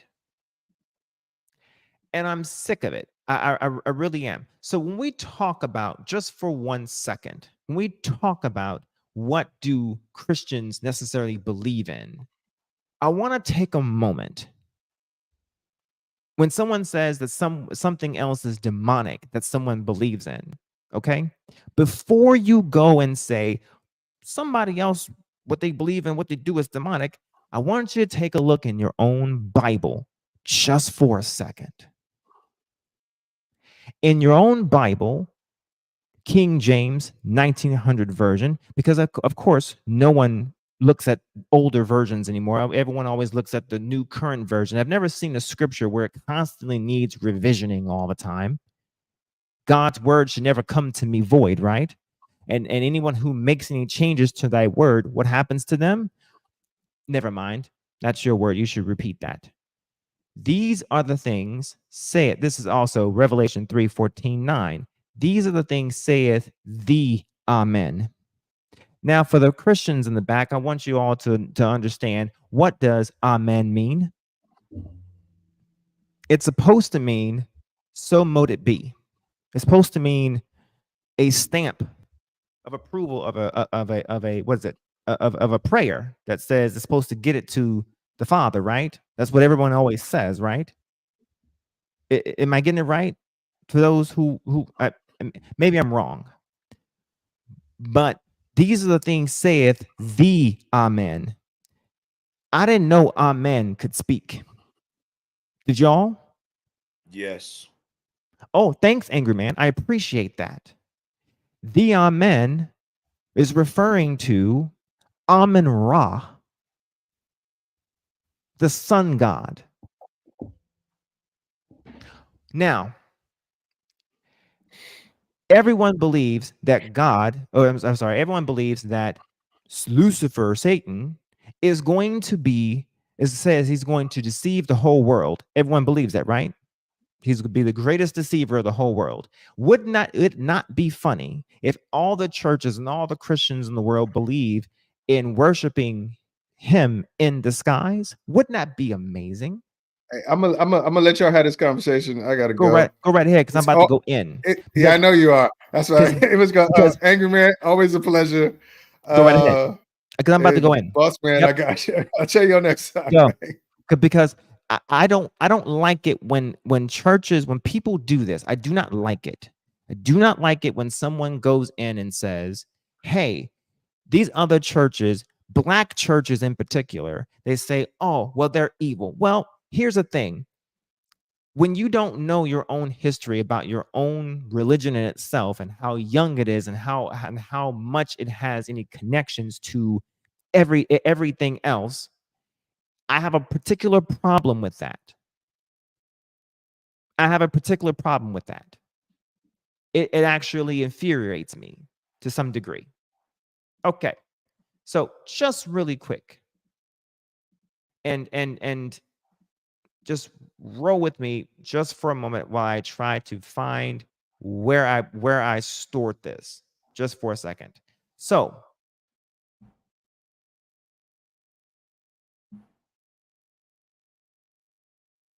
that's Deuteronomy. Hang on. There we go.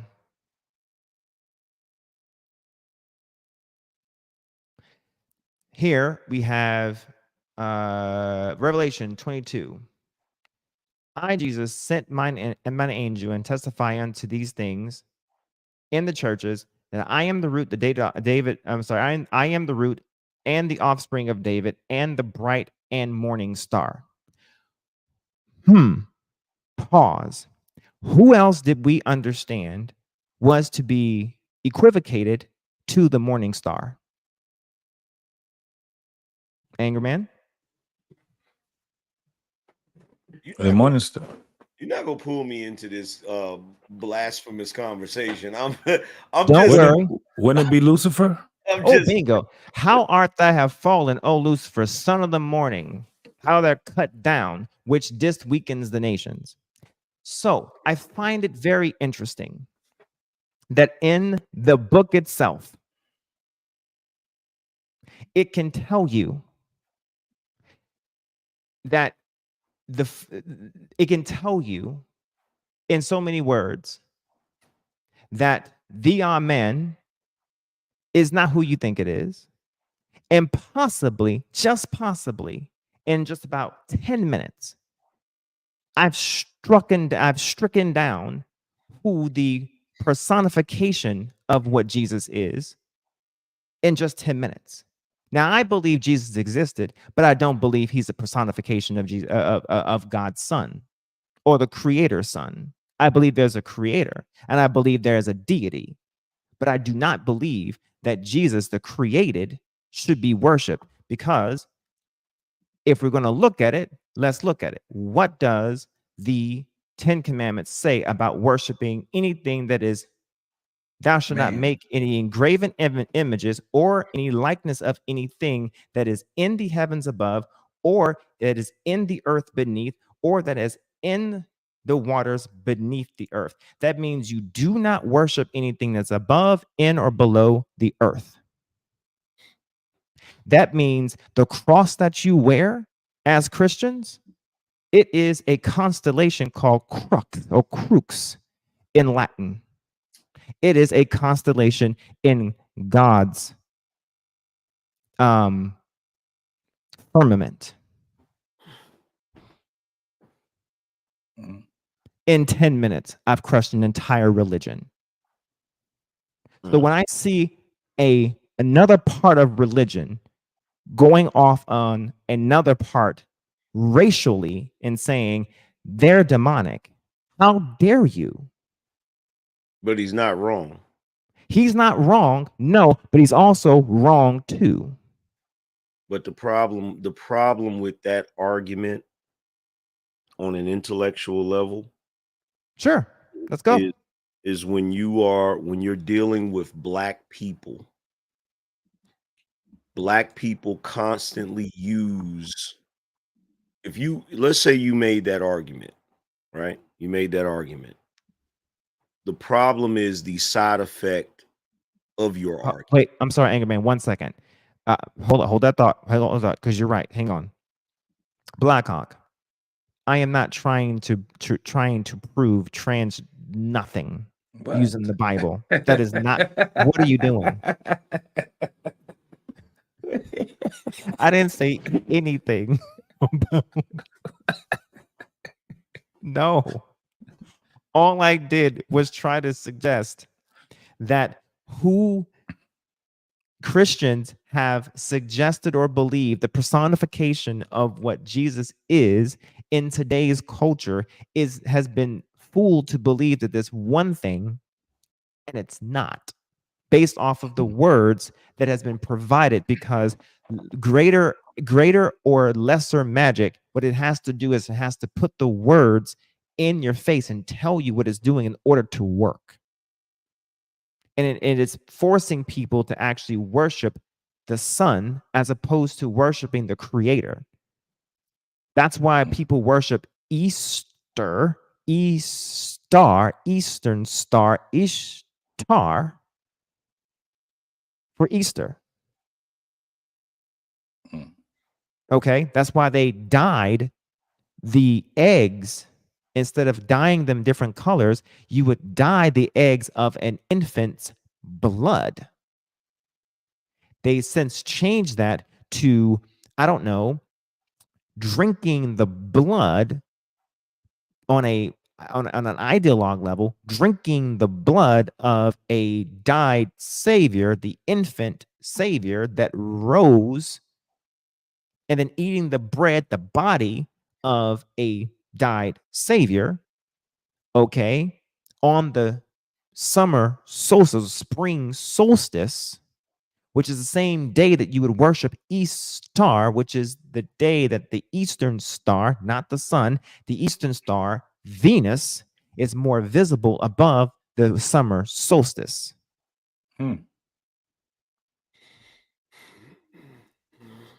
Sorry. That's where it comes from. So every time someone goes and eats of the bread and drinks of the wine, you are not performing a Christian ritual, a Christian process. You are actually performing a ritual of a sacrifice every first Sunday.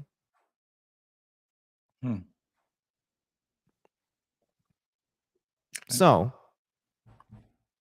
Anger Man, proceed. You were saying, I apologize. Proceed, sir. You were telling me that it was a disingenuous argument, or I cannot go there because they're technically right. You can't. The reason why the concept of racism is always going to be the downfall of Black people, but not through the act of non-Black people being racist, but the act of Black people not being able to operate outside of the effects of racism, if that makes sense. I agree with that. So as long as Black people always see things through the lens of racism, it's going to be very, very difficult for them to do certain things. That's one aspect of it. Now, even though your argument initially is logical as far as pointing out the hypocrisy of that particular and evangelical church calling out the Black church, problem is the side effect is in Black people's minds, two wrongs make a right. Too negative, like they think two wrongs is two negatives to make it positive, right? Exactly. So if you say, well, it's just like if it's just like if I were to, if somebody I knew were to steal something and I said to him, hey man, you can't, here's a better example, right? So right now I can tell young men, hey, you shouldn't date single mothers, or you shouldn't sell drugs, or you shouldn't do certain things, right? Sure. The moment that brother or Black person finds out that I'm telling them not to do that because I've done those things, now it's, well, you did it too. Right. So I should be able to do it. Like Black people don't seem to have the, like, I don't know why Black people don't seem to have the concept of, in fact, there are even stories in the Bible about this, right? A lot of people didn't want to listen to Noah because he was a drunk. There are certain people in the Bible that were flawed, and the people used their flawedness to dismiss whatever it was they were saying. So I'm not saying that your argument that you're initially making is incorrect. Like if you know, as the old saying goes, you got to sweep in front of your front door before you sweep in front of somebody else's. And I get that. Sure. But the problem is the way Black people react to those arguments, instead of them saying, okay, you know what? Yeah, they don't got the right to be telling us nothing because they do X, Y, Z, but we really shouldn't do this. That's not the way Black people operate. The way they operate is, you can't tell me nothing because you just as bad as me, so I'm gonna keep doing what I'm doing. That's the only problem with it. That's the only problem with it. The only issue is that Black people, they use that type of scenario as a justification. I agree with that. That whataboutism, right? It's like, well, what about when y'all was, you know, doing blah blah blah? Yeah, what about when you was? And it's like, yeah, that's why I'm telling you not to do it. But they don't look at the message that you actually have to give them because of your anecdotal experience.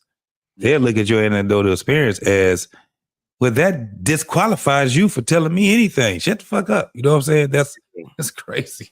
And actually, it qualifies you to say something. Right. Yeah. You know what I mean? So yeah, if you messed up somewhere and you have the ability to provide insight, especially anecdotal experience on that mess up, it definitely qualifies you to be able to help someone along the way. I definitely agree with that. And I think the position, and I definitely could go about it a different way. I'm still working on that. I'm still young out here. I think the position that I come from on that is the position that I believe he is taking is I'm operating from a position of piety. I am acting from a position of pompousness, and I would actually take that direction better from someone like, even better from someone like what's the black man's name? It was Wicked. What's his name? Bishop General Jennings. Jennings, yeah. Even though he is still, I think isn't he Christian still? Mm-hmm. Okay, absolutely. Even though still Christian to some degree. Why? Why to some degree? One, it's our own people holding us accountable to one, which still holds the same issue of the religion aspect. But then two, it still brings it doesn't come off as, when it comes to General Jennings, a lot of times when he talks, yes, he's pointing the finger, but he's also, a lot of times, if you listen closely, he's also pointing inward and saying, this is why when I see this, I am making sure that this is this. And if I see it here, which sometimes I have, I'm paraphrasing, sometimes I have, this is what I've done. Not this man. This man went about it in a certain way of, I am condemning, like the way he came off completely was complete piety. And that type of trash, what it does, I'm going to admit, there's a trigger that happens with me. And the reason why is because I grew up in heavy in the church. Okay. And I remember these scriptures pretty quickly. And what ends up happening is I grew up in a church and I went away for a little bit. My uncle was a Jehovah's Witness. My mother was Jehovah's Witness. The people I grew up with were Baptist, Southern Baptist. The people I went to church with was non-denominational. My uncle was a Muslim. Like my dad was a Muslim. And I had a bunch of different people around me. So all of them were telling me different things. And I was just like, let me find out my own way. So what did I do, Anger Man? I read. Mm-hmm. I just read. I read parts of the Torah. I read parts of the Quran. I read parts of the Bible. I still have the stacks of Bibles that were just old. And the first thing I noticed was the different translations. Mm-hmm. They left out different portions as they started translating them or updating them from different King James versions as the translations got older. That's how I knew to go back to the 1900 version of it. Yeah, because like, they left that part out because people caught on. Yeah, like how virgin was changed from young lady. Yeah. Yeah. So, but then those parts were also put in red, which means if you're saying that Jesus specifically said that, then that's problematic. Okay, so the reason why I said all that is because I found something. Like, for instance, Jesus, whenever the three wise men, they weren't wise men, they were mages for the most part. Okay, they were essentially stargazers, or they were astronomers for the most part. That's how they were able to look at the stars for the way that they were intended to be looked at, for signs and for seasons, as it mentions in Genesis 1 and 2. I created the sun and moon and the stars. I forget what exact day it was, and let them be for signs and for seasons. That means we're supposed to look at them and do exactly what we're supposed to do, is look at them for my signs and for my seasons. Okay, so with that in mind, I'm thinking with that, when they met Jesus, they went and saw him in a house. It was never a manger. It was a house. He was a toddler. He wasn't a baby. He wasn't an infant. He was a toddler by the time that those three got to him. I looked up a map. I found an old map, the oldest map I could find of that region, to map out, looking at the words to find out the direction that these people went, and thought if they were on a camel or if they were on foot, how long it would take for them to get from Herod to the house. And calculated, he would be a toddler. Why did I go through all that? Because I realized that all my life I played in these plays, sang the songs, and away in a manger, no crib for a bed, so on and so forth. I was indoctrinated, never taught what was physically in the book, but told what these stories were. Yes, in the Black church, for sure. And what ended up happening was when I read the stories, because I had deacons, trustees, and deaconesses and pastors, I was asking all types of questions. Like, for instance, if God created light in the first three verses of the first chapter, well, actually the first verse, let there be light, right? Mm-hmm. And in verse 14 and 13, he says, then he created the sun and moon and the stars, and let them be for signs and for seasons. And then just before that, he created the great light, the sun and the moon, and let them rule the day and rule the night. Well, if he created those lights to distinguish the night and day, what was the first light? Not a single Christian, pastor, bishop, because I had a bishop, has ever been able to answer that question for me. Who or what was the first light? Okay. I have questions like that. So I read. I go back to my church that I grew up in. And essentially, when I told them that I found out these things and said, why didn't you see? Look right here, Checkmate Beans. It says, that's a good damn question. Exactly. God damn it. Exactly. Like, for instance, he didn't die on a damn cross. He said, we all were witness to him dying on a tree. They hung him on a tree. He never died on a cross. The cross was a Roman punishment that they embellished in the times of Titus Josephus, when Josephus rewrote the damn what's it called? The New Testament, transliterating it from Joseph's goddamn story. Fishers of men means that they literally was a battle of the Titus Josephus's war, and fishers of men literally meant that they literally took pikes and they fished men out of the goddamn sea when they was killing motherfuckers. Mm-hmm. Okay, why did I go through all that? Because when I went back to my church and I said, hey, I read all of this Council of Nicaea.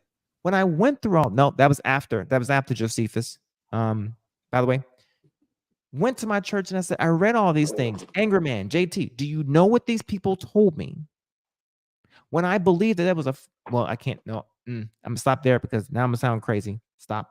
What ended up happening is they told me that I was influenced by the devil. The devil, yeah. Yes, they're gonna tell you that. Or Lucifer. Yeah. When I told them that I read about Enoch because the book of Ruth mentions Enoch. Well, where's the damn book? Maybe it shouldn't mention. Maybe whenever they edited out in the Council of Nicaea, whenever they figured out all these books they found in the Dead Sea Scrolls, maybe they should have edited out. It's not just the church; it's people in general. Yeah, like there's a lot of stuff that, when it comes to religion, there's a lot of stuff I know. God damn it, I got questions. Shit. That I've read that I don't talk about because, people get in their feelings. Like if you tell people, because if you look at the King James version of the Bible, which most people read, there's a huge chunk of Jesus' life missing. Right? There's one point where he's young, and then the next time he's literally grown. And the reason why is because there's actually stories, missing books from the Bible, where it talks about Jesus when he was being mischievous and there's one story where he got mad at a man and he turned him into a goat. So certain stuff is taken out because, quite frankly, it seems ridiculous. But like when I was younger, I don't know when you started reading, trying to find enlightenment or more information. I started at like, I think I might have been 8, something like that. First time I really went through and read the whole Bible and realized that most of the preachers don't know what the hell they're talking about. But no, like that quest for knowledge, reading the Bible and the Torah, the Quran, studying Buddhism, Hinduism, and all of that. What I just do now is I don't proclaim to be religious. You feel me? I just claim to be spiritual and a believer of a higher power, because out of all the research that I've done, and you tell me if you agree with this, the conclusion I came to is that the problem is religion. I think it is. Organized religion is actually the problem, but not because of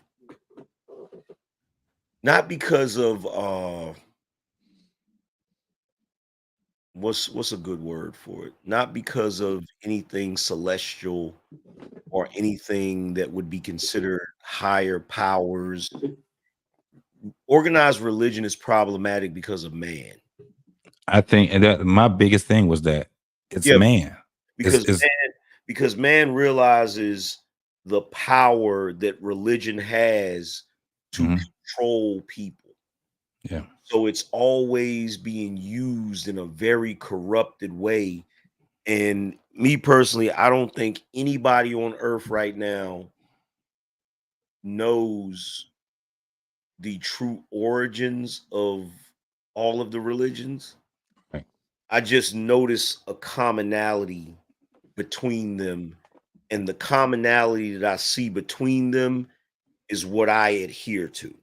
You feel what I'm saying? So like, you got the core principles, which is treating others the way you want to be treated, not stealing from people, not bearing false witness against people. Like it's certain stuff that kind of is a common theme across all of the religions. But I will say this about all of the religions. Every single one of the religions warns you about the nature of women. Yes, every single one. Every single one will tell you about a woman. Yeah. All of them. So that can't be a coincidence. Like it's certain things that's a commonality across the board. I think that it gets even more. You get to really thinking more about that when you go across the seas, you go across them waters, and you just start seeing, the Christians, the Catholics, Jewish, whatever it is, and you be like, wow, the whole world is on this religious thing. So it's something to it, no doubt about it. So for somebody to just be like, not, I think it's just a lot of times when I hear people talk about they don't follow the Bible, they don't believe in the Bible. I'm like, why? You don't have to believe in it. You don't have to believe in the Quran, Torah. You don't have to believe in it. Read it. Once you start reading, it's something that's different. Now, the craziest part is that you will be looking at these ministers, pastors, these damn, you definitely gonna do it, especially in church. I can't go, man. I tried. Last time I went to a church, I went to a funeral, and I was ready. I was like, I gotta get up out of here. Gotta go. Go. You hear this man talking, he sounds crazy, and everybody is, yeah, amen, and doing all that crazy. I said, all y'all faking. Like, it's like, it's like you can't believe what you're seeing. Once you start opening it up and you start really looking like, I know better. That's the thing. We look like, I know better. I honestly, I mean, I'm like Angry Man. When I started looking at the commonalities between the major three, okay, I started picking apart on my journey. Start picking apart. Okay, now that I have the commonalities between the three, then I started picking apart in the Bible. Okay, now what do they disagree on? And then what was influenced by man? But then it forces you then, because if you're like me, I know probably Angry Man is probably the same way too. JT, I'm pretty sure you may have been this way when you were slightly younger. You wanted to go further back in history. And one of the things that always struck me was the apocryphal books. Yeah. And something about the Christians will say, well, the apocryphal books are evil. No, apocryphal just means they were hidden. That's it. That's all the apocrypha means, hidden. Why were they hidden? Okay. Part of the apocryphal text is the Book of Enoch. Okay. Yeah. The Book of Enoch talks about fallen ones. But you know what's even crazier? They say the same thing about other books that talk about that particular theology, right? Sure. So I got more understanding of Christianity from John Milton's Paradise Lost than anything. And I've been told, oh, well, that book is not, that book is evil, and that book is not canonical. I'm like, it's literally a more detailed version of Genesis. How is it, I don't know. It's like that was the one thing that always confused me when I was a kid, which was this idea that doing research was bad when it came to theology. Yeah. Like, oh, you can only trust this. And it's like, how can you say you can only trust this when this particular source has numerous versions? Yeah. And You know it's what I'm saying? constantly Like, under revisions. Like, I don't read a Bible. If I am going to read something, I don't read a Bible without a concordance. Yeah, that's how I had to learn, because I was like, I didn't really understand, the Bible. Like, I had to get that, you know what I'm saying? Even the source too. I had to actually I had to learn what these words actually mean then, opposed to what they mean now also, right? And it's crazy that you guys say, because I had that same thing. That's evil. It's like just to push you away. But that's why I said, no, during the times that we have right now, I understand the end of times right now. It's the end of what you thought life was going to be for you and what the end of life was back then. I remember my grandfather still, 90-some years old. He reads the Bible and everything, but he still has those old ways of thinking. It's not really critical thinking. He was a deacon in church, and he goes and he reads the Bible, but his understanding of it is totally different than what I get out of it. And it I just remember probably about it's probably been about 11 years now, remembering how disappointed Black people was nationally when motherfuckers started waking up. It's about 10, 11 years, and motherfuckers was angry. And because then, they was like, yeah, like you finally realize you've been told, Yeah. Here's the other thing, right? That really annoys the crap out of me. There are certain characters in the Bible that are constantly referenced but they talk around them. Mm-hmm. And it's like it's not like they're not important characters in that book. So there's two characters that if you bring up these characters, people just look at you like you're crazy. If you bring up Lilith, everybody's gonna talk to you like you lost your mind. Yes, they will. She was never in the Bible. It's like, bruh, like I can literally, I got into a debate with somebody. I said, bro, I can literally pull up statues of Lilith, like where she's depicted as a woman that kind of looks like she's a bird or harpy or an owl, you know, all of that, right? So then you have her, and then you have Nimrod, who people don't even realize he's mentioned once in the Bible under the name Nimrod, but he's mentioned multiple other times under other names. Other names. Hang on. I think he's mentioned more than that. Hang on. Or am I thinking of the one you're gonna come across is that it's gonna say Nimrod was a mighty hunter before the Lord. I remember that. Yeah. I don't think they mentioned him. They may have mentioned him one other time as far as I don't know. I don't think they mentioned him as being the architect of the Tower of Babel. But you like, I can't remember if I did more research to find that out or if they actually mentioned that in the Bible. No, stand by.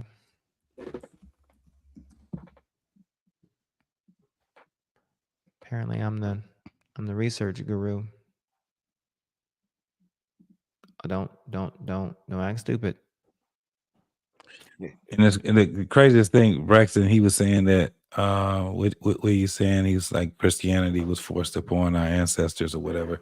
It's only forced upon you when they feel that you can't read, you can't comprehend. But once you start being able to read and comprehend, it's a whole different ball game. And what a lot of people didn't realize back then is that human beings, we adapt. That's one of the best things we got about ourselves, that we can adapt. Some people choose not to. This is why you have people call other people lazy thinkers. Like right now, we just got we have communities of just lazy thinkers. Guess what's happening now? They're starting to separate the lazy thinkers from the ones that can think. Lazy thinkers, they end up dying lazy thinkers. I've seen so many people just die. You like, damn, they just, for whatever. You like, damn, they could have really lived, right? But a lot of times, man, when you really look at people, you be like, they've given up on life already. Because they don't think it's better. They don't think that they're powerful. So some people end up getting old and just die. Some people do stupid shit. You know, some motherfuckers just, it's weird. Lazy thinkers. And that's basically what happens to you when you a lazy thinker. You just die. You know. There we go. Found it. You found it? Yep. It is. Hang on. It should be posting so I can show it up here. I don't want to. Okay. I'll just say it because the chat's acting stupid. Genesis 10, 8, 12, and 1 Chronicles. I almost spoiled Trump. Jesus Christ. 1 Chronicles 1:10. He's described as a mighty hunter and the founder of several cities, including Babel, Erech, and Akkad. That's the first one, but the 1 Chronicles one, however, 1 Chronicles, I was like 1:10. Yeah, I did 1 and 10. Doom. Are you gonna actually go and not be stupid? Because I don't have time. But it's taking its time. It is taking its time. Like I have a lot of tabs up, and it doesn't like me at the very moment. Like the RAM is like pushed. You would think in this day and age in 2020. Oh, and Cush begat Nimrod. He began to be mighty upon the earth. So you basically combine both scriptures together into one. Yeah, go ahead. Yeah, so basically he there's more to him that doesn't really get told in the Bible that I think is extremely significant, like the fact that he's actually where the story of the virgin birth comes from. Okay. He basically lied and said that his mother, Semiramis, was a virgin when she gave birth to him, and that he was a god. And they claim that where he fell,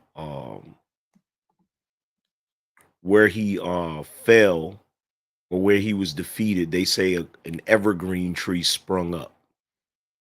And so the tradition of getting the Christmas tree and There you putting go. the orbs The on Yule. Yeah, is to celebrate him. So Nimrod is a person. So Santa is the personification, personification, or the I forget the other word of it, personification of Nimrod. Yeah. So then, because they call Santa Claus Kris Kringle also, where did the Kris Kringle part come from? Well, Kris Kringle was actually, see, the thing about Santa is a bunch of characters combined. Like, Okay. there's that makes stories that's added. If I'm not mistaken, you correct me if I'm wrong, boss man, I've heard this story. I don't know if it's Kris Kringle. I think Kris Kringle was a dude back in the day that used to sneak in people's houses. That's Krampus. That's Krampus? Krampus. There's a story about Kris Kringle too that they associated with Santa Claus, and he's not Santa Claus. He's another dude that it's kind of like they took part of his story and they added it to the Santa Claus story. So Krampus, though, is that the guy that in England that they do with the whole what people think is blackface, but it's supposed to be with the black the coals, the dust, the cold dust on their face? Is that who they celebrating? You know, if you see, they be like, white people got the black face, they doing it when they're actually Beltane.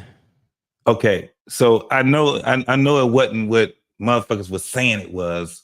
Like they were just going in blackface. I'm like, but no, that's over in Europe. And they actually were doing that shit for a very long time, but it was somebody that had to do with going in your chimney and all that crazy ass shit. Now, and they still had to. Now, Krampus did come down the chimney as well, but Krampus would actually just give you coal instead of gifts. However, and we some old motherfuckers is what I got out of this. Krampus would actually take you. But now I want to address something really quick. Most people seem to think that that Semiramis and Tammuz, is Tammuz is Nimrod. Yes.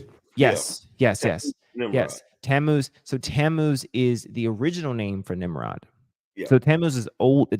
Tammuz is older than Nimrod, if you will. Nimrod is another name.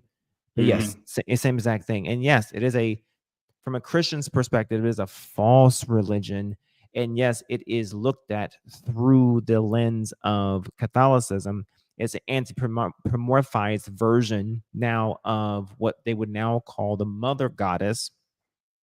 Semiramis is now Mary. Tammuz is now Jesus. Okay.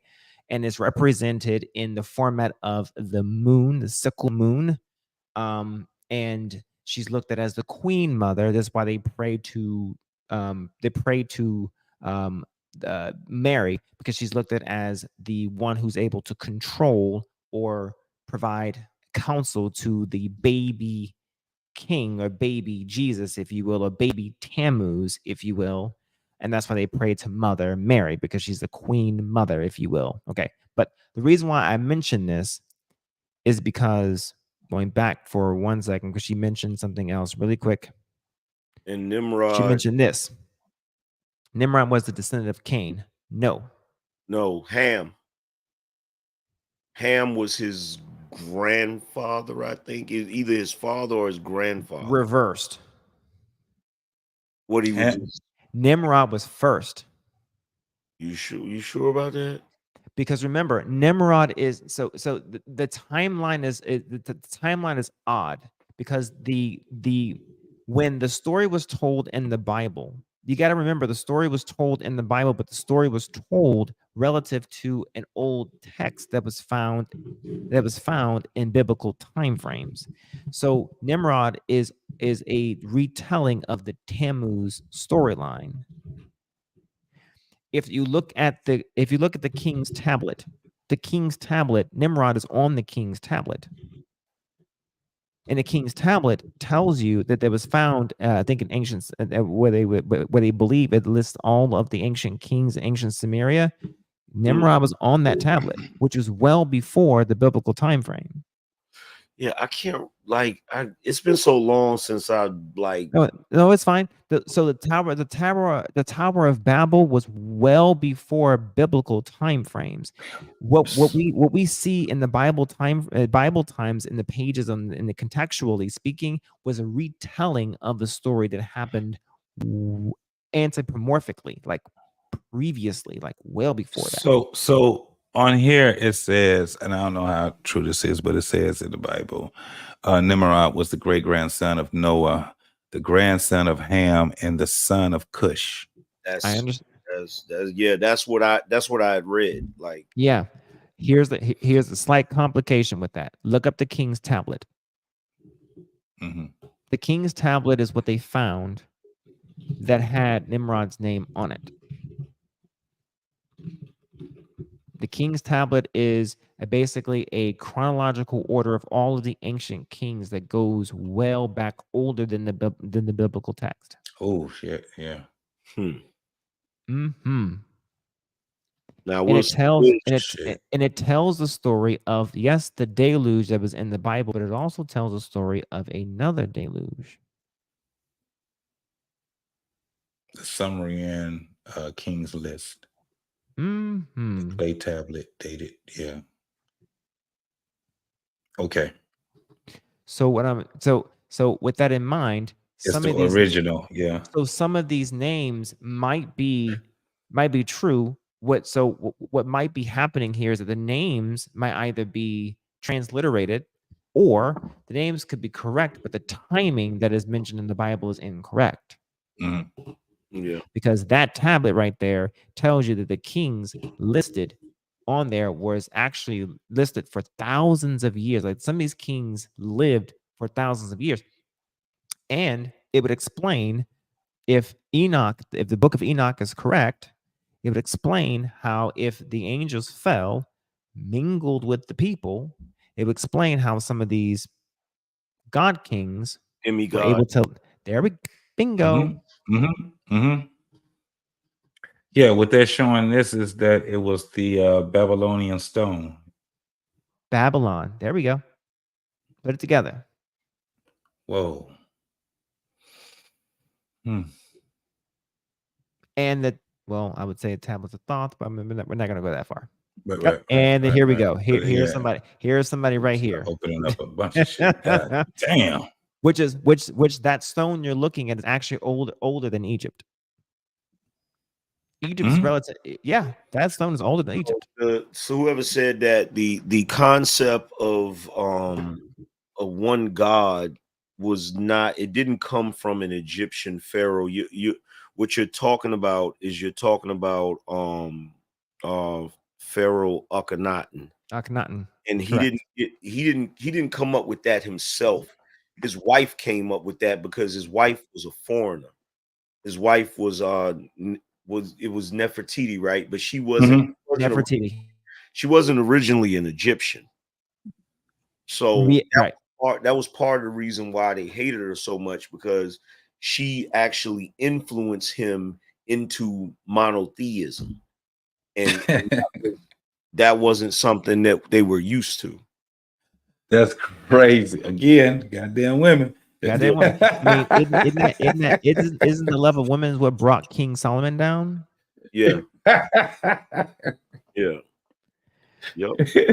This is one of the things, and it's so funny, man, because I'm glad that I end up, like, especially talking to brothers like y'all, man. I end up what this tells us, man, is that human beings are some old motherfuckers. We some old motherfuckers because things have been changed and partaken. Motherfuckers then went from one part of the earth to the other part of the earth and just kept going. Oh no, wife podcast, wife school podcast. I acknowledge what you said. I know. I understand. What I'm trying to get you to see is go look up the King's Tablet, the Sumerian King's Tablet, and Nimrod's name is on that tablet. That tablet is much older than what is believed. So what? This is the thing also, because the tablet is written in a whole different language, Sanskrit. And here's the other thing that the people watching might get a little tidbit from. There's a possibility that Akhenaten is actually Moses. Moses. Oop, oop. Yeah. And what did he take from? What did he take from Pharaoh? I can see all of this shit happening, bro, because in real time, motherfuckers take your shit, remix it, send it back to you. What did he take from Pharaoh, Angerman? What is the 42 negative confessions of my? Is it 42? I can't remember how many it is, but it's these laws. It's like 40 some laws, and he whittled it down to like the 10 Commandments. So actually it's reversed. So yeah, you got the 10 Commandments, sure, but what he did was he ended up creating orchestrating the laws that the Levites end up in Leviticus and Judges ended up using to rule the tribes of Israel for the most part. This is why you end up having the Levites at the top ruling over the temple, and this is why you have the mindset of bringing all your tithes and offerings to the storehouse. And it's why all your priests and so on and so forth. So he took the 10 Commandments and then expanded it over to over 400 laws, actually. But so he took the tablet from the Pharaoh. But not here. He tablets, yes. It's thought that it will. Wangerman, if you're so far into believing that Akhenaten was actually Moses, then you may as well believe that Moses took the Ark of the Covenant from Pharaoh. That's possible. Okay. All right. Okay. Damn, man, y'all about to get me right back on my damn. Yeah, that's possible. Because the dimension, because of the 10 Commandments. The dimensions of because think what was in the Ark of the Covenant. So is that in Exodus? Correct. But also in the Pharaoh's chamber, in the king's chamber, the ark, the sarcophagi that is in there, the sarcophagus guy is plural, but the sarcophagus that's in there is actually the same dimensions of what is reported to be biblically the actual same dimensions of the Ark of the Covenant. Mm-hmm.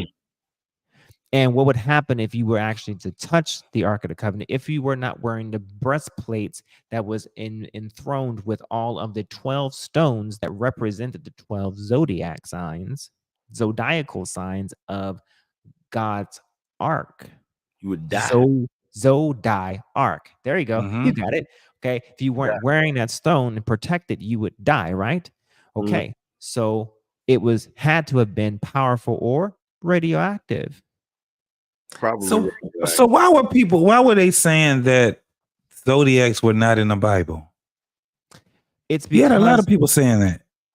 It's because people seem to associate astrology with either demonology or with everything with evil, paganism, and so on and so forth. It is simply because when the 12 tribes of Israel and were around, and that particular God of that particular chapter, I'm going to be very specific when I say that God of that chapter, which was Jehovah at that time, be very specific.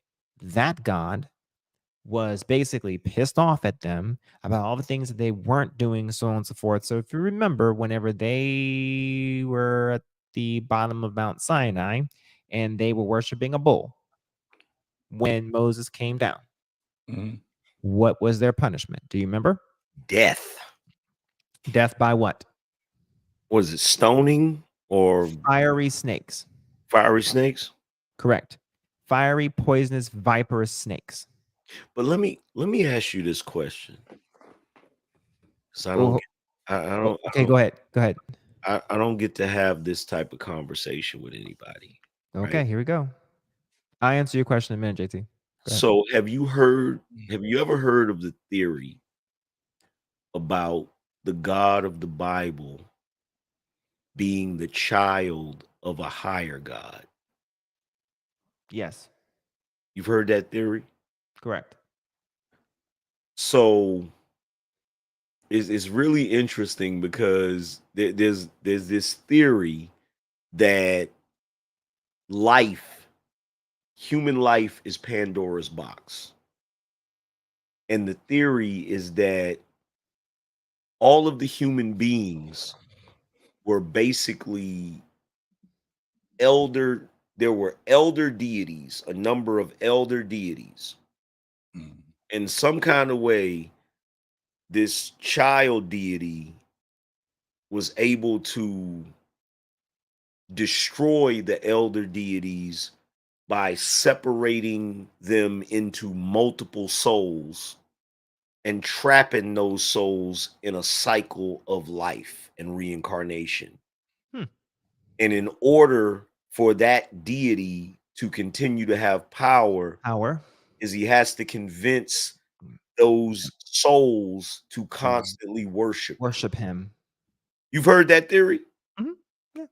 Yeah. Yeah, that theory is wild. And there's very few people I've been able to have that conversation with because it ties into the Greek pantheon. It ties into the Egyptian pantheon. It ties into all of it, and it connects certain dots that you just can't ignore.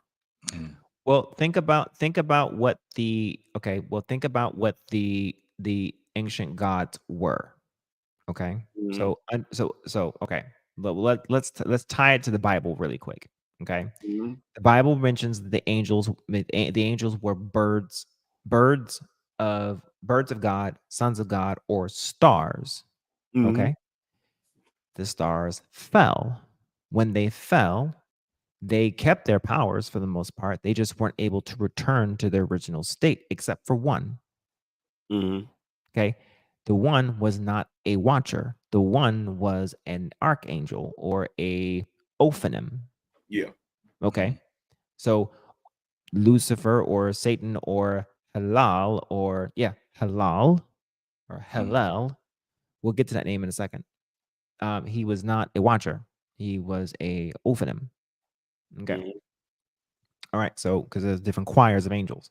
All right. So stars. Keep with me here for a second. So the stars are wandering stars. The wandering stars are the planets that we see above us, and one of them being Jupiter, Mars, so on and so forth, yada yada. Well, Jupiter, and let's go with Jupiter and Saturn. So Jupiter, it's the biggest planet. It's also the thunderous planet. Thunder, lightning, Saturn being what? Lightning, Zeus. Or what is the equivalent of Zeus in the Roman? Because Greek is Zeus. So the Roman would be Jupiter. Okay. Now, one of the I'll tie it into the answer I was going to answer for you, JT. So what would end up happening is these angels would come down, okay, morph themselves into something that looks like us, but they would be bigger, taller, so on and so forth, yada yada. So do you guys remember the story of Sodom and Gomorrah? Yeah. Okay. When these angels came down and visited, okay, they were notably different than us. One of the reasons why they got destroyed was because they knew they were heavenly hosts. You could tell that they were different. Okay. And they still wanted to mate with them. They still wanted to have sex with them. Okay.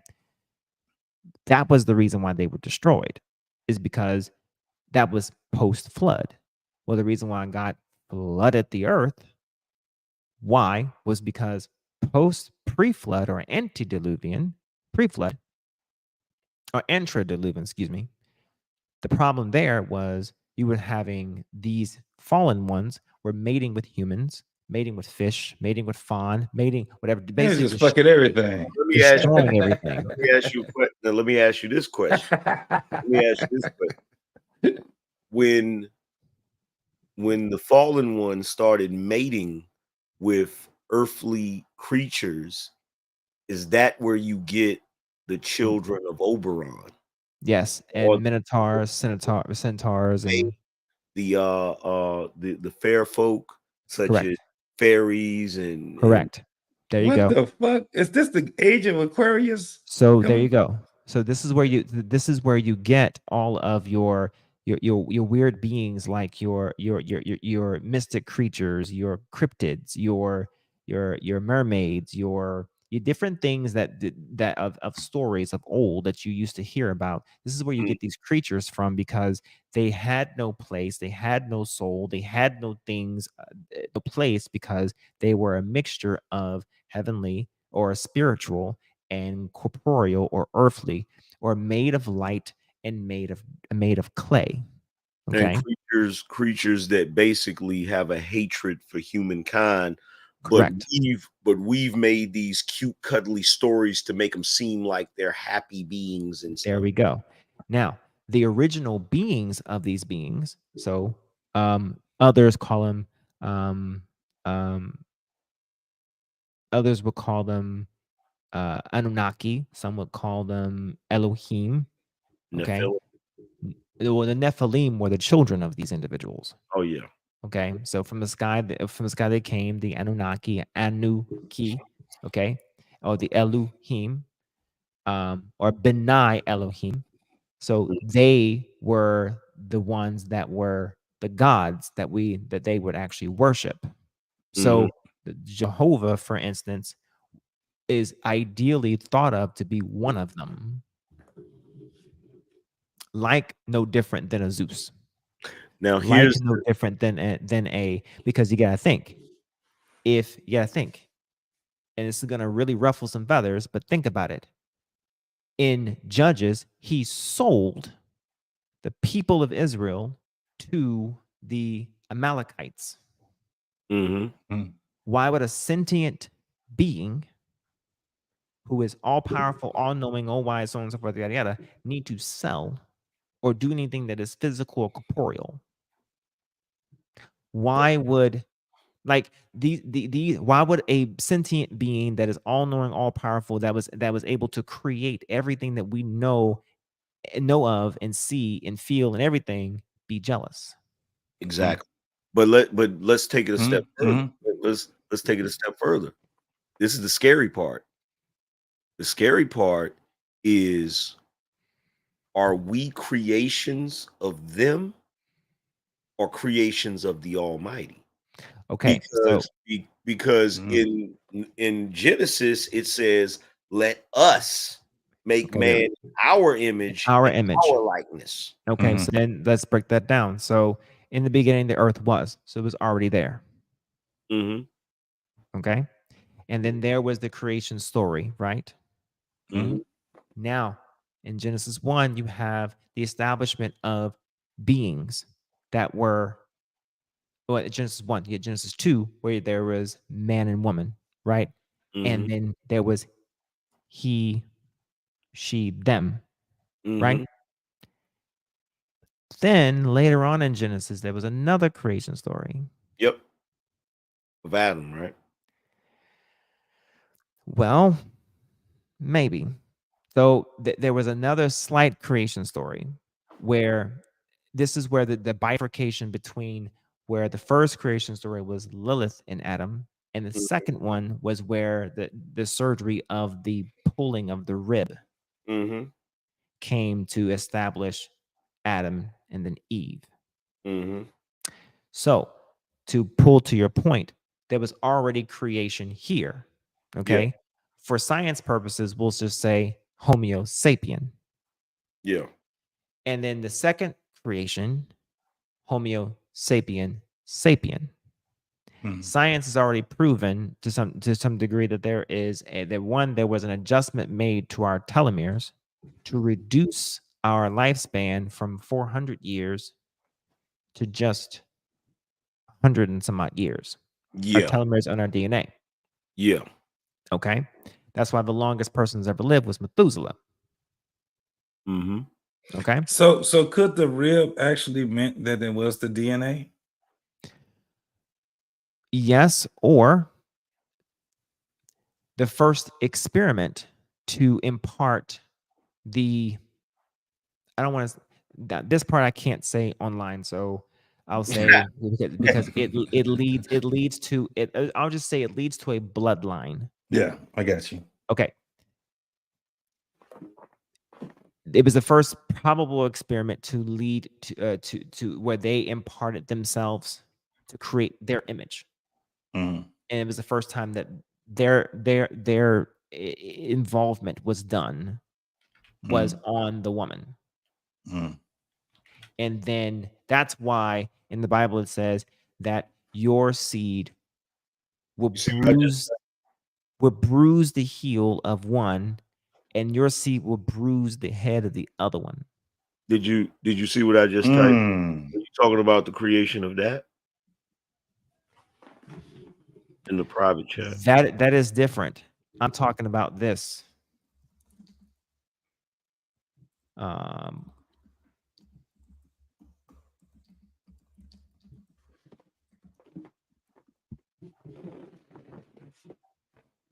Mm-hmm. Yeah. Mm-hmm. Bingo. All right, you got it. So with that in mind, so that's why that in Genesis, Genesis, there was a separation of the different seeds, bruising the heel and bruising the head of the other seed fighting. Okay. Mhm. This is why the creator has a battle between his created, which is the created light beings that came in and jacked up everything that he created. That makes any sense. Now, this is something that doesn't really have anything to do with that. It's just something that I noticed, right? And I wish Damien was still here because it's proof to me that there's some degree of truth to some of these stories, right? Mm-hmm. So the Adam and Eve story, I believe that they didn't get punished for eating from a tree. I believe they got punished for having sex. Correct. Right. So the fruit's allegory. Yeah. So the reason why I believe that is because the serpent got punished. Mm-hmm. Right. Mm-hmm. If you look at a snake's head and body, it looks like a penis. It does. But when the snake opens its mouth, it looks like a vagina. Have you noticed that? Absolutely. Absolutely. It bugs me out. So it's like it's like, were you punished to look like that thing because of the sexuality part of it? You feel what I'm saying? And even when you get to certain, most snakes most snakes, they erect, right? They looking up, they're curious. Some of them erect because they hear music. Some of them erect because they get ready to strike, or but that is crazy. And when they do that, they open their mouth, it looks just like a vagina because it's closed in. When you see yes. Yeah. So, damn. So interestingly enough, there is a separate name for the one that tempted Eve in the Bible, but they name it in the book of Enoch. Like they have an angel that actually was responsible for teaching women how to color their eyelids. Mm-hmm. They have a separate name for the angel that taught men how to forge weapons. How to understand weather. Like every angel that taught man something they wasn't supposed to teach, and there's an angel that was responsible for it that was punished for doing so, and there's a specific name for the angel that was responsible, the angel that was responsible for tempting Eve, and the temptation was actually the mating. It wasn't until the mixing of the kinds that the Ophanim looked, because you remember the Ophanim are the ones that have all the eyes, not the thrones. That looks like what Ezekiel saw, the wheel in the middle of the wheel. Not those. The Ophanim are the ones that are really, really they describe them as really, really gargantuan in a sense that their wingspan stretches for them from the one side of the earth to the other side of the earth. That's how huge they are. And they have eyes covering their entire bodies. Okay. And so all they do is see from all angles for the most part, is how they describe them. Is really glorious. And the angel that took Enoch to up there, up there, I guess, to one of the seven heavens. Amazing. There's seven heavens, but then there's 7 layers of the atmosphere. Put that together. Anyway, so with that in mind, he reported that what was happening. The angel was like, okay, hey, God or creator, this is happening. And creator's like, okay, that's enough. Cut it. And essentially, at the same time, Methuselah gets the message to write the book for Enoch to read, and then also to get the instruction to tell or put the vision in Noah, or for Noah. What obviously Noah wasn't alive at the point in time, but the instruction was then given. So at that moment, it was set into motion at that point in time, according to the story. Okay. Yeah, but the seven heavens. The best explanation I've ever heard, as far as, well, not heard but read, is that now look at this. Wow, Lord, please, he says forgive them. I mean, forgive them because they don't know what they're doing. All we are doing is reading what was written. All we're doing is having a conversation. And having a conversation, my guy. First of And all, here's the thing. Hold on, man. Here's the thing. What this now does is actually gives us, actually puts us more closer or closely to what is ideally closer to the creator, as opposed to what is ideally more doctrinal. Go ahead. Keeps you pushed away from them. No, I was going to say it always amazes me when human beings like to put their comprehension or their emotions or how they would operate in the mind of what the creator would do. Right. Like I don't believe that the creator would have a problem with you seeking answers. I do not believe that. I refuse to believe it. Yeah. He said again, Genesis, sun, moon, and stars, let them be 4 signs and 4 seasons. I don't believe that the creator did not want us to look up and seek answers. I just don't think that there was a desire for us to worship anything that the creator created. I just think that the worship or the desire was to worship what worship necessarily him or the being itself, if that makes any sense. Yeah. As opposed to what was created, if you want to go by what was instructed. Okay. So someone said this is an interesting theology lesson. Hang on, I'm trying to find it. Vaughn. Yeah, he had put it up there. Yeah, I can't find it now. Oh yeah, this must be interesting. Interesting theology. Listen, I once I got out of the organized religion, this opened the doors to other lines of thinking, other lines of processing, and saying, what do others believe, what do others think outside of the edifice of church, the edifice of the building. And it opened my eyes to possibilities. And what you'll find is other religions and other cultures believe in Jesus. They just don't believe that he was any more prolific than Noah, any more prolific than Moses, any more prolific than Methuselah, Enoch, any more prolific than any one of the prophets that did something prolific. and focus the attention on where I believe it should be, which is the creator and not a proxy. Which is what real paganism actually is, which is focusing on the proxy as opposed to the source. Yeah. That's where I'm getting to, basically. And focusing back on the video, I find it ironic. I may have taken a very scorched earth approach there, JT. But I will say sometimes you have to do it, man. But I will say that I find it rich. Rich of the irony. And before you go and check other people, you might want to check yourself. That's all I'm saying. Well, it gets me back to, because I've had these conversations with a lot of people, and it just gets me back to doing my research. I've never been very versed in any of the doctrines, but in the past, should I say about 3-4 years, I've learned way more than I probably ever did when I was raised going into church.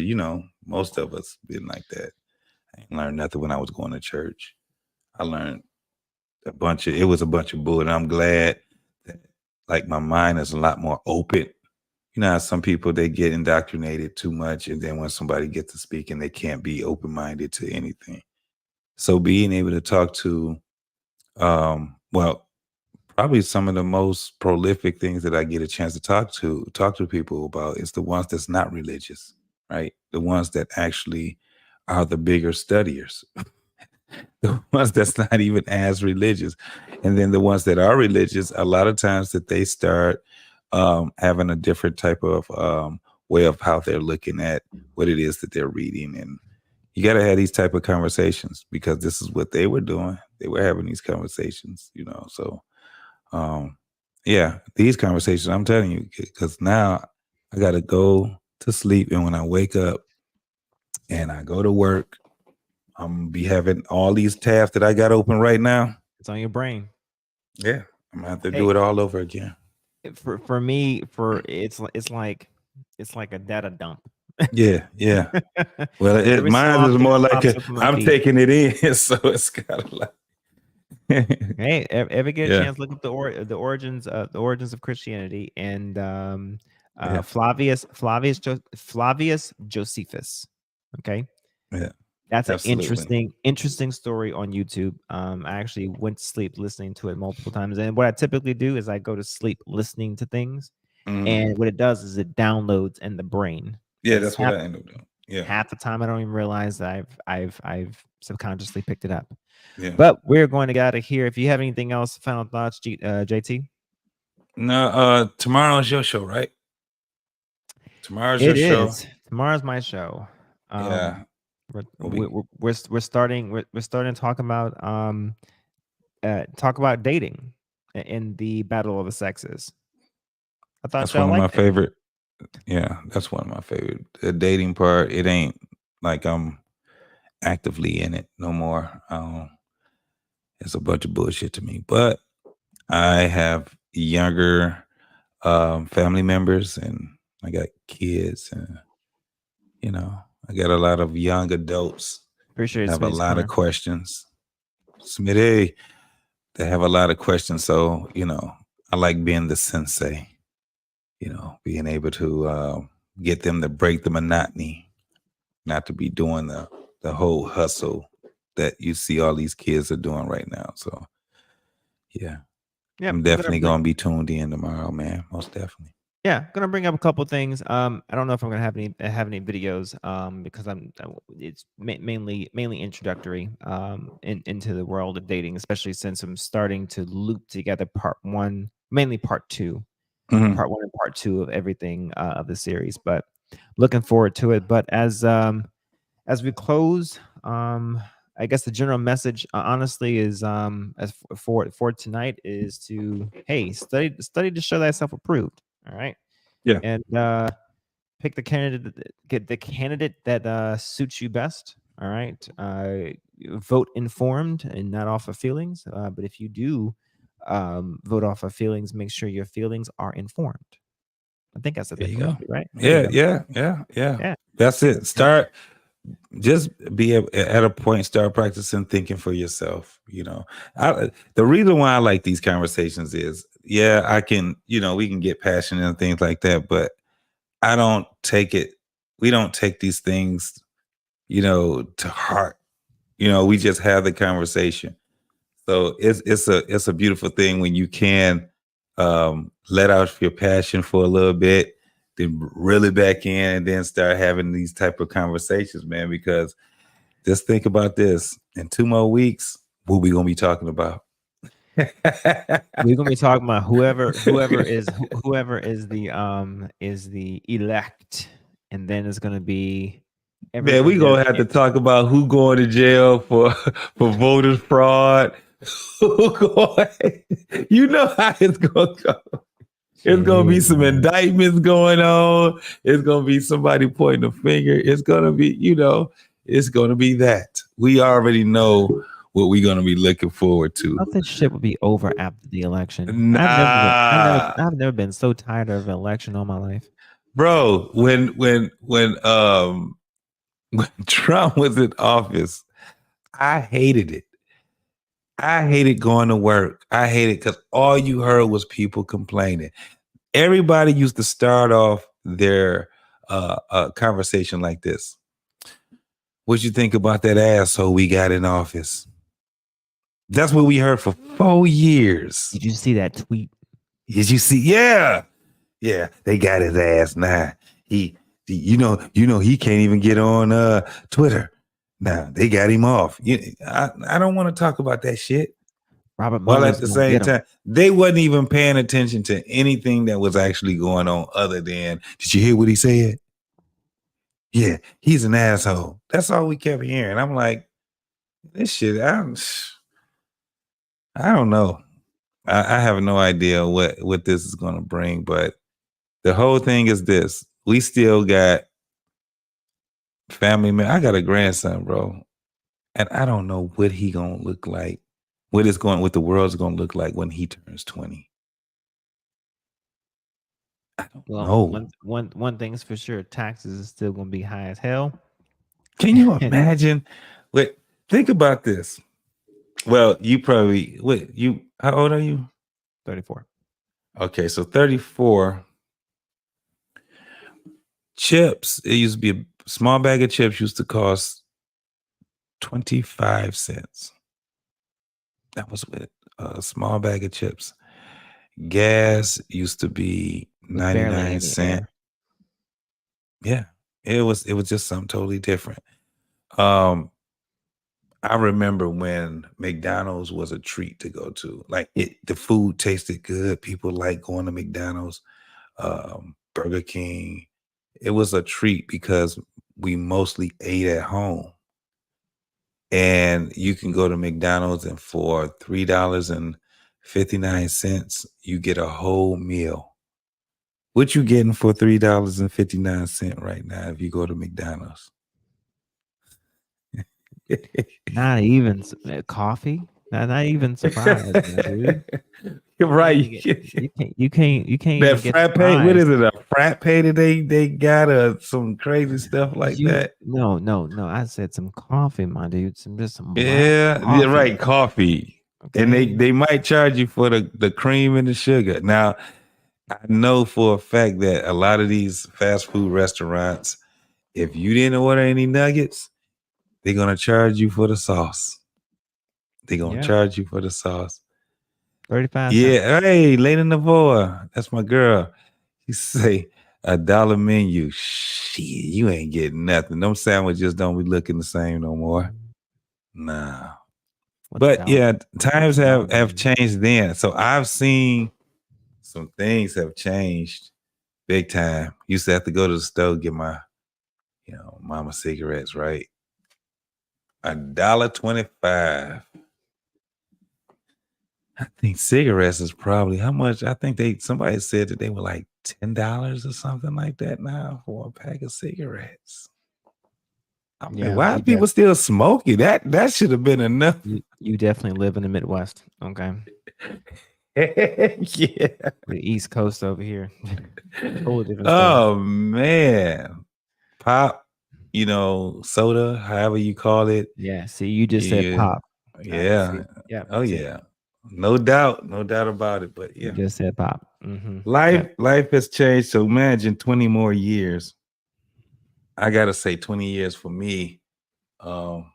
It's hard for me to believe it because it just seemed like it was a couple of years ago for what was it? 9/11. So my daughter was born. What was it? 9/11 was 2001, right? My daughter was born in 2002.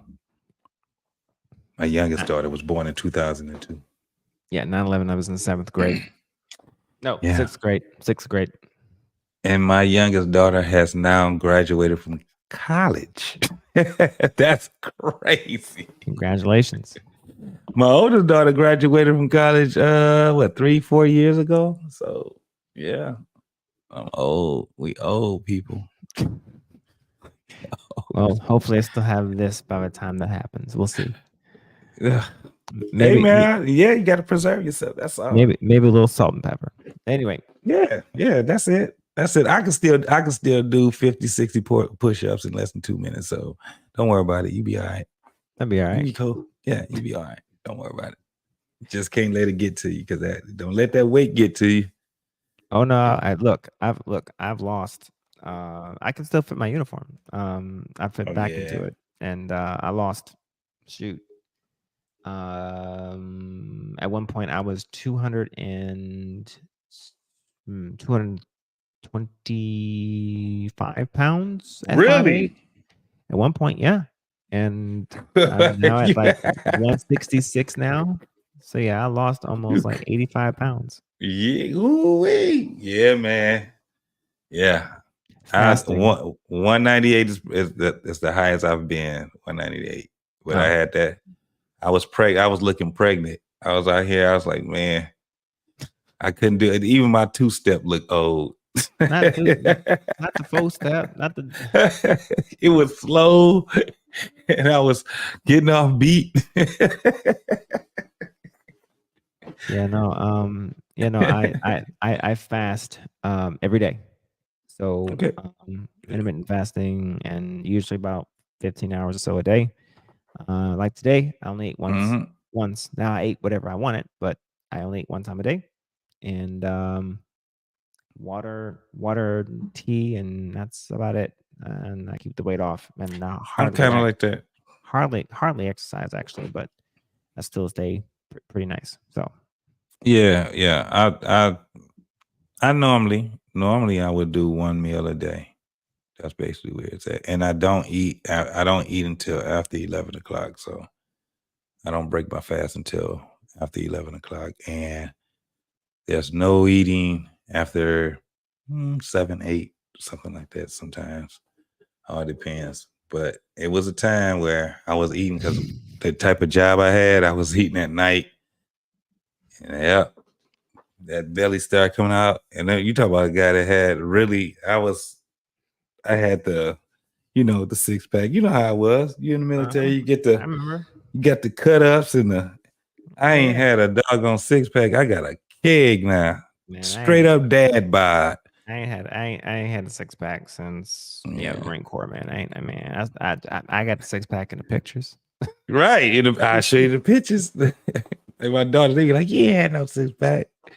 Shit, I made sure. Pictures. I be telling you that. Let me show you something. Let me show you what I was doing. I got my little boxing pictures and everything. See your dad right there. Let me show you what I had going on. Let me show you what's under here. Okay. Right. Let me tell y'all something. Okay. So I had a washboard.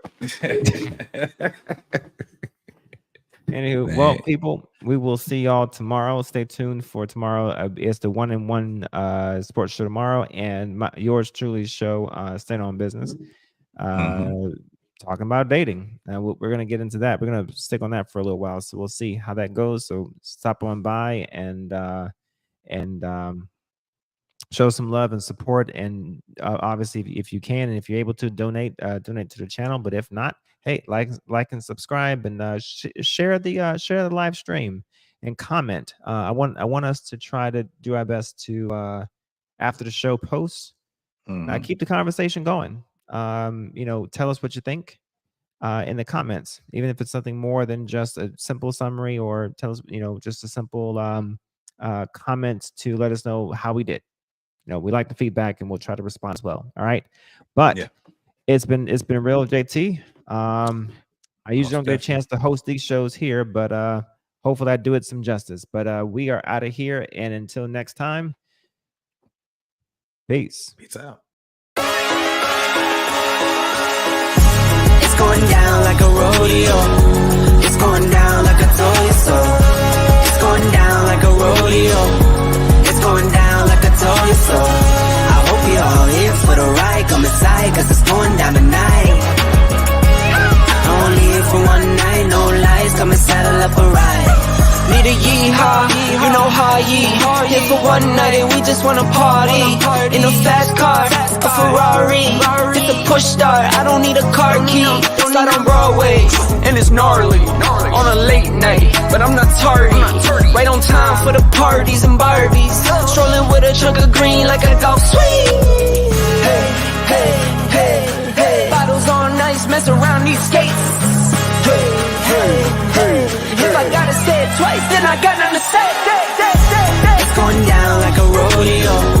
It's going down like I told you so. It's going down like a rodeo. It's going down like I told you so. I hope you're all here for the ride. Come inside, cause it's going down tonight. Only here for one night, no lies. Come and saddle up a ride. Come and kiss me up, it's going down. Like a train with no brakes, I'm not slowing down. Still showing up, we're showing out. But I pack it in till they kick us out. I'm no nailing them, I'm a lunatic. It's no telling when I get loose a bit. Got my baby, my boo.